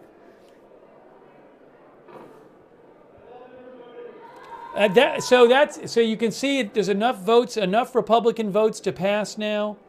It's going to pass. It's not official yet. But you can see, why are we not hearing anything? Well, we'll hear it soon.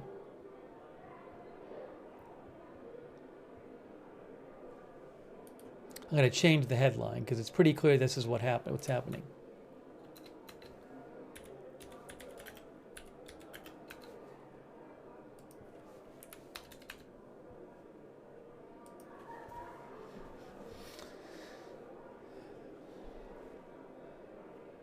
There are only 3 votes left, and that's not going to change it. So the House, as expected, will pass this legislation to fund the government. And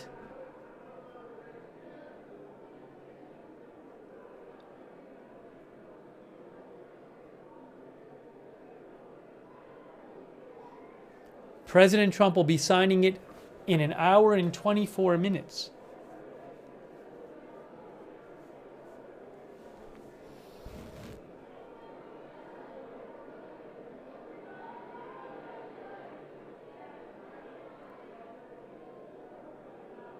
The government is not back open yet. The government will open when Trump... On this vote, the yeas are 222, the nays are 209. The bill is passed. The motion is adopted. The House has voted to end the shutdown. Without objection, the motion to reconsider is laid on the table. There we go. So Trump to sign bill to end shutdown at 9:45 p.m. ET.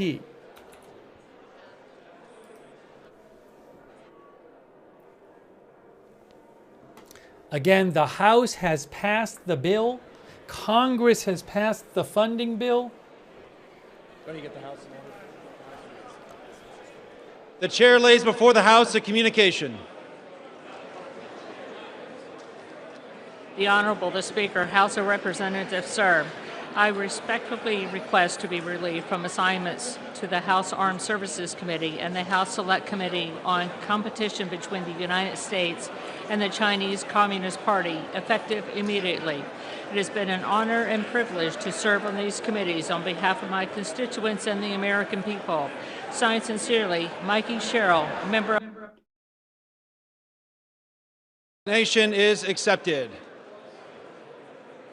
That was from Mikey Sherrill, who got elected. That was being read on behalf of Mikey Sherrill, who got elected as the governor of New Jersey.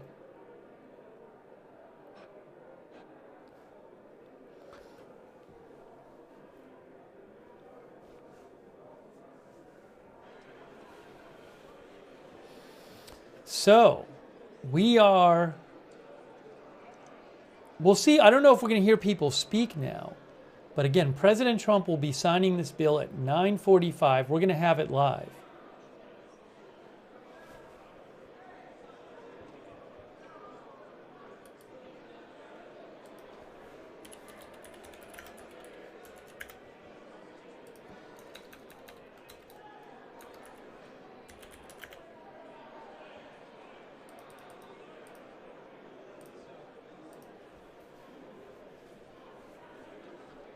I'm going to put our clock on. I'm going to put a clock up there for the countdown.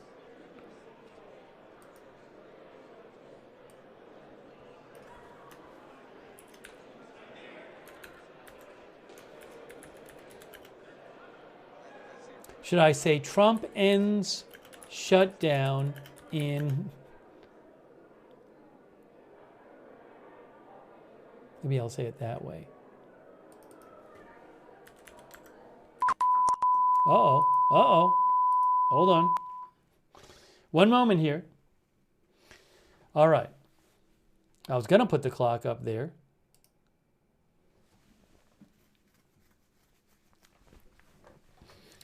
All right. So Trump will be signing the bill to end the shutdown. I ended up changing the title of the broadcast because I didn't, there was all this... I didn't realize it was going to be that Trump was going to do a signing and everything. So at this point, we've kind of just been focusing on this for a while. So I changed the title of the broadcast.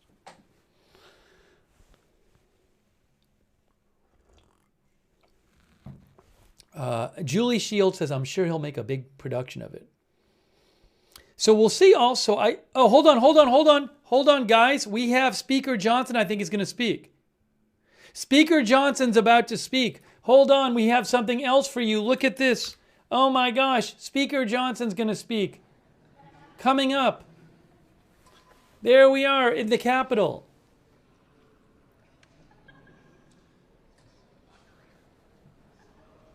So we're going to hear from Speaker Johnson and who knows who else.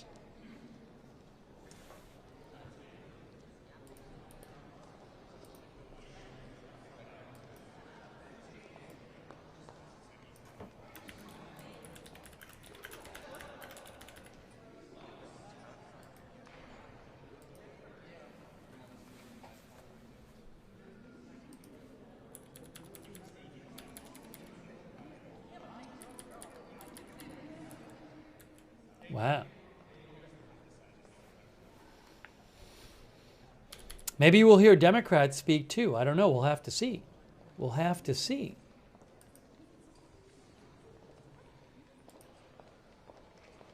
The House has adjourned, by the way. I can tell you that the House has adjourned.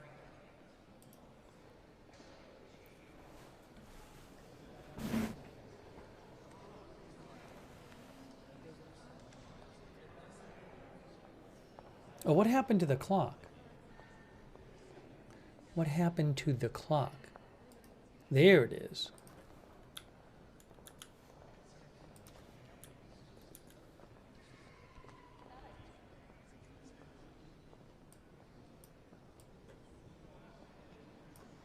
Put that up there. Hey, thanks so much to Steve Otten for your support. I'm going to read some comments from you guys. Thank you, Steve. I really appreciate everybody tuning in and being here for our coverage. Thanks to Big Dog Gaming for your support. So soon we will hear from the House Speaker.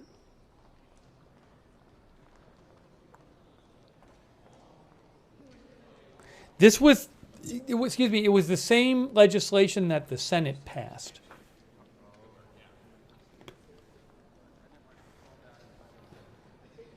which funds, I believe, some of the government, all of the government is funded till January 30th. Some of it's funded for longer, but some of it is only funded till January 30th. There could be another shutdown then.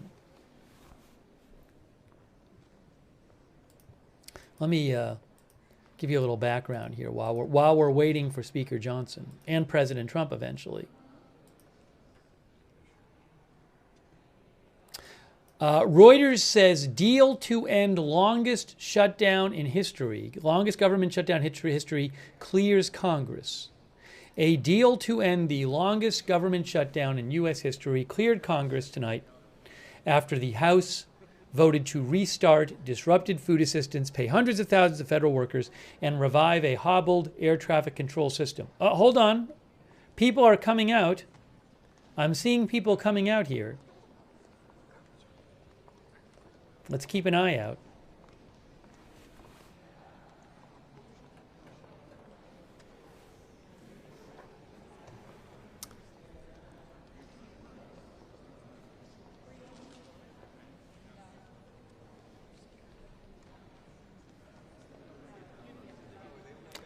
Most Democrats voted against this end of the shutdown.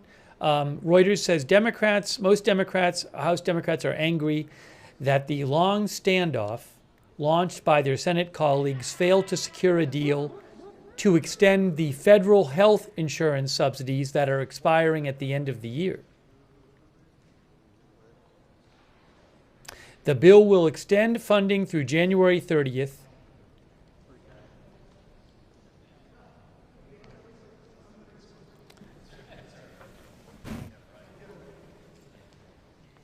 There's Speaker Johnson right now. Here's Speaker Johnson right now, guys.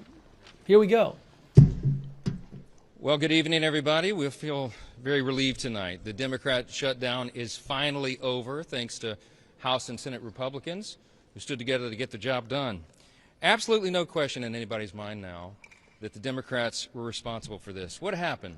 Millions of American families went without food on their table. You had millions of Americans stranded in airports with their flights canceled and delayed. You had troops and federal employees wondering where their next paycheck would come from.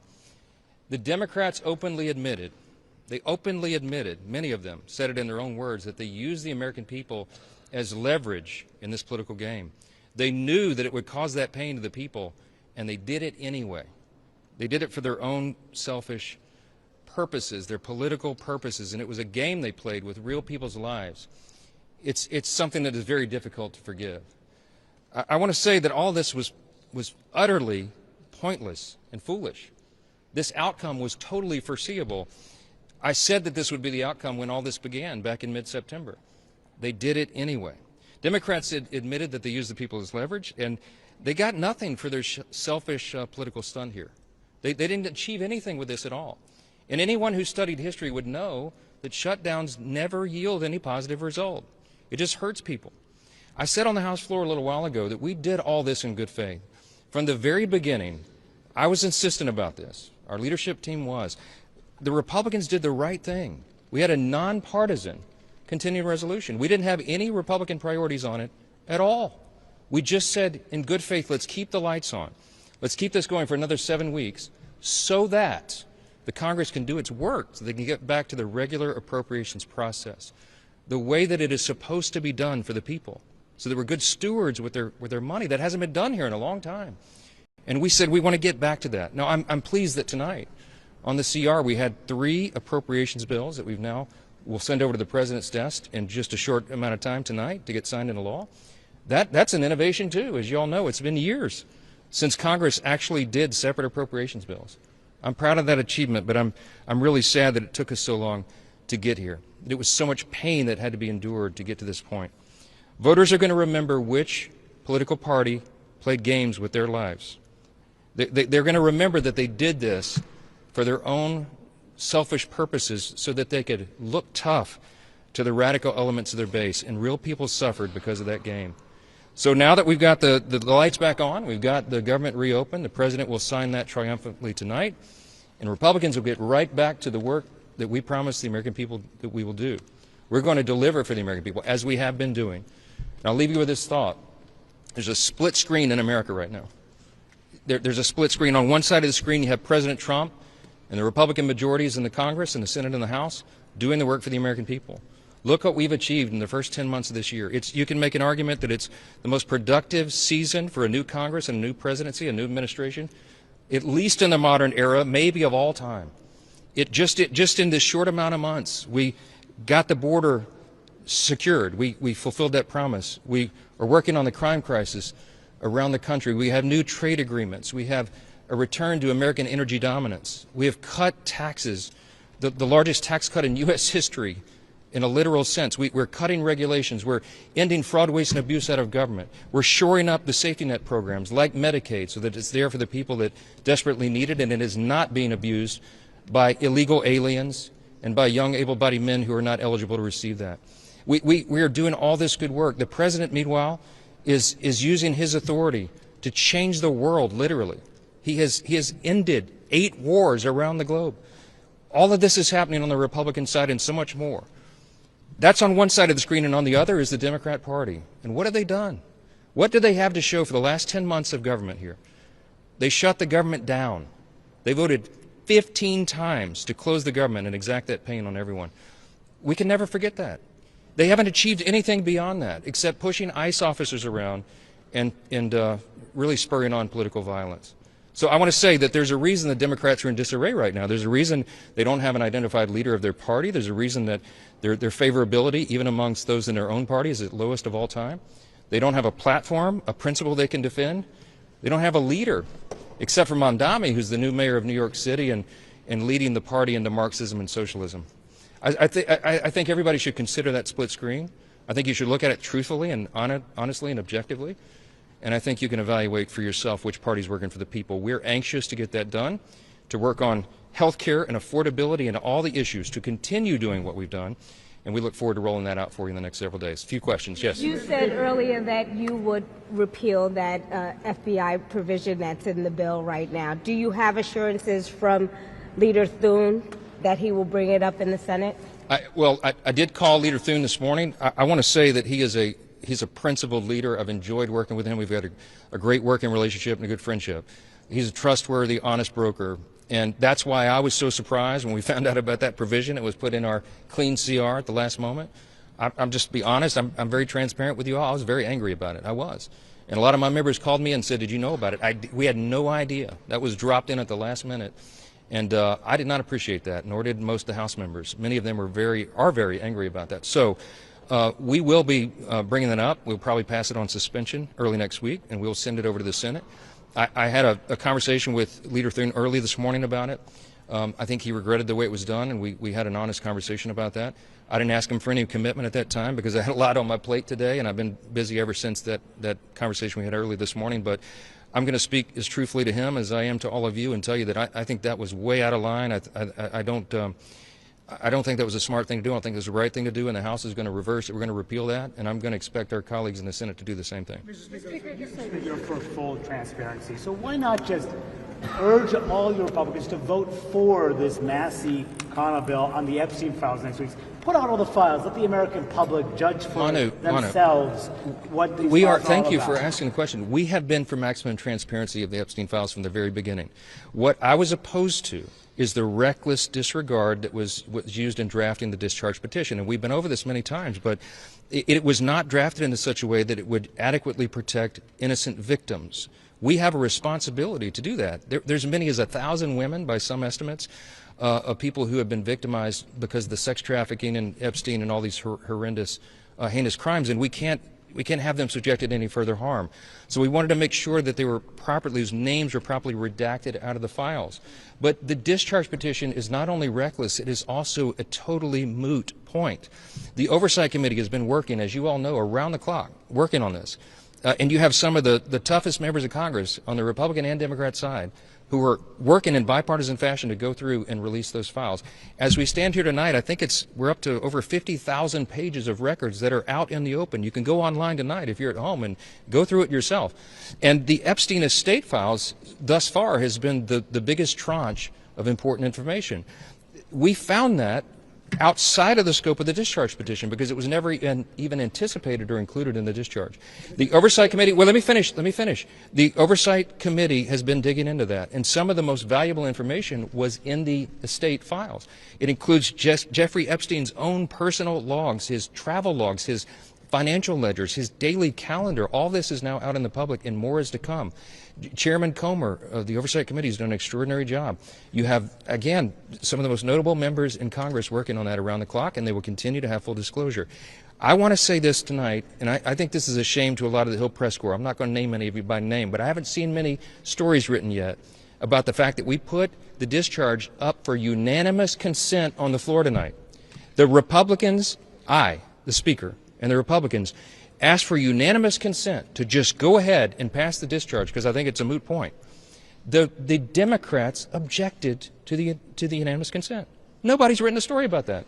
That's stunning to me. How can you miss that? If it was about transparency, if it was about full disclosure, there's two questions you should ask every Democrat in the House and Senate. Why didn't you bring this up during the 4 years of the Biden administration when the Biden DOJ had all these records the entire time? Nobody ever said a word about it. They didn't care. Now it's the biggest thing in the world. Didn't matter at all when Joe Biden had the files.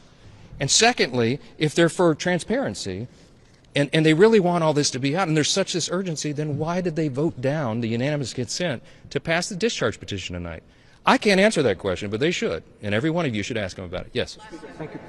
There are several members of your own conference that support at least a one-year extension of ACA subsidies. Others have alternative plans. Now that you're beyond this and as January 30th deadline looms, are you willing to put any one of those measures potentially on the floor? I've been asked 100 times whether I'll commit to putting any ACA extension on the floor.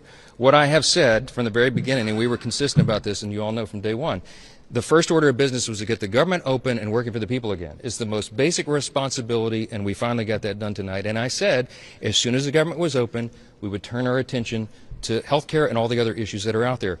We are willing to work and have always been willing to work in good faith with anybody in this building who wants to bring down the cost of health care. The Unaffordable Care Act, the ACA, did exactly the opposite of what they promised it. When the Democrats passed their health care law back in 2010, you all remember, the average American would have their premiums reduced by $2,500. They swore to you, and that was not true. And I think the people that drew it up knew it was not true in the very beginning. It was a lie. The people that were the architects of Obamacare, of the ACA, wanted single payer. They designed a system that they knew they had to know, because they're really intelligent folks, was going to implode on itself. They knew that it was not sustainable. And what has happened since that time? And we're going to be going through this in great detail next week. Get ready. We're going to take you through a timeline of who destroyed American health care. And I'll give you a hint. It didn't have anything to do with the Republican Party. It was the Democrats. They're the ones that gave you the Unaffordable Care Act. They're the ones that have been trying to subsidize it and prop it up and add to it ever since. We're the ones that have been trying to fix it. The Republican Party has. What has happened since the Democrats wrecked American health care is that your premiums have gone up by some cases 60%, in some cases more. And it's going to go up further. So their solution is right now they want to subsidize it further. They want to subsidize insurance companies. They want the COVID era extension that was created by the Democrats themselves. They created the subsidy. They're the ones that put the expiration date of December 31 of 2025 on that. They knew it wasn't going to be permanent because it was a boondoggle. And now they're trying to claim it's Republicans' fault? The Democrats created it. The Democrats broke it. The Democrats are driving your cost up. Who are you going to trust to fix health care? It's the Republican Party. Because we have volumes of ideas on how to do this, on how to fix it, on how to drive costs down, and how to increase access to care and quality of care. And you're going to see all that vigorous debate. So the answer to your question is, am I going to guarantee a vote on ACA unreformed COVID-era subsidies that is just a boondoggle to insurance companies and robs the taxpayer? We got a lot of work to do on that. The Republicans would demand a lot of reforms before anything like that was ever possible, and we have to go through that deliberative process. We have currently 433 members of the House of Representatives. There's a lot of opinions in this building, and on our side, certainly a lot of opinions on how to fix health care and make it more affordable. I have to allow that process to play out. I'll leave you with this. The biggest objection that I had to Chuck Schumer and Hakeem Jeffries, who were playing political games with people's lives when they shut the government down, was Chuck Schumer came out and said the quiet part out loud. I don't even think he realized he has no self-awareness. But he came and cried to all of you that I would not agree to go into a back room and make a four corners agreement on these issues. That just he and I and Hakeem Jeffries and Leader Thune would go in a room and make this decision for the entire population of America and block out all of our colleagues as if they had no voice in it. That is why Washington is broken. That's why Congress hasn't worked well for people. That's why they don't have a lot of faith in what goes on here. And I'm committed to trying to restore that faith. And one way we do that is we get back to regular order, and we allow all the duly elected members of this body to have their voices heard. I'm not playing games, and Chuck Schumer, I'm not going in a back room with you and making a four corners deal on anything. And I hope you understand that. Thank y'all. We got the government open. Let's celebrate tonight. They did the right thing. We congratulate them. All right, that was Mike Johnson, Speaker Mike Johnson. We'll see.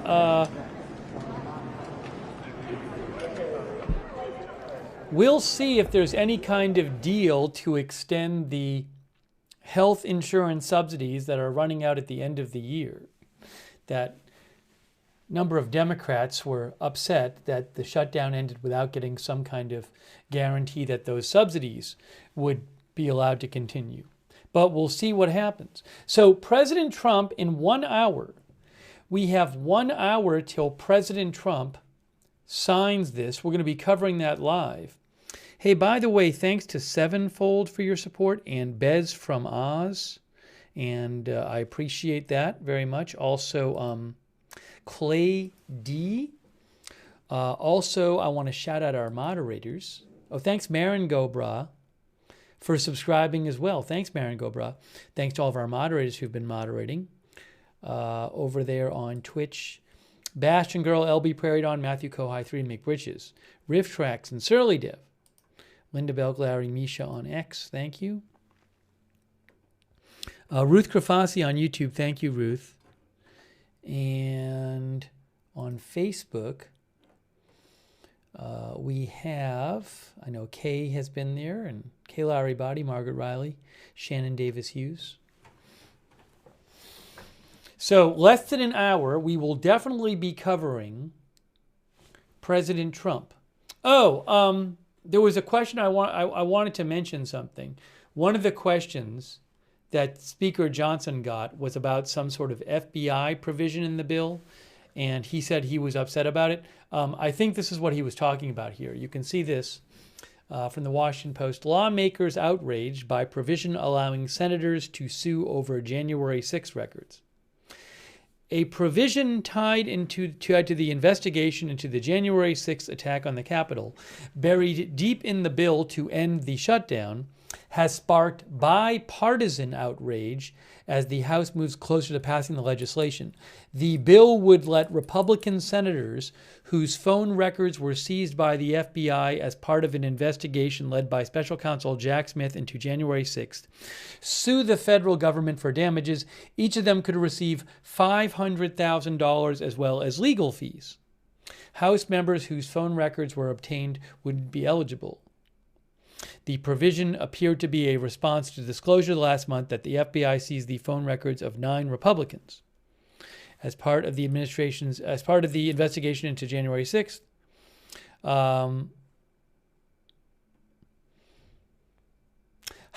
You can see here, Republicans did not seek to strip the provision because changing the funding bill that came out of the Senate would have forced the Senate to come back and pass it again, which would have delayed the end of the shutdown. But Speaker Johnson said today that the House would fast-track legislation next week to repeal the provision. At least 2/3 of the House is expected to support it. And also, Chuck Schumer will support Johnson's push to repeal the provision. And I don't know, will it get repealed will the Senate vote to repeal it? How many Republican senators will vote against it? That I don't know. Anyways, we'll see if that ends up getting repealed, that provision.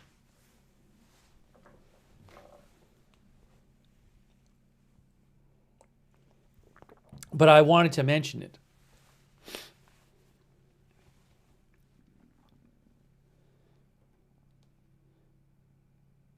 Battle/, thinks House GOP wants the 500,000 too. Well, Mike Johnson said he's going to try to, he was not happy with the thing and he doesn't like it in there. We just heard him say that. So sounds like in the House, they're going to vote to repeal it.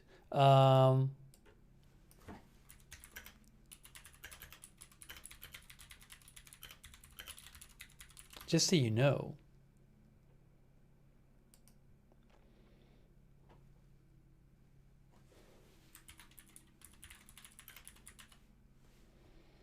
You can see here from Wikipedia, to repeal any element of an enacted law, Congress must pass a new law, containing repeal language and the codified statute's location in the U.S. Code.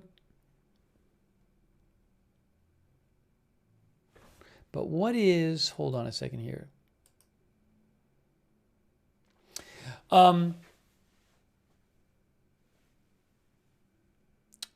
A veto can be overridden by a 2/3 vote in the House and the Senate, by the way. Basically, you have to pass a new bill to repeal a current law. You have to pass a new bill, but which the president can then veto. But if you have 2/3 vote in both the House and Senate, you can override the veto.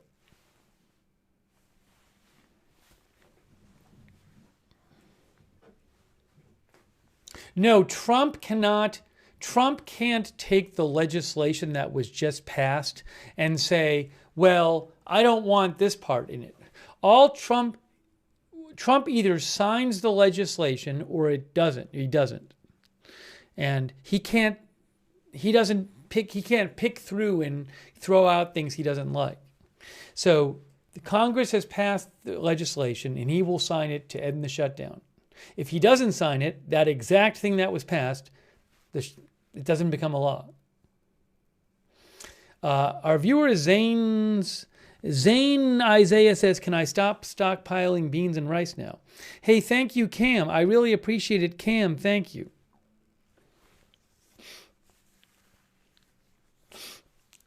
Cam, I think it'll be good for a lot of people that the country is that the government is open again. I think that's pretty obvious. So people get paid, for example, and there's lots of things about a government shutdown that makes life harder for Americans. As to whether you think what you think about the shutdown, I leave that to you. And look, I mean, there's what it actually was. The bill ultimately very different than before? Maybe not, but I think there's also obviously politics that goes into this too.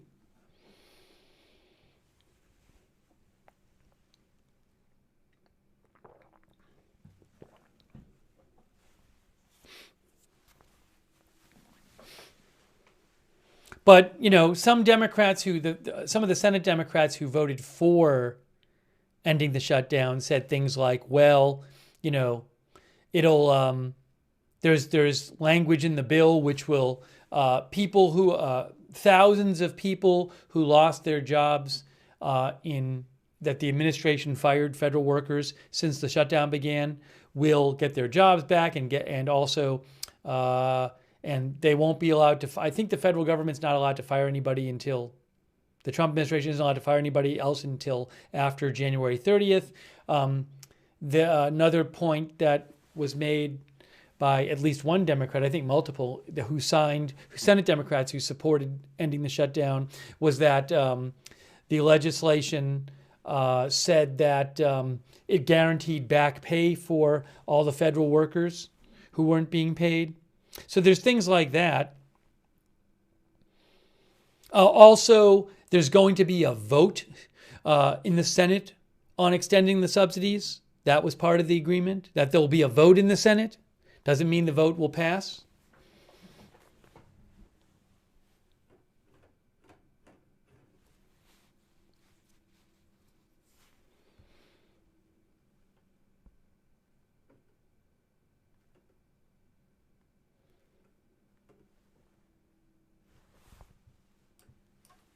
Yes, a couple of our viewers like Joe Smith say no line item veto.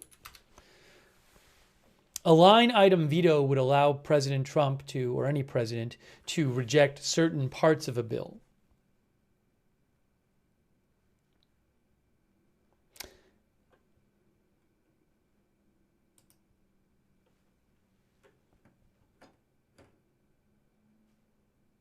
Hey, thanks, by the way, to Jiggle Jess. I hadn't heard about it. I'll have to do some research about that. Jiggle Jess, thank you. Also, Cam, thank you. Thank you, Cam. I appreciate it. Also,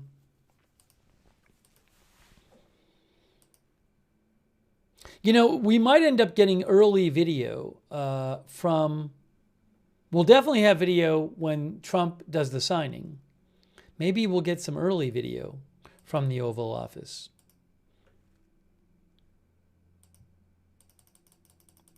Robert Dyer says Florida, the state of Florida has line item video. Is that true?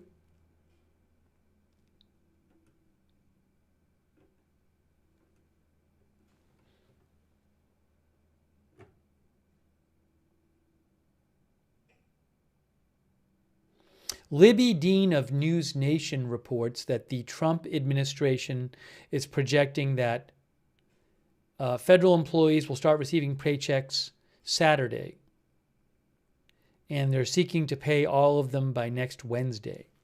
That's what Libby Dean of News Nation said.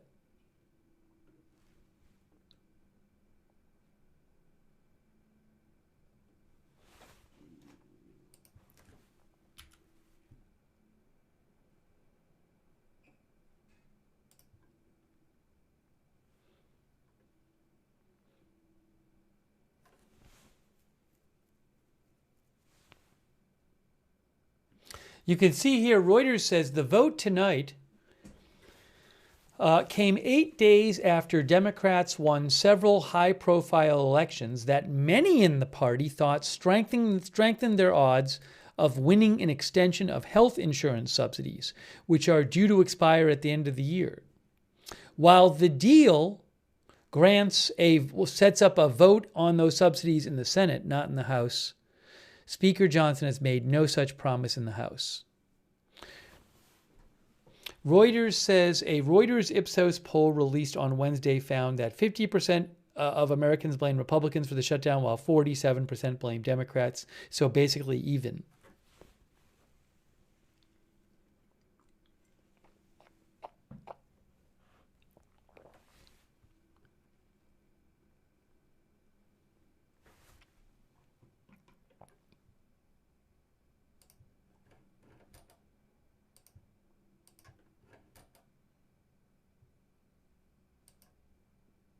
We may not end up getting tonight, by the way, and I greatly apologize about this. We may not end up getting on this stream to India and Pakistan because there's been too much going on with the shutdown stuff. Originally, when we came on the air, we were going to cover Epstein and India-Pakistan explosions, and then the shutdown stuff was going on, but we started covering the debate. Then we covered the vote, and now we're going to cover Trump signing. So I don't know that we'll get to that now, but if we don't, I really apologize, but I'd like to get to it, this week sometime.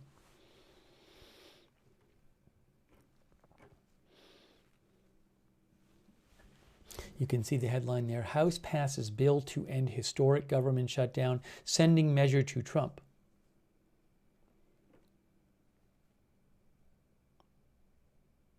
I didn't realize that it would. I think there was more debate than I thought there would be, and also I didn't know if President Trump was going to end up doing a signing ceremony. I mean, they could have just done a thing where he just signs it in private, but they're actually doing an event in the Oval Office where there's going to be video. Hey, thanks, Cam. Cam says, I'm glad we're back open for business. I just want what's for best for all of us. I'm right-leaning, but I love all of us. That's nice. And this country and what it stands for. Thank you, Cam. That's really nice.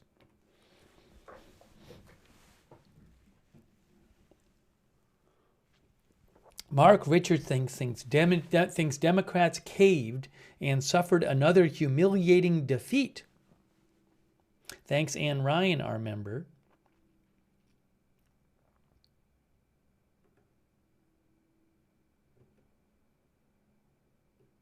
It's a big deal that this shutdown is ending. It's a very big deal. Also, maybe the air traffic is another thing that can get back to normal.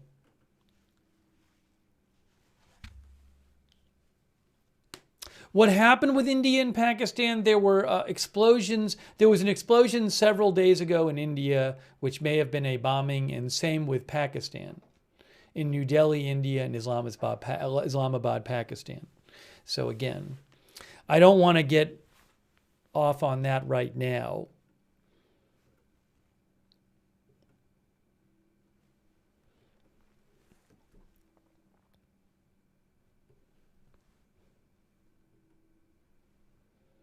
Oh, thanks also, by the way, to NeoTrip.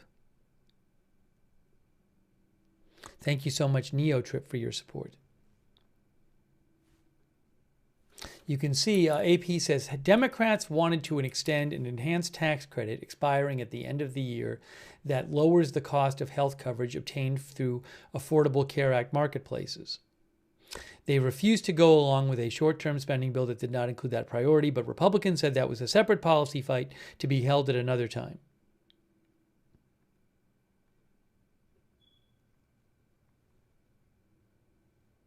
The legislation got the support of 8 senators who broke rank with Democrats after reaching the conclusion that Republicans would not bend on using a government funding bill to extend the health care tax credits. The compromise funds 3 annual spending bills and extends the rest of the government funding through January 30th. There could be another shutdown then.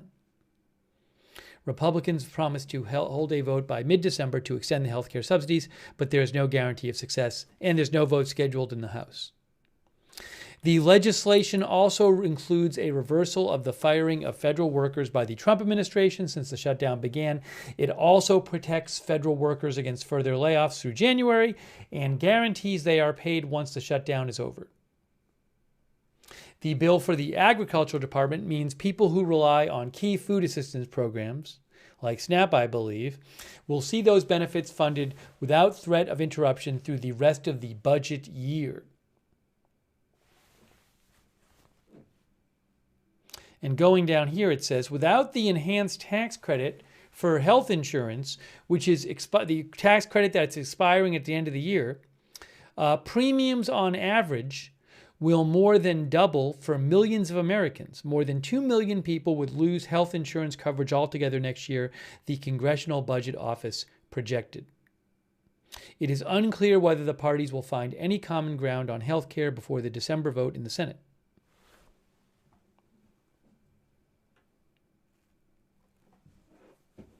Casper thinks we may see another shutdown in January.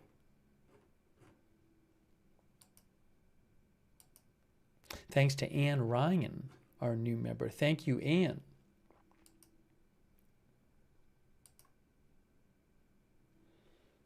"43 minutes until President Trump signs the funding bill." Wow.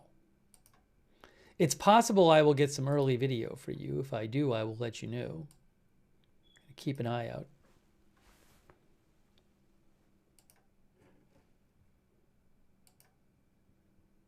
And in the meantime, one thing I can show you, look what I can show you while we wait for Trump.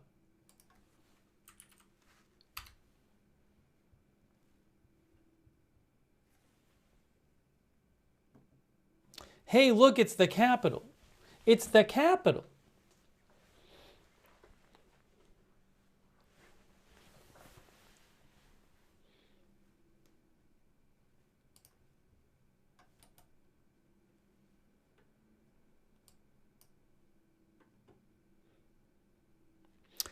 The Washington Post says the bill that's been signed will provide back pay to 650,000 federal workers who have been furloughed since October 1st, and an additional 600,000 who have been forced to continue working without pay. The measure will bring an end to mounting flight delays that have snarled airports across the country. As TSA agents work without pay, it will reopen offices serving farm loans and other federal benefits. It will reopen national parks and ensure that families relying on food aid receive the expected support.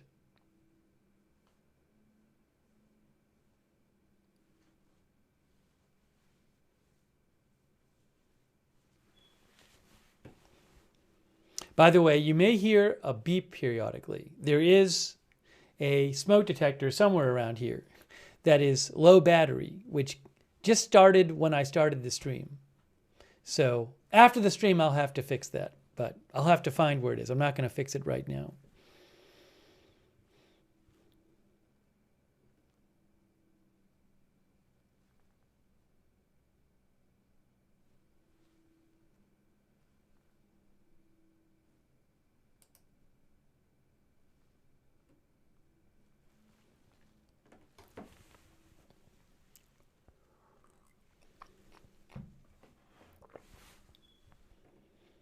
Yeah, there was that every so often that happens. Hasn't happened for a while, but every so often.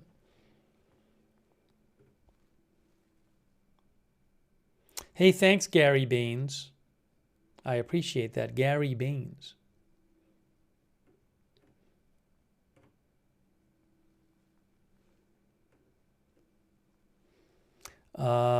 Clay, our viewer, says this is a huge deal, especially with Thanksgiving being only a couple weeks away.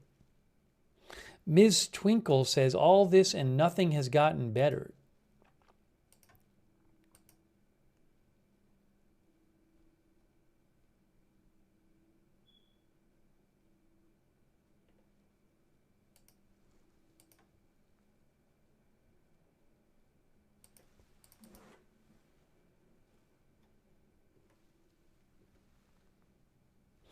Hey, look, guys, Carolyn Levitt just posted. Look at this.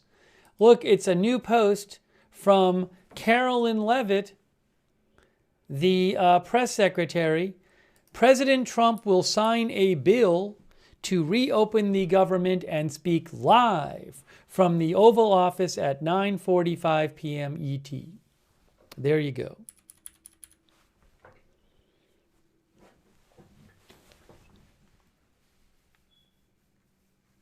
Coming up, OCB says cope hard Democrats. Raven Knight says live from the White House.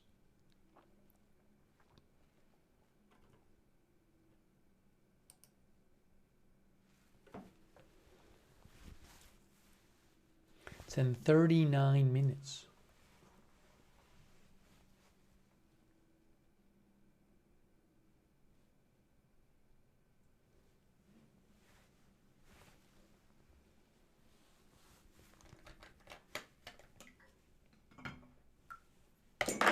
I have to get more water soon.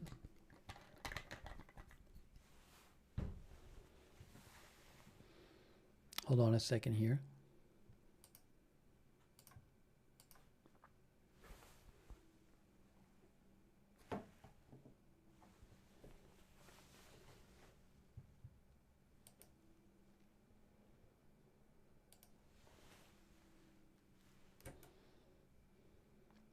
Should also see if we have any other news updates while we wait for Trump.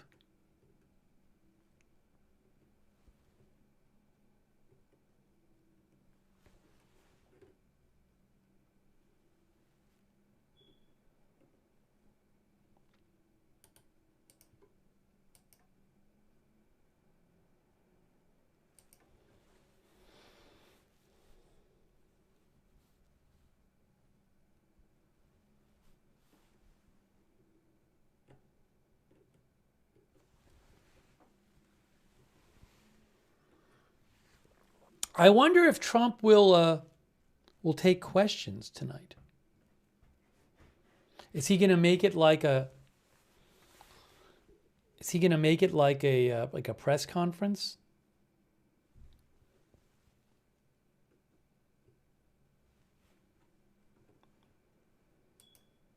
I really need to fix that thing. It's going to drive me crazy. I might fix it in a second. I might take a minute and fix the smoke alarm in a sec. If I can figure out which one it is, I might fix that in a second.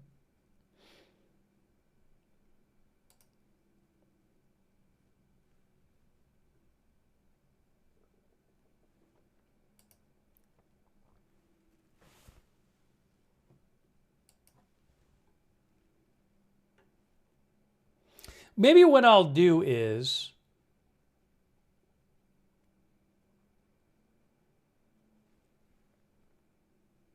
yeah, I'm going to go fix that. What I'm going to do is this.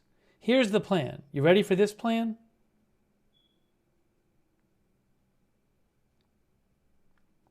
Why don't I do this?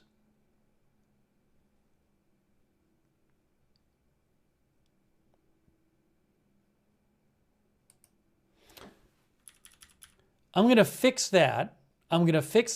Okay? And I'm going to just take a few minutes. And while I'm doing that, I'll play, for people who want to watch it, while I'm doing that, I will play the White House briefing from today. And I'll put on the screen.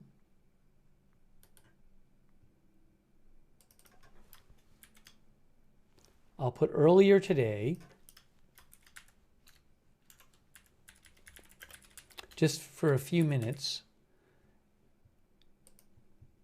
because I got to fix that thing and get some more water and everything. So, and I'll put that I'm coming back in a few minutes, and we will cover the Trump signing.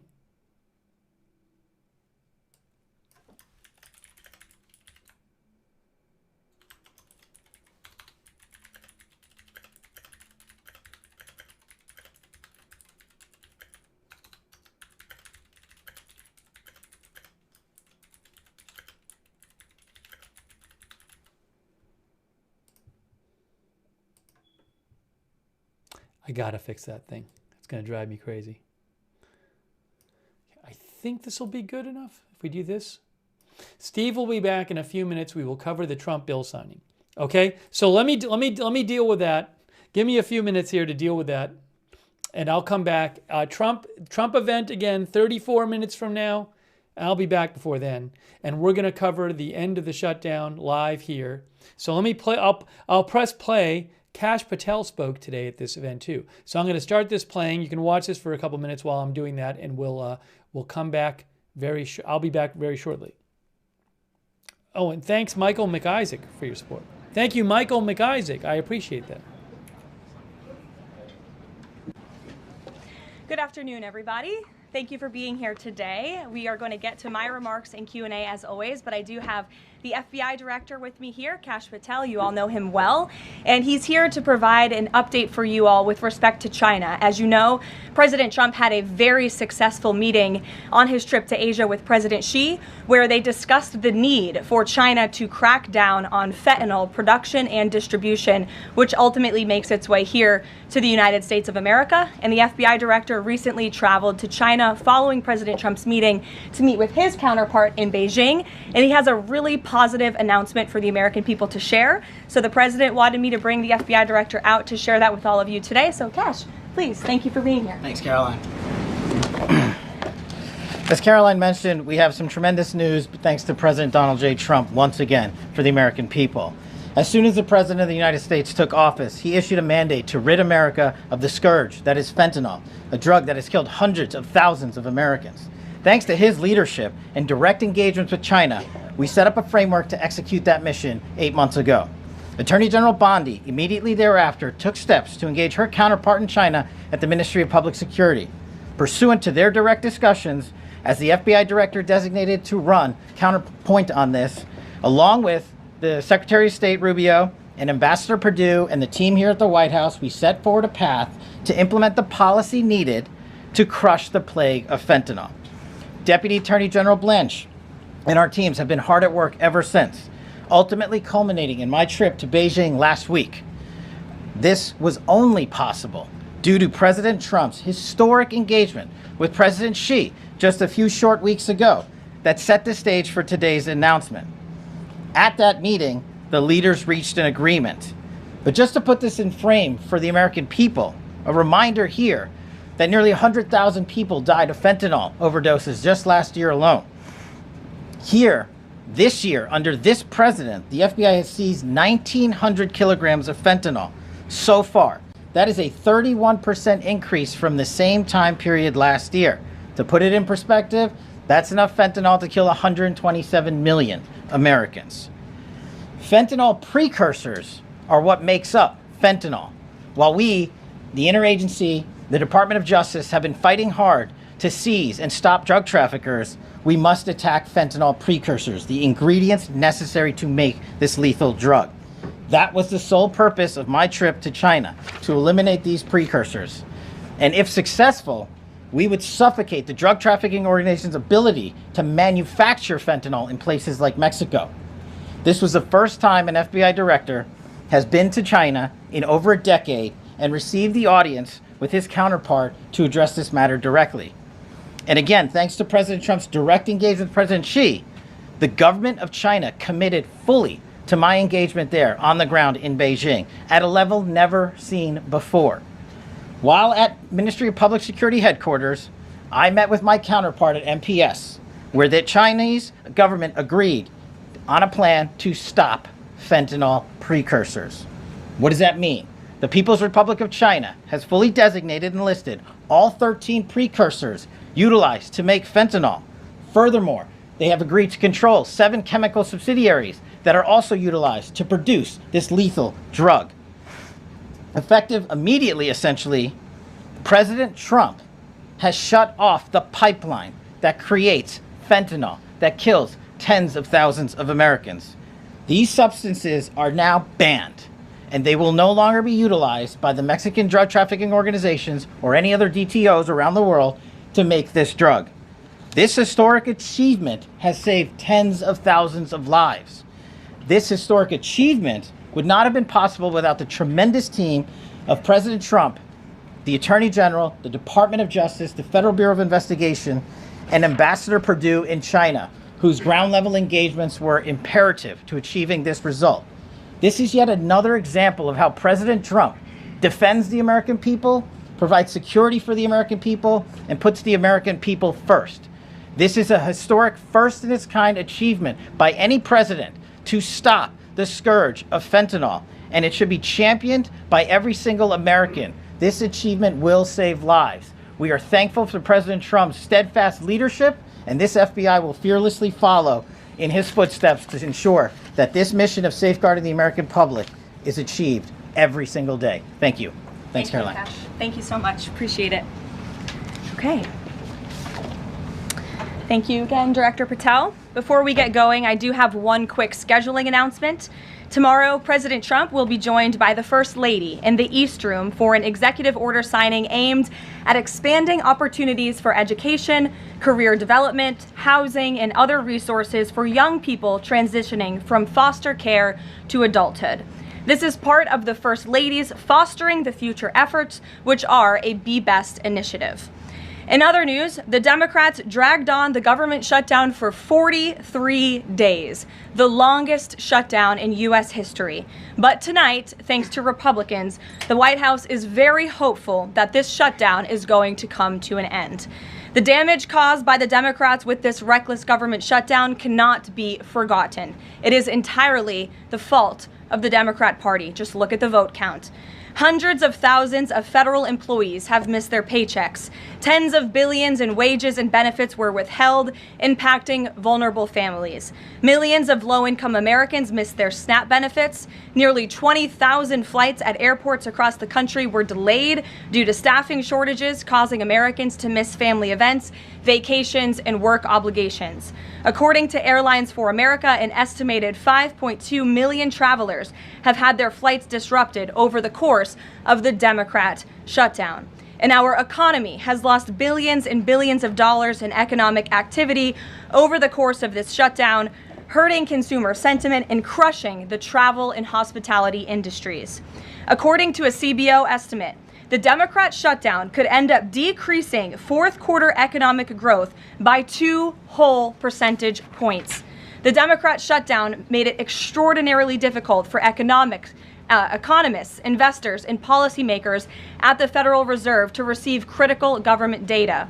The Democrats may have permanently damaged the federal statistical system with October CPI and jobs reports likely never being released. And all of that economic data released will be permanently impaired, leaving our policymakers at the Fed flying blind at a critical period. It's hard to recap all of this without asking a simple question: why? Why have the Democrats put the American people through this pain for 43 days in a row? And it feels like Groundhog Day being up here again talking about this Democrat shutdown. And the answer to that question is pure partisan politics. They started this shutdown with a ridiculous demand to force taxpayer-funded healthcare benefits to illegal aliens who broke into our country. Even after it was clear President Trump and Republicans would never force American taxpayers to pay for free health care for illegals. In fact, President Trump's One Big Beautiful Bill fixed that problem. The Democrats kept dragging this reckless government shutdown on for weeks longer to boost their turnout in an election, perhaps one may guess. That's because the Democrats are totally captured by their far left-wing base, who only care about attacking President Trump, even if it means hurting innocent Americans in our country. The Democrats' weakness and their unwillingness to buck the fringe members of their party dragged this harmful shutdown on for 7 weeks and inflicted massive pain onto the American public. But let's be clear. The clean CR being voted on today in the House of Representatives that will lead to the reopening of the federal government is what President Trump and Republicans have supported from day one. Our troops, air traffic controllers, and federal employees will be back to receiving their regular paychecks. Families in need will get back to receiving their food purchasing assistance, and the people's government will soon be back open for business. President Trump looks forward to finally ending this devastating Democrat shutdown with his signature, and we hope that signing will take place later tonight. On another matter, I want to address the affordability issue that's received a great deal of media attention this past week, which is ironic because it didn't receive that much attention when Joe Biden was here and inflation was at a record high 9%, the worst inflation crisis in modern American history. And President Trump won a landslide election in part to address the affordability issues created by Joe Biden and the Democrats. And that's exactly what President Trump has done since day one of his administration. Since the first day in office and every day since, the Trump administration has taken aggressive action to fix the Biden-created cost of living issues. The notion that the same Democrats who just shut down the federal government to sabotage our economy, rob people of their paychecks, and also helped Joe Biden ratchet up inflation to 9% are now suddenly affordability champions. That notion is completely absurd. And it's something only the liberal media would have the gall to push. But the reality is that President Trump and his administration have done so much to lower prices and increase the economic prosperity of the American people. And this president and his team of amazing economic advisors are going to keep working on this issue every single day. In less than 10 short months, President Trump signed the largest middle-class tax cuts in American history, including no tax on tips, overtime, and Social Security, which will guarantee that next year Americans are going to put more money back into their pockets. The president has completely unleashed American energy dominance to help bring gasoline prices to the lowest in 5 years, and we expect them to continue to decrease. And it has also lowered energy costs overall. There is more work to do, but again, the president's deregulatory and pro-American energy agenda is absolutely going to continue to drive down prices. This formula worked in the president's first term, and we expect that it's going to work again. And this is key because we know energy costs are the #1 driver of inflation. Again, just look at what Joe Biden did to our energy industry over the past 4 years of his administration, and look at what happened to inflation as a result. Everything became more expensive. To lower prescription drug prices and healthcare costs, the president has been working around the clock on this issue. He is obsessed with negotiating these good deals on behalf of the American people to bring down pharmaceutical costs and drug costs for Americans. And he has done so on a number of fronts. You have seen him discuss that in the Oval Office several times. To fuel small businesses, lower their costs, and incentivize hiring, the Trump administration has already cut 30 unnecessary regulations for every new one on the books, which we know will save employers and small businesses across the country thousands of dollars in regulatory burdens. All of these pro-Trump policies are working, and they will continue to work. Wages are rising at the fastest pace of the start of a presidential administration in 60 years. The cost of the typical new mortgage is down by nearly $3,000 per year. There's much work to do, and this administration will continue to do it. But President Trump has already made great progress in cleaning up the economic disaster that was created by Joe Biden. With that, I will take your questions today, and in our new media seat, we have Bev Turner, who works for a new outlet, a UK outlet, but based here in Washington, D.C., GB News. Bev, thank you for being here today. Why don't you kick us off? Thank you, Caroline. So the clock is ticking on the Friday deadline by which the BBC must retract and apologise for their malicious edit of the president in the documentary shown last year. The recently resigned Director General of the BBC yesterday described the organisation as the very best of society and blamed the enemies of the BBC for this outcome. Also yesterday, a senior government minister launched a fierce defence of the channel in the House of Commons, saying that the broadcaster remains a light on the hill for people all over the world. So, does the President feel that the network is taking the situation seriously? Does he believe that they've shown sufficient regret? Does this strain the relationship between the President and the Prime Minister?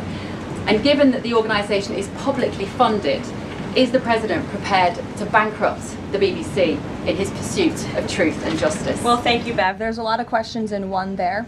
I will say I know the President has a very good relationship with Prime Minister Starmer. You have been there, you've seen them in their interactions, you've questioned both leaders in your time joining us when we've gone to the United Kingdom a few different times now. However, he has always been very frank when he disagrees with leaders, even whom he has a good relationship with. And the BBC, being a fair news organization, is definitely an outlet I think these two leaders would disagree. The President has made it very clear that this is a leftist propaganda machine that is unfortunately subsidized by British taxpayers, and he thinks that's extremely unfortunate for the great people of the United Kingdom and Great Britain.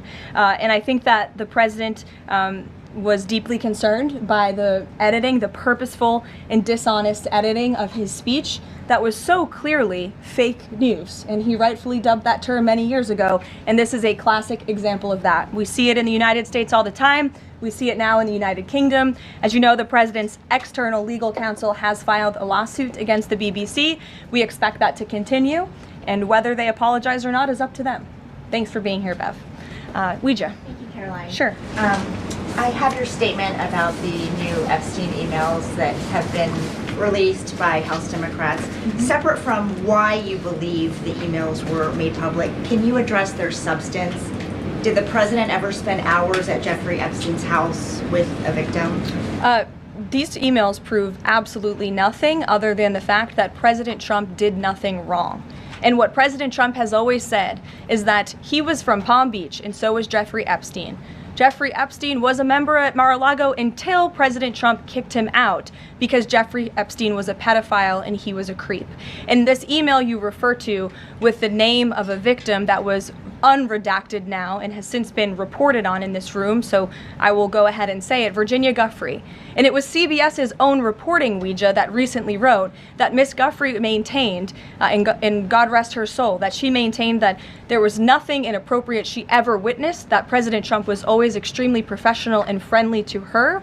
And so I think it's a question worth asking the Democrat Party, and you should all go ask them after this briefing, of why they chose to redact that name of a victim who has already publicly made statements about her relationship with Jeffrey Epstein and is unfortunately no longer with us.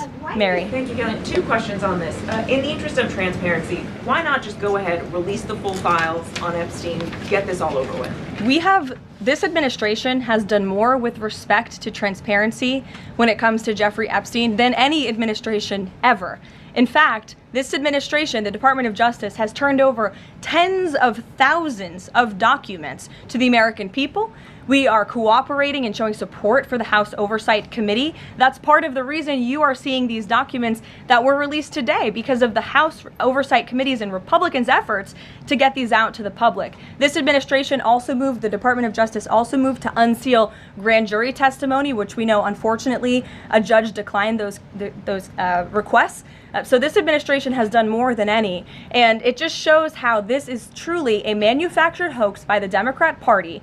For now, they're talking about it all of a sudden because President Trump is in the Oval Office. But when Joe Biden was sitting in there, the Democrats never brought this up. This wasn't an issue that they cared about because they actually don't care about the victims in these cases. They care about trying to score political points against President Trump, as we have, of course, seen with this government shutdown. And this entire thing, again, it's not a coincidence to the American people at home. There are no coincidences in Washington, D.C. And it is not a coincidence that the Democrats leaked these emails to the fake news this morning ahead of Republicans reopening the government. This is another distraction campaign by the Democrat and the liberal media, and it's why I'm being asked questions about Epstein instead of the government reopening because of Republicans and President Trump. But given your interest in transparency, Caroline, why are White House officials then meeting with Representative Boebert in an effort to try and get her to not sign this petition calling for the release of the files? Doesn't it show transparency that members of the Trump administration are willing to brief members of Congress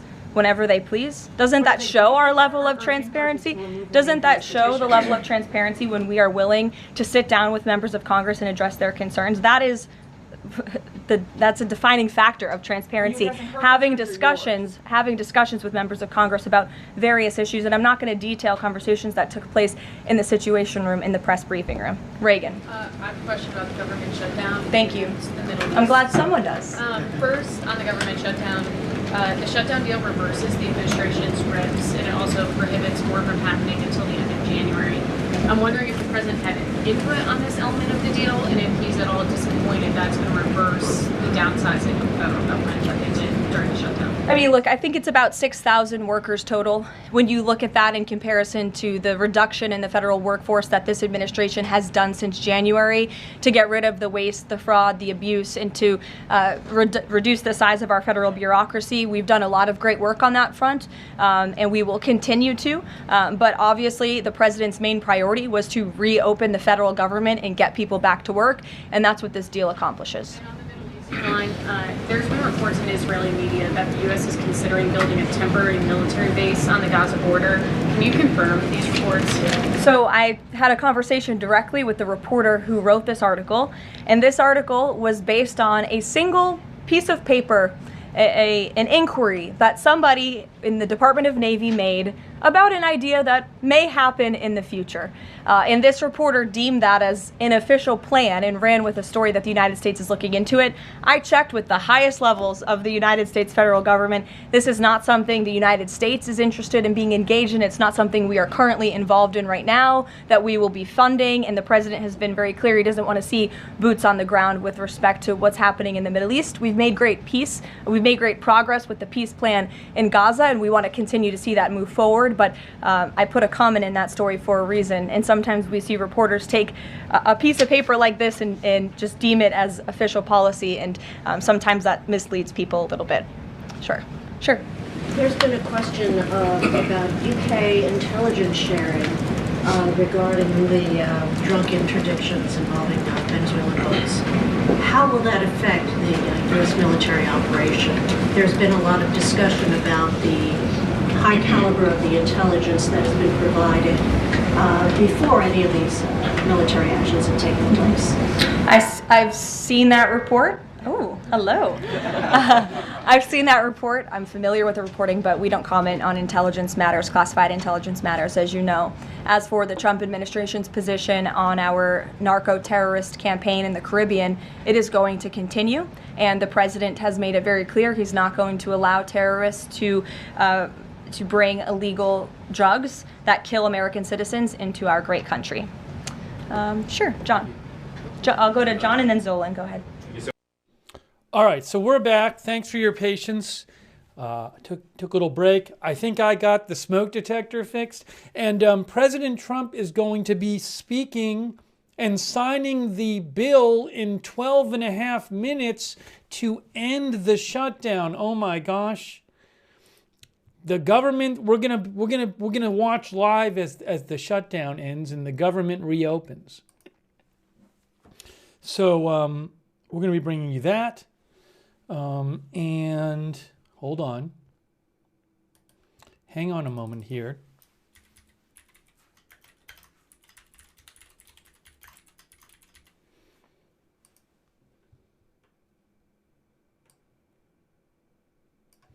Hang on a minute here.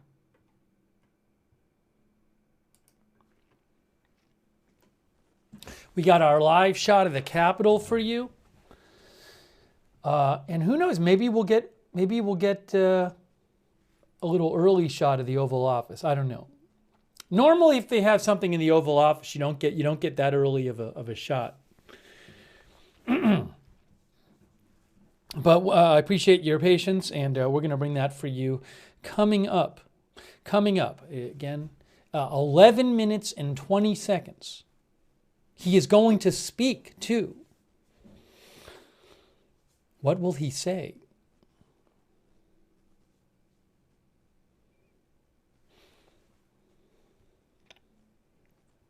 And maybe he'll take questions. You know, when the question that was just I was replaying the press briefing today, and they talked about Venezuela, I believe. So something that happened recently, which is quite interesting, which I'll talk about for 2 seconds, is this. Hold on a second here. Let me pull it up here for you.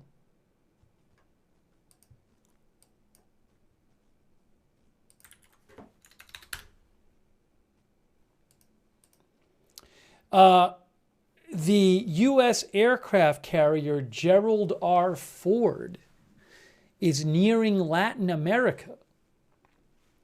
Remember a couple of weeks ago, I think it was, the Trump administration ordered, I think it was Secretary Hegseth, ordered this carrier strike group to the area near Venezuela. Well, it had to come all the way over from, I think, the Mediterranean Sea.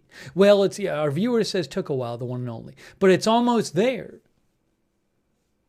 So what's going to happen then? Is something going to happen?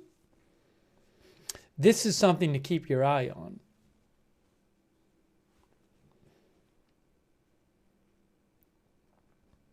But it's a big deal that they're moving it. So that's something I'm going to be keeping an eye on.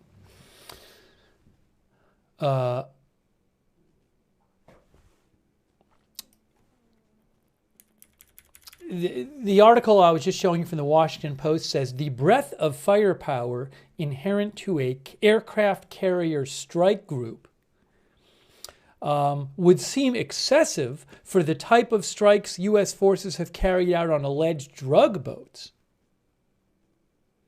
Also, one expert told the Washington Post, carriers are strategic assets, and the United States uses its fleet of 11 carriers, many of which are in scheduled maintenance and are not available to sail at any given time, for power projection and deterrence in its top-tier security concerns, notably countering China in the Indo-Pacific region and maintaining a deterrent presence in the Middle East.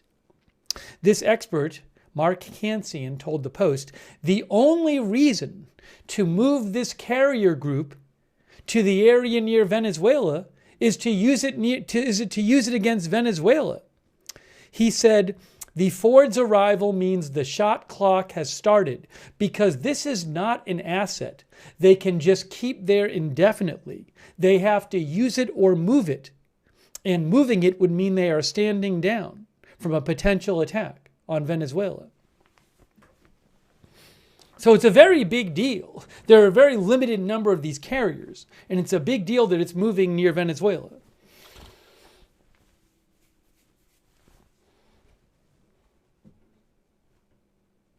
So don't sleep on that story just because it took a while for the carrier to make it all the way there.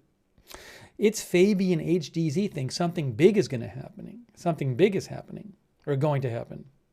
Drop Dodd says it's probably happening. I don't know if anything's going to happen.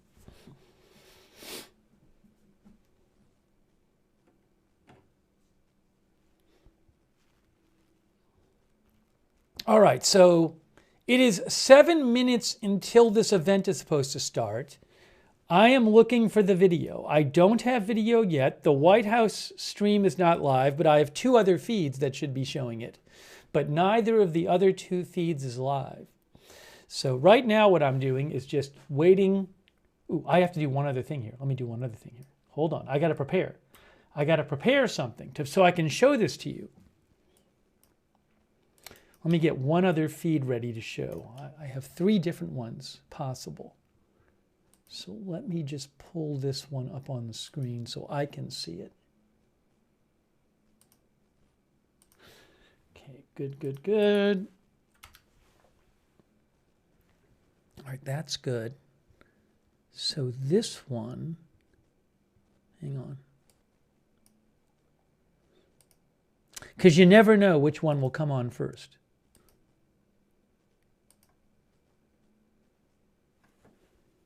Hold on.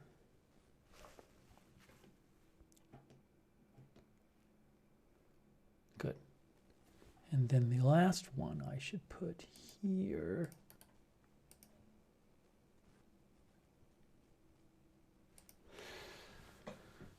All right, guys. Just minutes to go until the shutdown ends.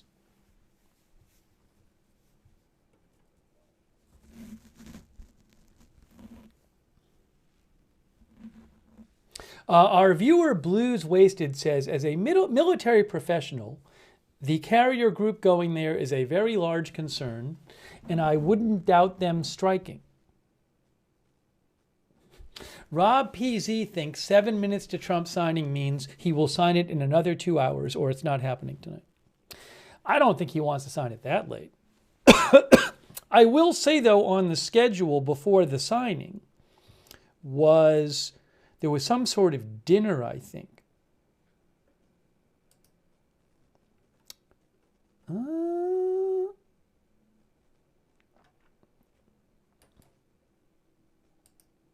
Yeah, 7:30 p.m., the president hosts a private dinner.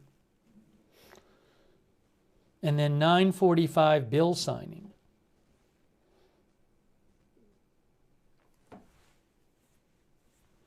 Raven Knight, our viewer, says, that's a lot of weight to send on a picnic. The Ford aircraft carrier means business.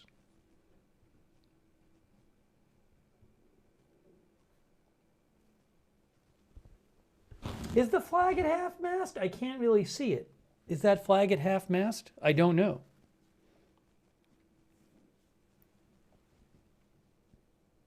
Or is it just hanging? Is it just... I can't really... Seems like maybe it is. What is it for? That I don't know. It's a fair question. Oh, Veterans Day. Of course, Veterans Day. Makes total sense. Well, no, because Veterans Day was yesterday. Wasn't Veterans Day yesterday? Yes. So is it because they keep it an extra day for Veterans Day or something? Is that what it is? Maybe they do it for an extended time. One of our viewers thinks it's for former Vice President Cheney. Is it Cheney? Some of our viewers are saying it's for Cheney. Is that what it is? I didn't realize that. Okay, Cheney, that makes sense. I'm looking it up right now.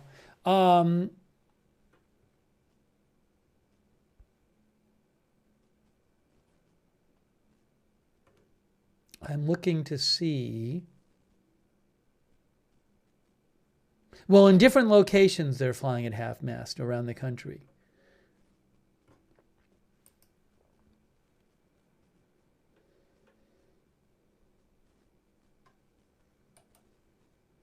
Victoria Estrada says it was announced. I don't doubt that. I just didn't see it myself, but I don't doubt it.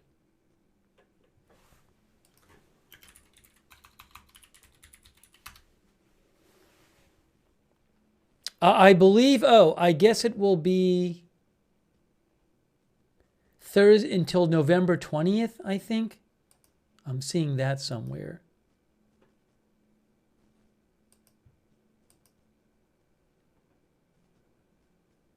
Don't hold me to that, though.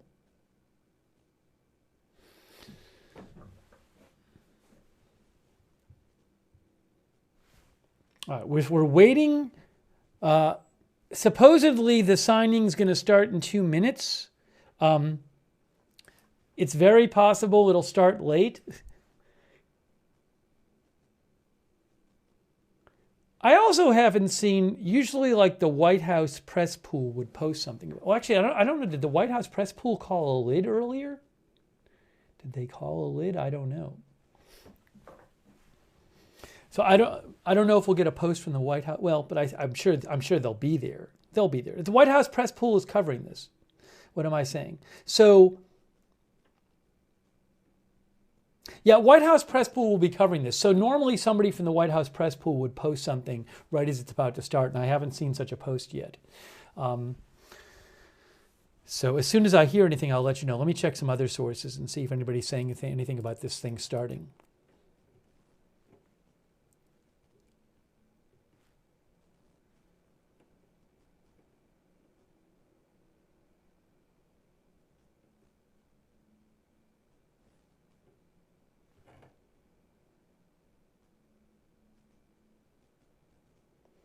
Have I heard anything about a $2,000 stimulus proposed by Trump? I vaguely remember him posting something about that some time ago, but I'm not aware that actually that it has been put into effect. I'm not aware that he has the power to do that unilaterally. So as far as I'm aware, nothing is actually, there's no action that's been taken to put that into place that would need to be taken. As far as I'm aware, this is just off the top of my head. All right, I got to get rid of the clock.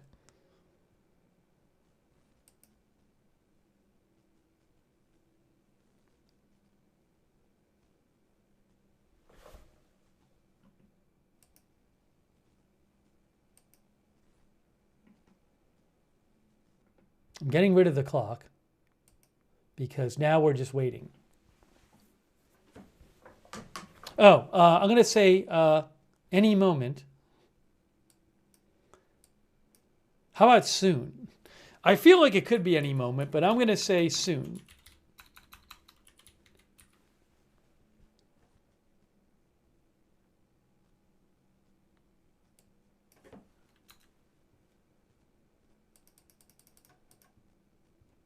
How about coming up?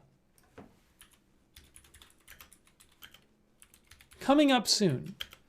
There we go.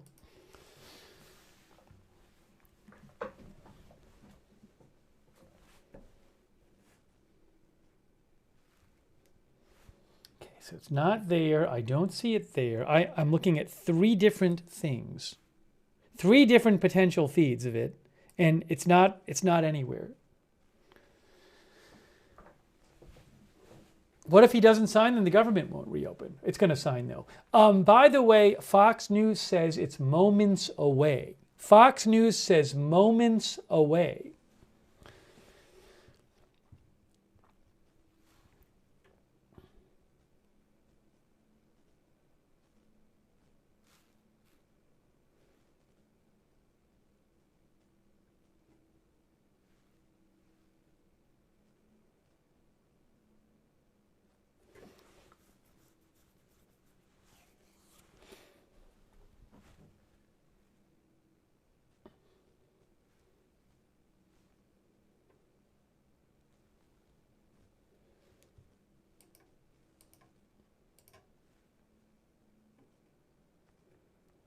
And I don't see any new reporting on it. So we're really just have to wait now and see when it happens. It was supposed to be 9:45. It is now 9:47.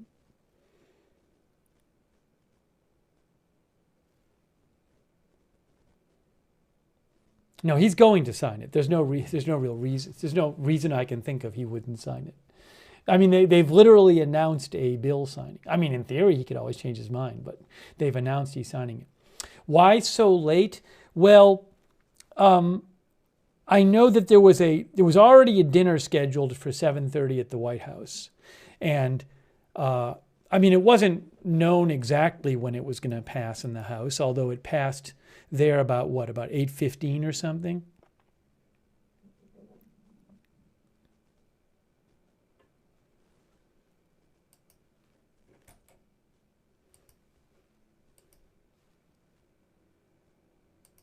We'll have it live.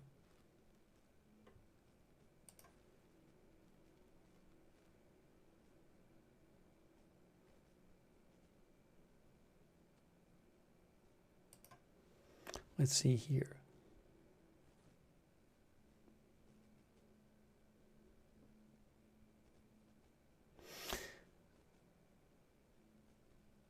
By the way, AP reports flight reductions to stay at 6% at 40 major U.S. airports. The flight reductions had been planned to rise to 10% by the end of the week, but the Department of Transportation and the FAA said the 6% reductions will remain since there are more air traffic controllers coming to work.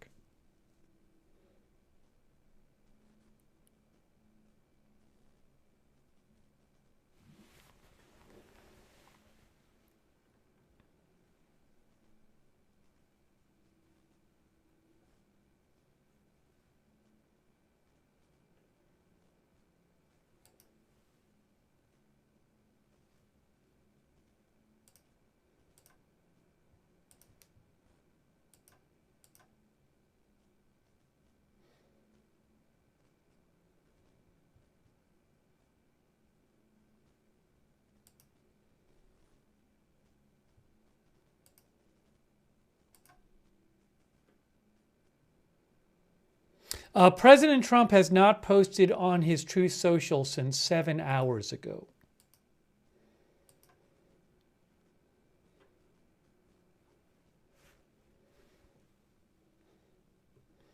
All right, so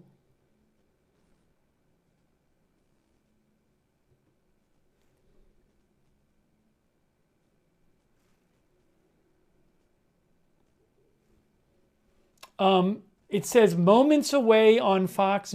Fox News says moments away. CNN says live in moments. I am looking at 3 different possible streams of it. None of them is live yet. Reuters is not live. AFP is not live.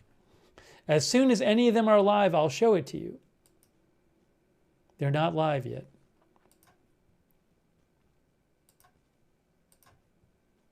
I am watching all of them.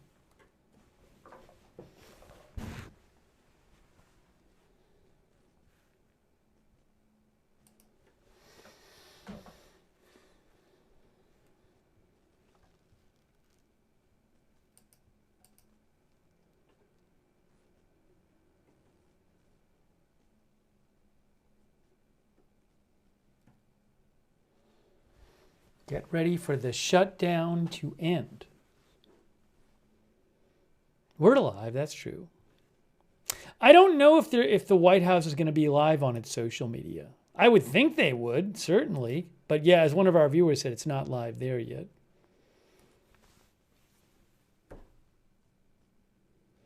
Peace thinks crypto is going to pump once it's officially signed. It wouldn't be priced in already? I have no idea.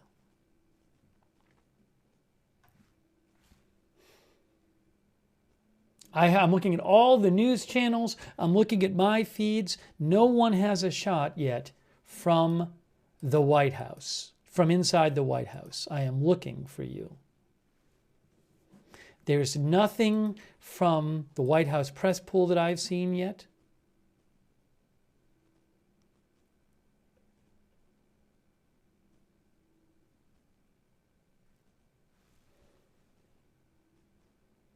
Neither CNN nor Fox nor MSNBC has a shot from the Oval Office.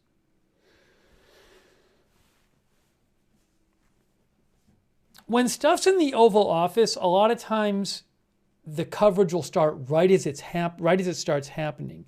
If it's like a press conference in like one of the rooms of the White House, not the Oval Office, a lot of times they'll set up early. But with the Oval Office, a lot of times what happens is the camera literally just walks in there when it's starting, and Trump is already there. My Florida says late again. I don't have access to a live White House video right now. This is the one I have, the Capitol one. Ooh, hold on a second. Ooh, update. Looks like the Trump thing is going to go live shortly. Hold on. Hold on. It says this live event has not yet started, but it's live. That's one camera.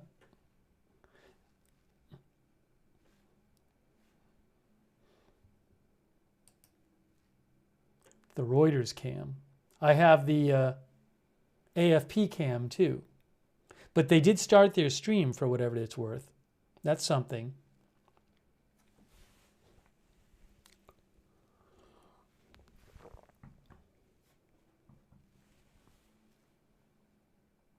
Fox News says moments away.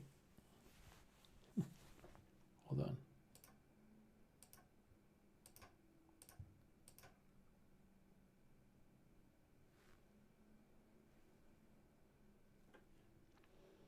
Van Smythe thinks he's waiting till 10.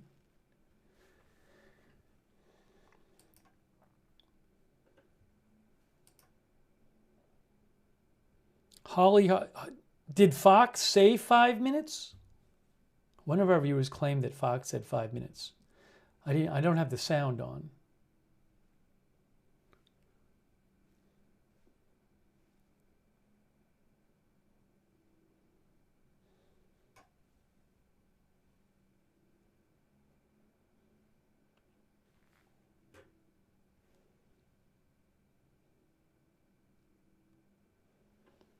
This feed, it should just pop up, the one you're watching. And I have another one I have here too.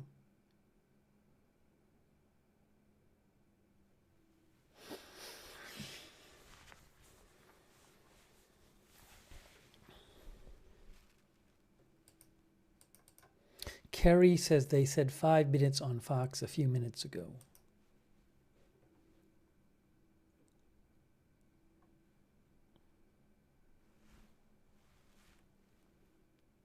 I'm looking everywhere. It's not anywhere.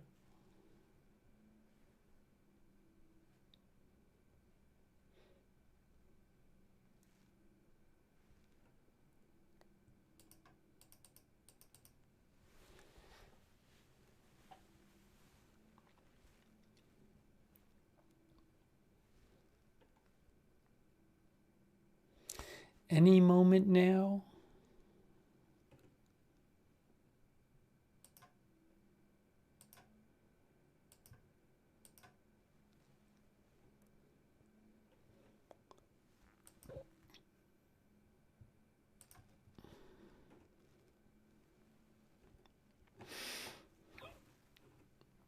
Excuse me.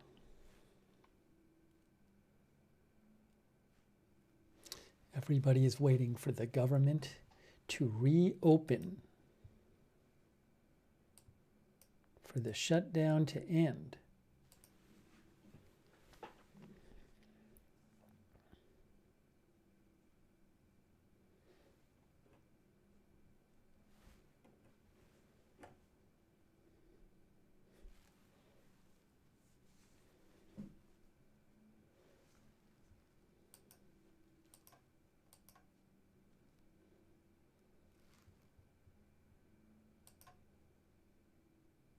So the White House schedule says the event is that he's signing it. So if he signs it off camera, that means that the description from the White House was false of the event, because it said the event involves him signing it.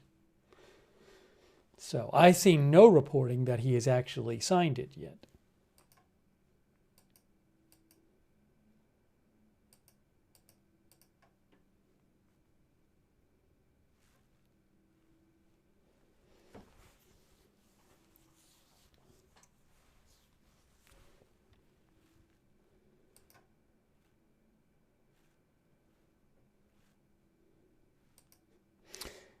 Shats says late yet again.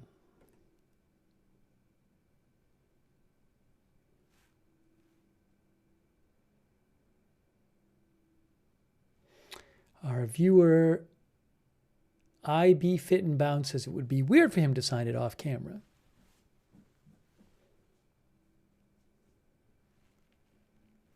Yeah, none of the feeds I have access to are live at the moment, so I don't have access to every single feed, but I have access to several.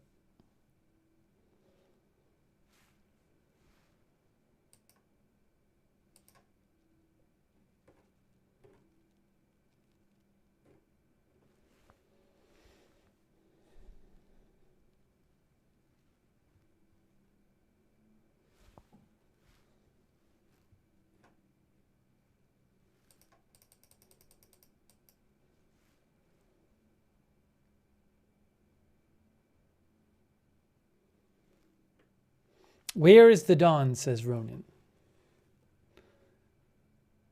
Fox News still says moments away.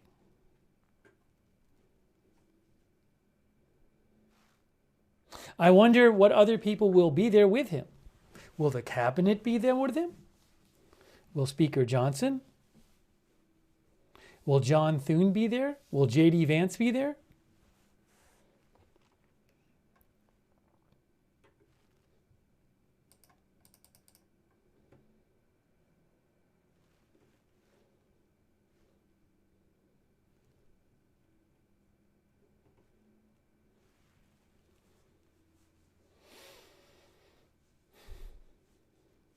We are still waiting.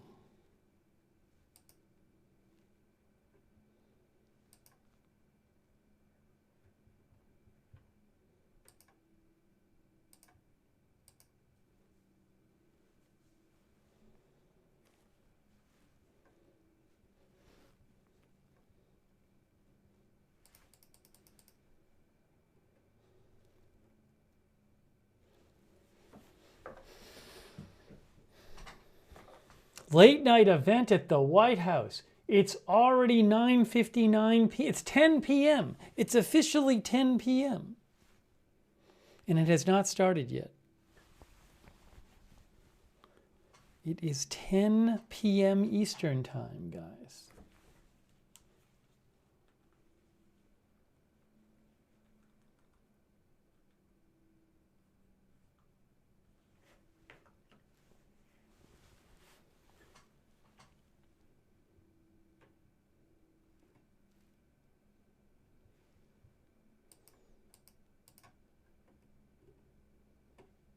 I haven't seen any White House reporters post about it.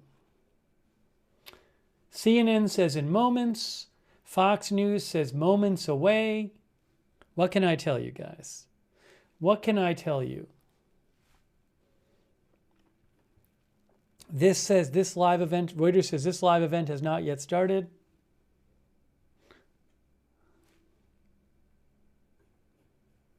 AFP feed is not live yet.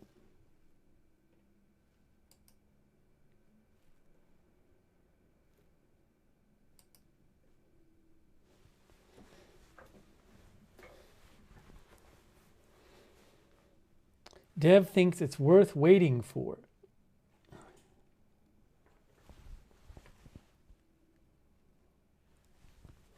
Thanks for your patience. Sorry for the delay.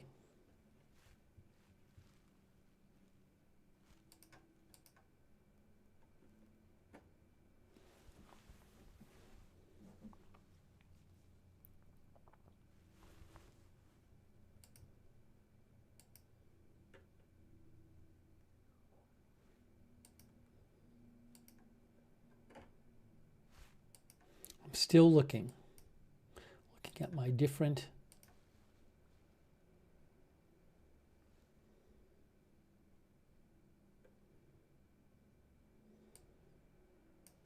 feeds. It is now 10:02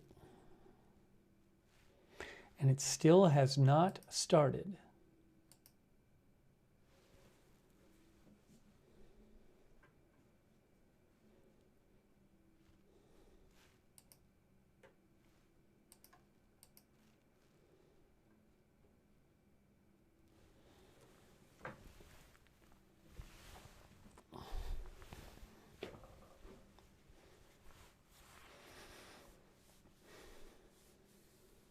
Katrina Brock thinks he's eating dinner.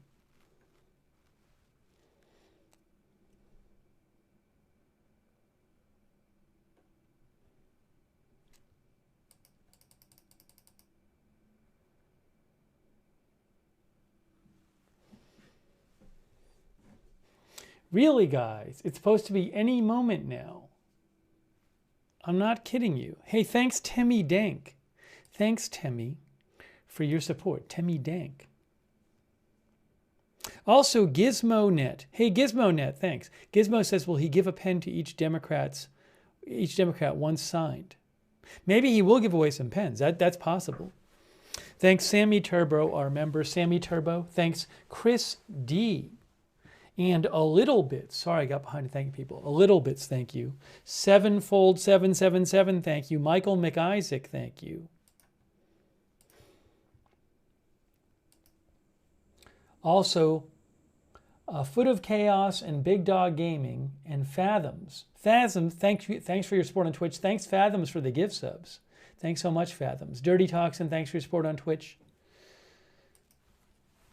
All right, it is now 10:04. We are 19 minutes late. We are 19 minutes late.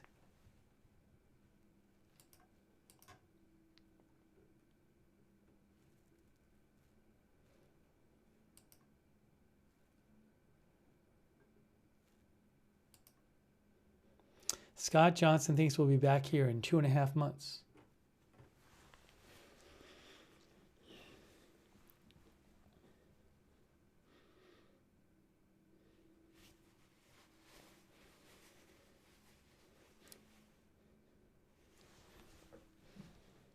It is now 10:05. We are 20 minutes late.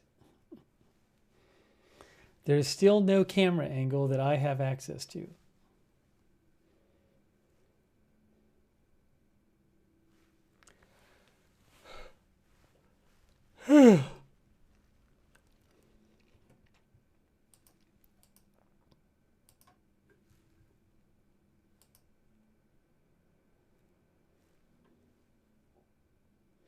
Lunali Sirius says every TV station is waiting now.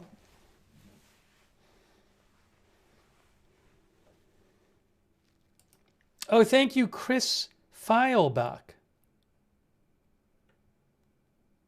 Thanks, Chris. I really appreciate that. Chris Feilbach.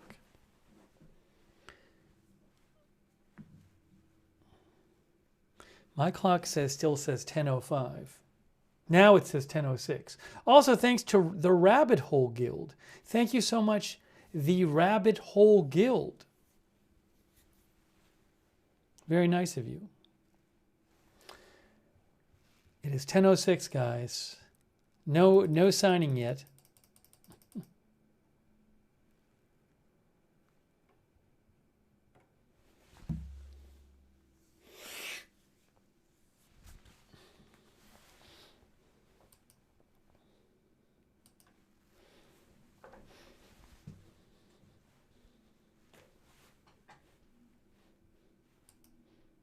I'm guessing there's a lot of workers who have not been paid who are watching and waiting for it to get signed. Ooh, there's just a little bit of a thing here. Here it is. It's here. It's right now. It's starting. It's starting. It's starting. It's starting. It's starting. Remain calm. Yep, we are. Let's do a slow motion walk. Oh my gosh, they're at the White House outside the Oval Office, I think. Look at this. Great camera angle. Look at this. Wow, crazy. It's starting.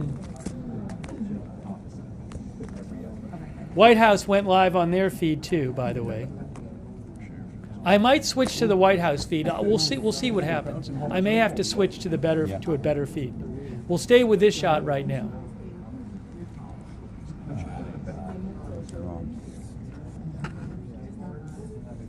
Thank you, Sarcasm BTC, for being a member. This is live.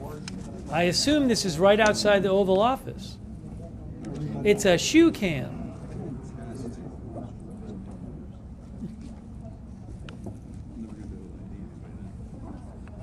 This is fascinating. Perfect.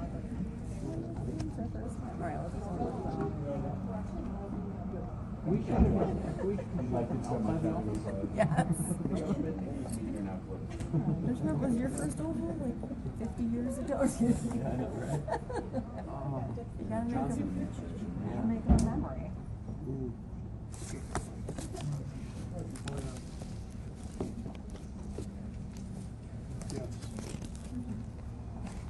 You are there at the White House right now, at the White House floor.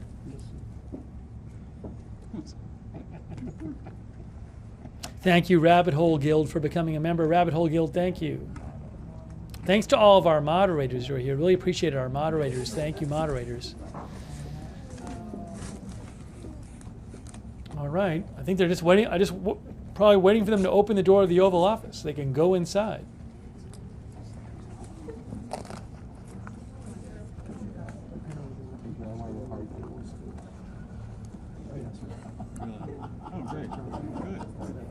Can you imagine?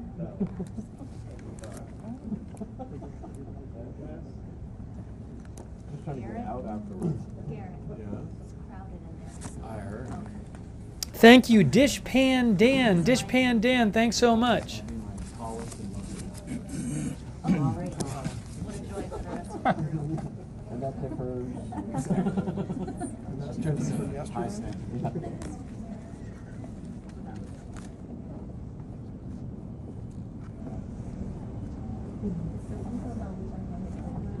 What can I tell you guys? At least this camera is on. At least the camera's on, so you get something for now.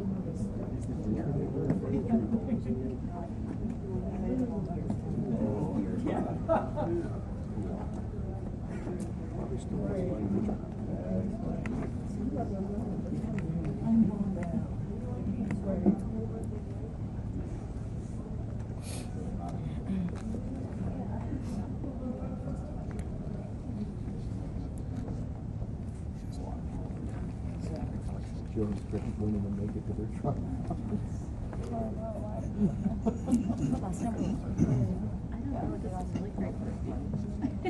I wish I knew. Not you, Doug. Around the corner, your truck parked outside the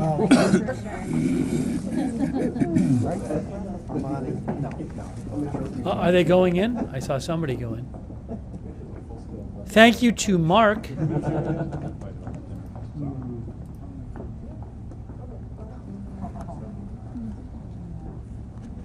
Thanks, Mark Gear. Mark Gear, thank you.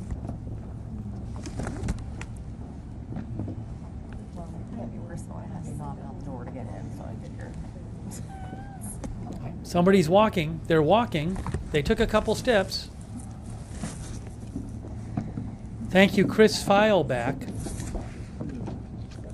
They might know the camera's on. I don't know. I do not know. Get me one? Thanks also, Ethereal Planet. Thank you, Ethereal Planet. And Bart T. Thanks, Bart T, for the membership.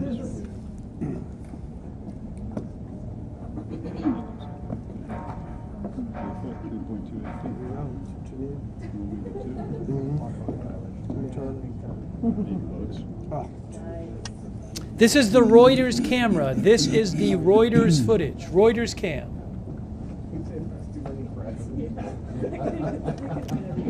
Thanks, Danilo Santos. Thank you, Danilo Santos, for your support.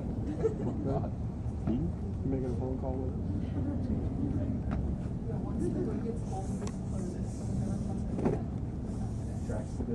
fire marshal. So we're saying we should go to the back.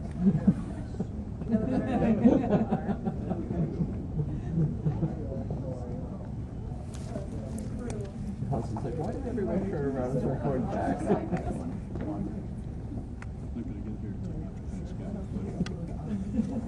It's coming direct from Shutdown. You guys just started making them. We got an order. I hear applause. Yep. This was given after we. He just came in. He just walked in? Yep. Okay. I think they said he just walked in. But there's a flag outside. I think they just said Trump walked into the office, Oval Office. I think, I'm not sure.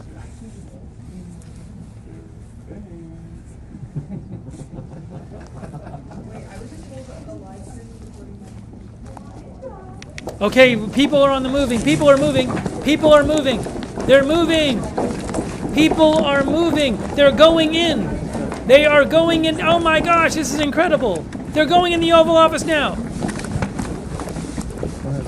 Crazy. What a shot. There they are. All right, here we go.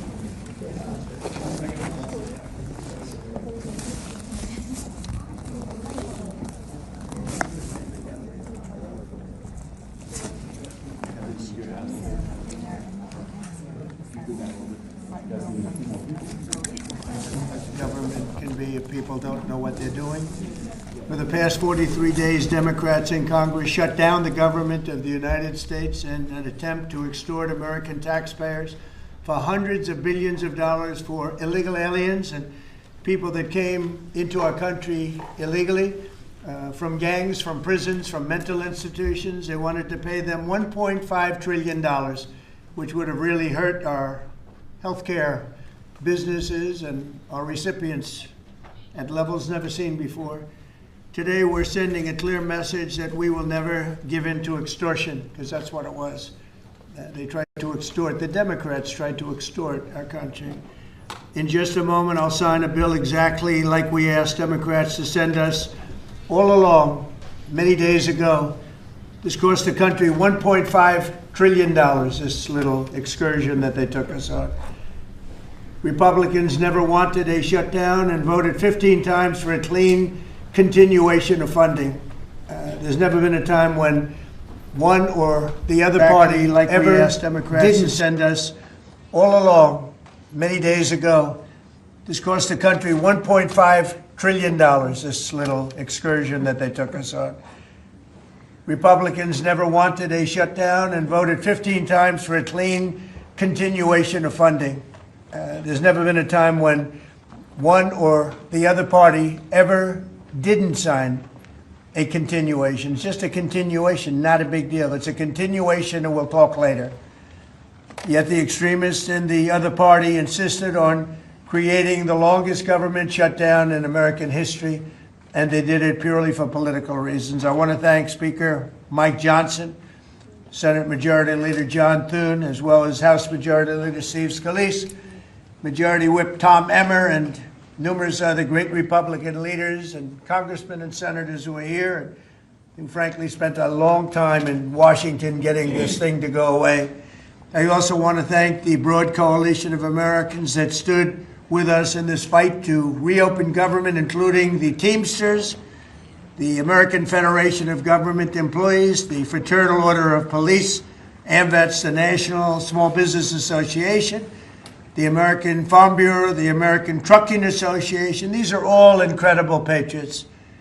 The Airlines for America, the Allied Pilots Association, the National Air Traffic Controllers Association, and many, many others, unions and non-unions. Over the past 7 weeks, the Democrats' shutdown has inflicted massive harm. They caused 20,000 flights to be canceled or delayed. They departed so many times, so late. People were hurt so badly.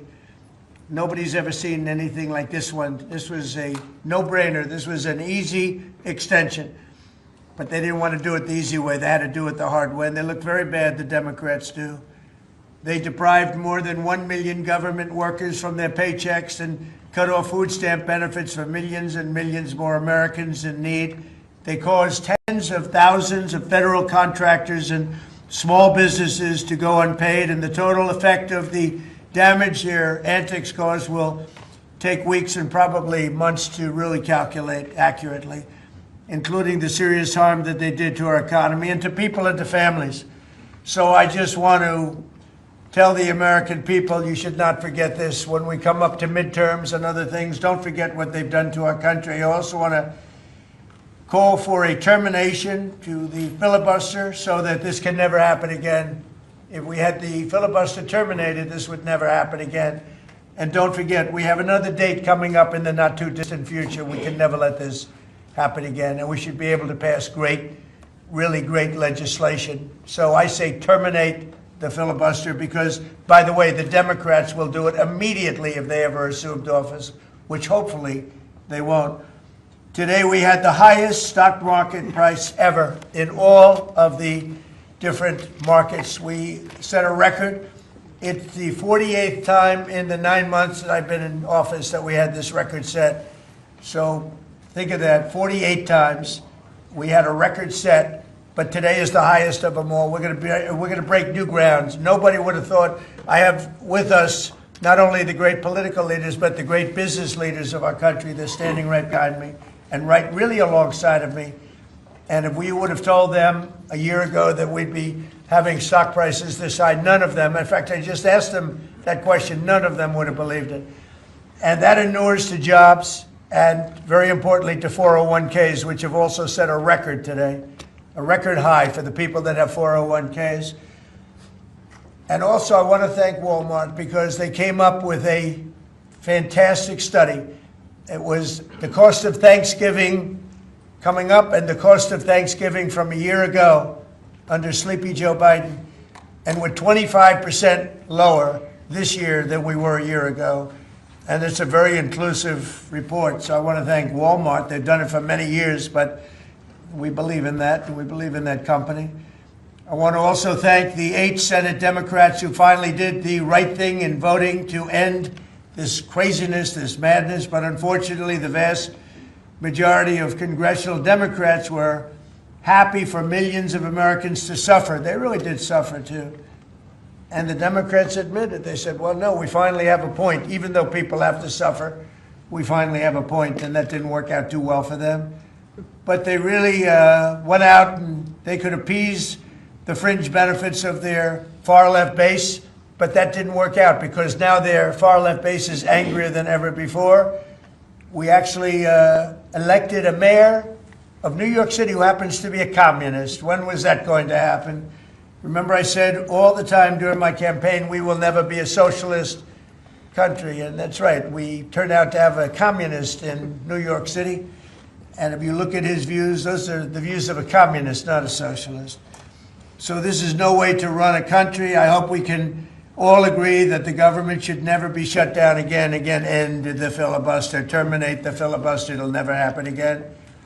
So with my signature, the federal government will now resume normal operations, and my administration and our partners in Congress will continue our work to lower the cost of living, restore public safety, grow our economy, and make America affordable again for all Americans. Again, costs are way down. Energy is way down. Gasoline is at $2.50 a gallon versus $4.70 for the Democrats.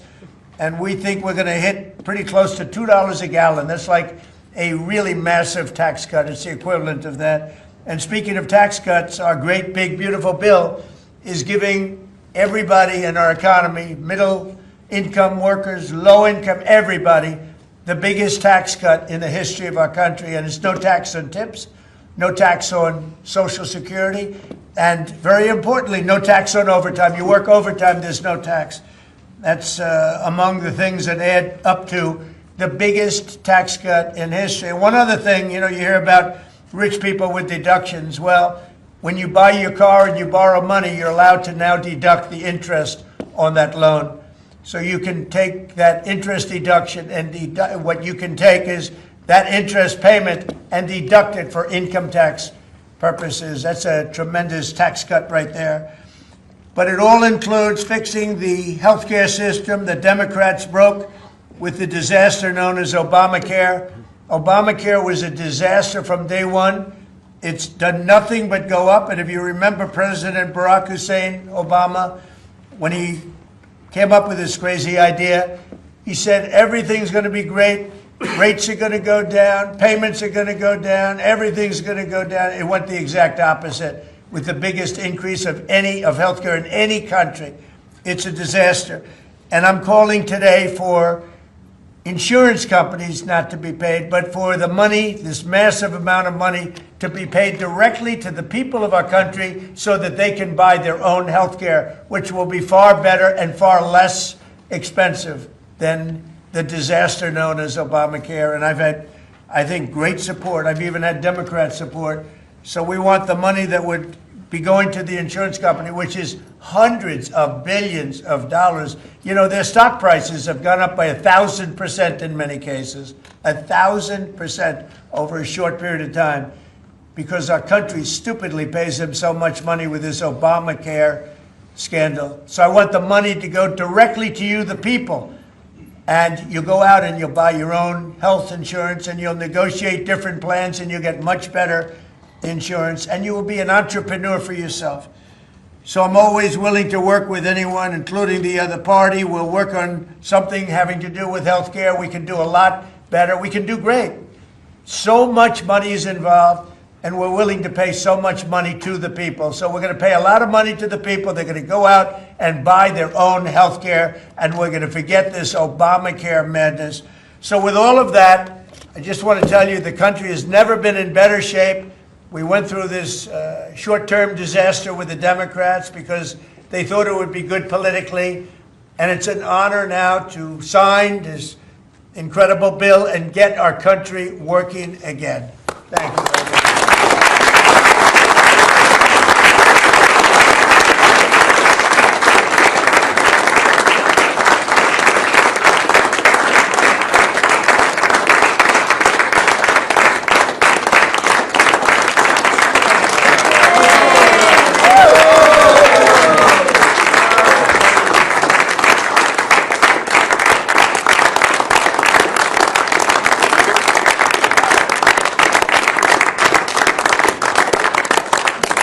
Okay, thank you very much. I don't know if you have questions. I think we really have a really great situation. We have a country that we love, and we have a country that's in great shape. As you know, we have now it's over $18 trillion invested in our country by other people and countries. That's a record. There's never been a country that had so much, and that money's going into also building new auto plants, new AI plants, new everything. We've never had a time like this. Thank you very much, everybody. I appreciate it. Thank you. Thank you very much. Thank you guys for going. Thank you. It's a great day. Thank you. Well done, Mr. President. Great job. Garrett, thank you.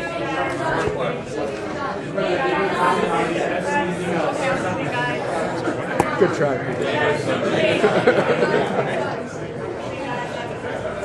Thank you. Oh well, good try.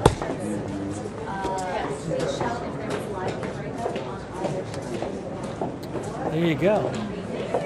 We get to see the hallway outside the Oval Office. Look at this. Special bonus coverage. Bonus coverage. Bonus coverage. I might have one. I have one other camera angle. Hold on. Can we get more bonus coverage? It might be the exact same. Oh, that's it. All right. Well, there you go. Hey, so Trump, the government shutdown is over. The government's open again. Trump signed the bill. He only took one question, I think. I didn't know if he was going to take more questions. Sometimes he takes a lot of questions. But I think he answered one question. Oh, thanks, Louis R. Louis R. says, stunning to watch the president offer to take questions and then get gun shy. Thanks, Louis R. He did say, right? I mean, I heard him say, does anyone have any questions? But maybe he wasn't really intending on taking many. I mean, I don't know. Clearly, he did not take many questions.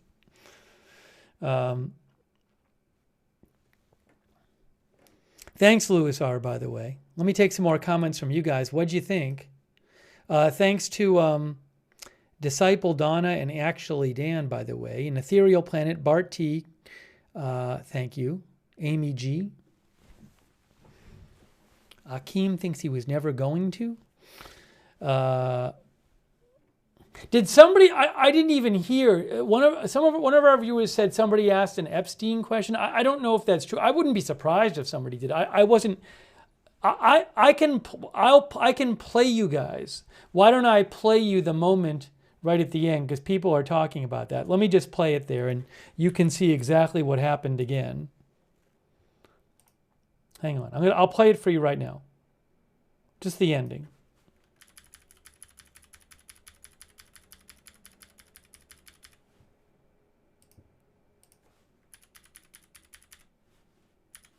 All right, here it is.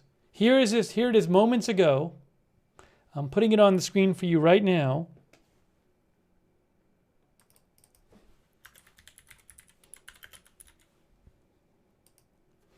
We got to do this there. All right, here it is. Moments ago. Moments ago. Let's hit play here.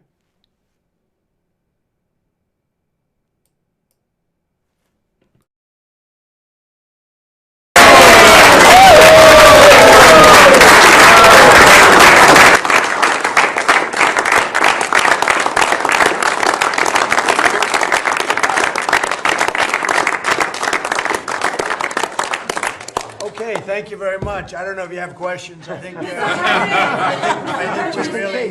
really have a really great situation. We have a country that we love, and we have a country that's in great shape. As you know, we have now it's over $18 trillion invested in our country by other people and countries. That's a record. There's never been a country that had so much, and that money's going into also building new auto plants, new AI plants, new everything. We've never had a time like this. Thank you very much, everybody. I appreciate it. Thank you. All right, so actually, in point of fact, he took no questions. I didn't really. When I heard questions, I missed that the first time through. But he did not answer any questions. I didn't even hear people ask questions. Right? So, I mean, maybe he's just used to saying questions, and then after he said it, he's like, wait, I don't want to deal with this right now. Maybe for whatever reason. So he might be used to automatically saying I'll take questions, but he didn't answer any. Keep playing it for a second here. Thank you very much. Thank you guys for going. Thank you.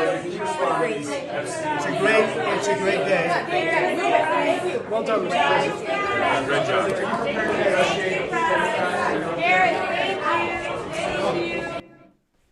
All right. But the government shutdown is over. He was joking about the questions? I don't know about that. Some of our viewers thought they heard Epstein questions, but again, I mean, it sounded to me like he had already, he pretty quickly, it wasn't like I heard lots of people shouting and then him say, that's it. He said, that's it pretty early.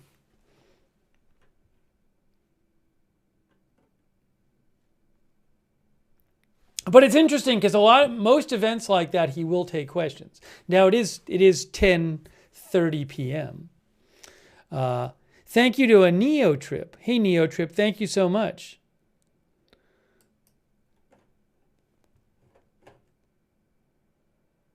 He was very critical of the Democrats, certainly. We saw that.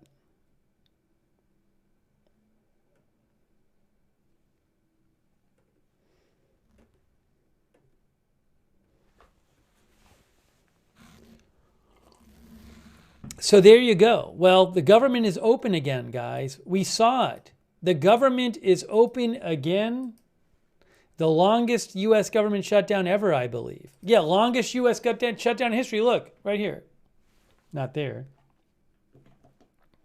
Trump signs deal to end longest U.S. government shutdown in history.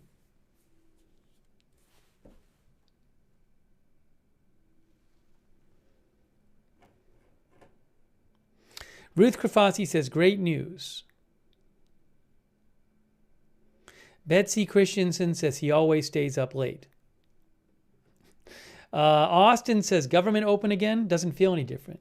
Well, I don't know, Austin, if you work for the government. I bet if somebody works for the government and they weren't getting paid, they might feel quite different right now.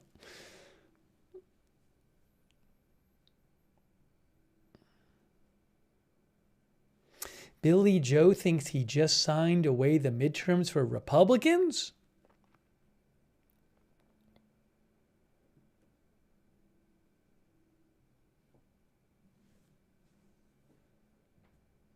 Sean Green thinks he knew the kind of questions they were going to ask. Jason SK thinks he's definitely just used to saying always, asking if there's questions at the end of an event.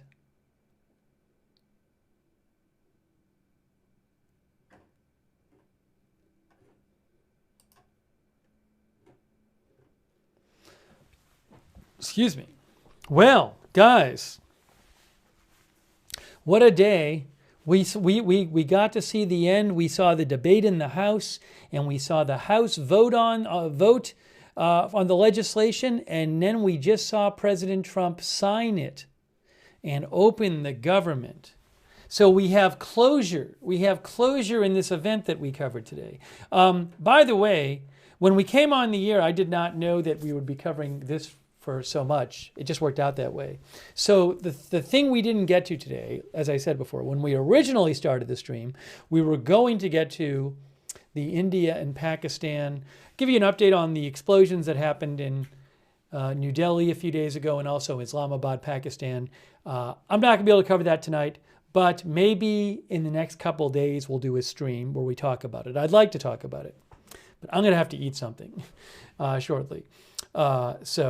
But I do very much apologize that we didn't get to that. But it's because we ended up covering this. I didn't even know that there was going to be a signing ceremony. So we ended up covering this more than I thought we would. If you missed it, we spent time in the first part of the stream covering the several emails released by Democrats in the House, several Jeffrey Epstein emails that mentioned Trump. But you can go back and rewind and watch that. All right. I think it's our time. I think we have done what we came here to do. I am very happy for everyone who is going to get a paycheck now that wasn't getting it before. And I hope the air traffic can get back to normal and all other kinds of things that government does will start happening again soon. And we'll see. Who knows? You never know. The government's funded till the end of January. We could be back here in January with another shutdown. Flash poll, quick flash poll, because people really like the polls. So very quick flash poll I'm going to ask. It is, hey, what happens here? Why can't I see where's the poll thing? Hold on, I need to pull this up here. We'll do a quick flash poll, just so no one can complain we didn't do one. The poll question is, flash poll, it's going to be fast. Will there be another shutdown at the end of January when the funding runs out again? Can't ask on Facebook because they haven't fixed their polls yet. Sorry, Facebook. I hope they fix it soon. Will there be another shutdown at the end of January? That is the question, yes or no. I'm asking it right now. I just posted it over there on YouTube. I'm posting it on Twitch. This is going to be fast. Fast. We got to do it fast.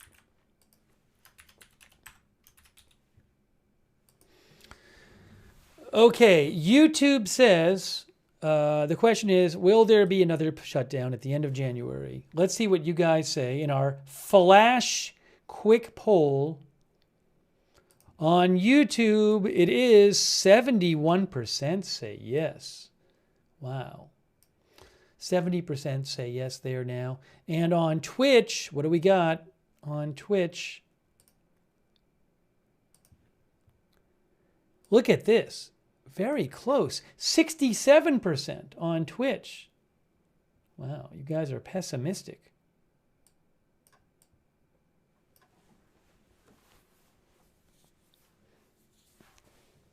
Thanks for voting. Joe Haffley says, I think citizens will speak out in January. So many folks got burned this time. I mean, people might be extra angry, even angrier if it happens. Citizens might be even angrier if it happens again. Oh, thanks Cece for the bits also, and Big Dog Gaming. Hey, so thanks for voting in our flash poll. I'm going to wrap up the poll. I told you to be fast. So I really appreciate you joining us for our live coverage today. Thanks so much for being here.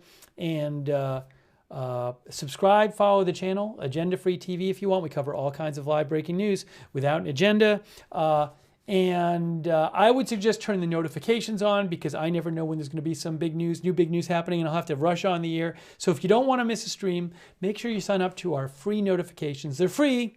You sign up once, you get sent a notification whenever we go live. Works really well. We do it through Discord.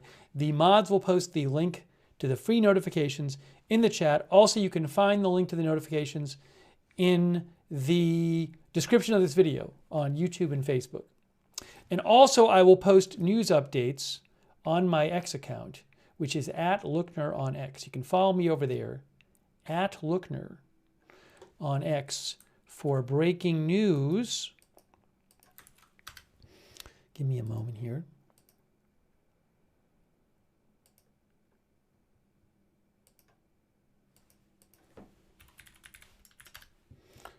Hold on a second here.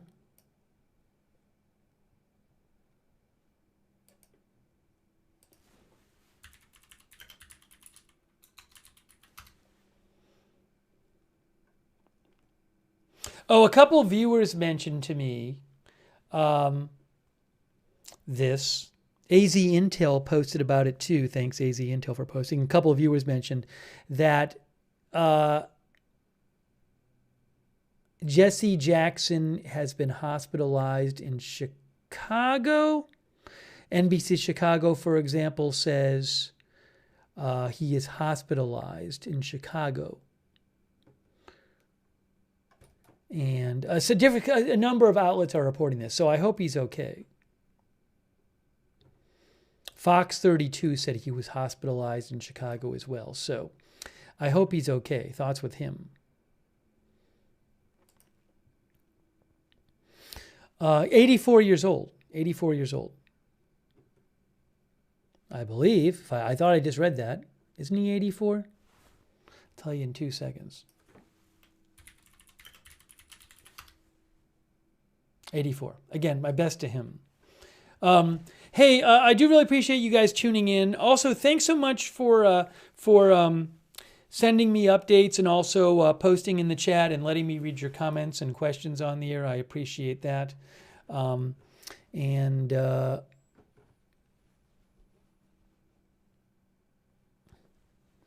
viewer Don Coe mentioned that we could be here again covering a shutdown if negotiations don't go well enough by the end of January. So I hope not. I hope not.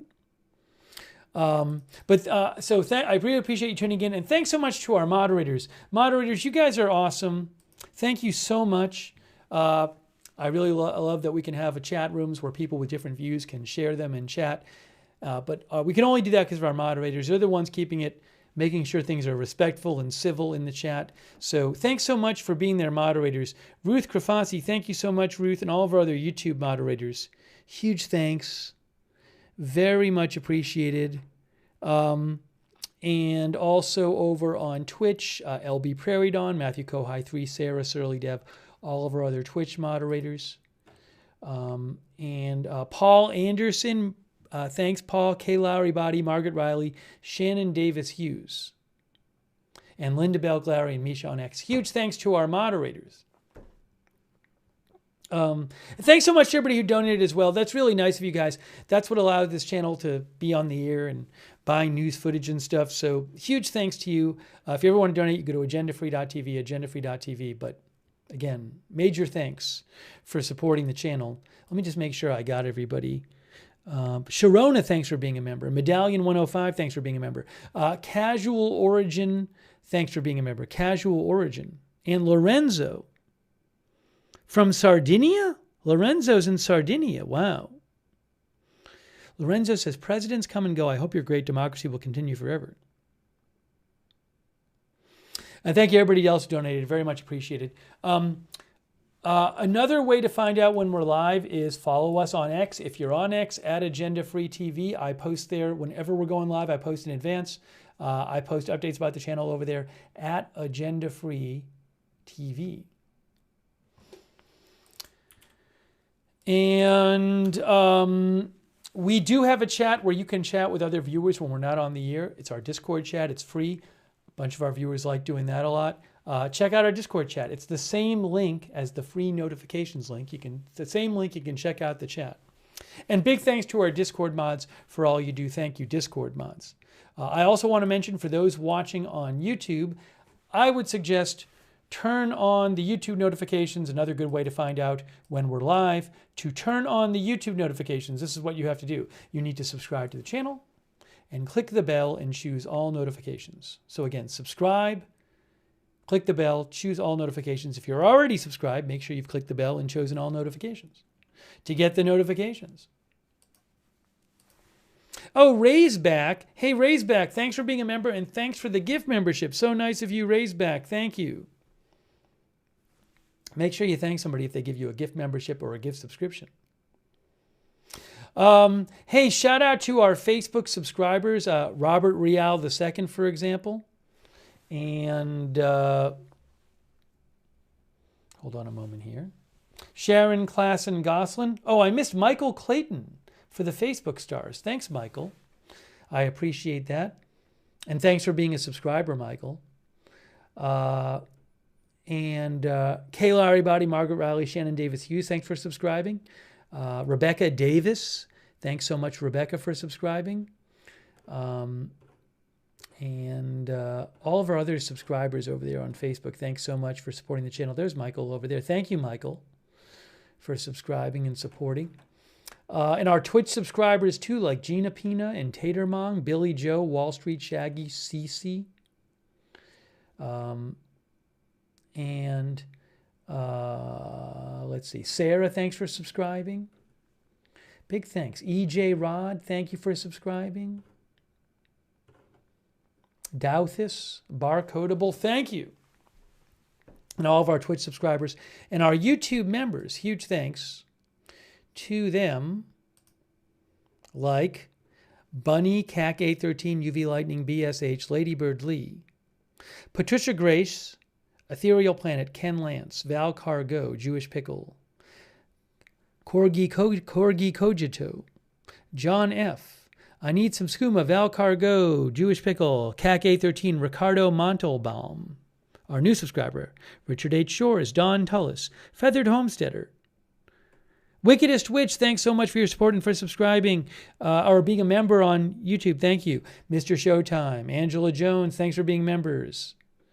Michael Avery, Ethereal Planet, Aaron, Tingley, thank you for being members, and all of our other members, and all of our other viewers. Jose Gonzalez, one of our viewers. Thanks, Sausage, for being a member. Confidence in God. Thank you. Thanks, Lee Pomis Cyanellis, for watching.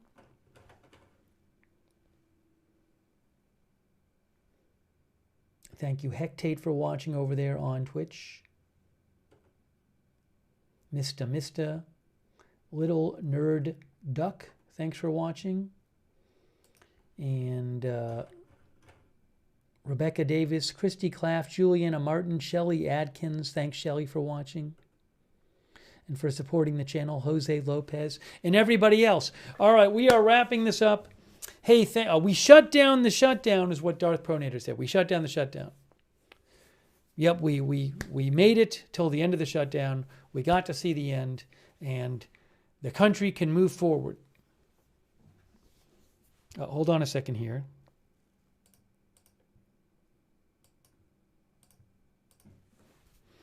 All right, so that is it for now. Again, I really appreciate you joining. Thanks for joining our live coverage of the, well, initially we were covering the Epstein email stuff, but mostly we ended up covering the end of the shutdown.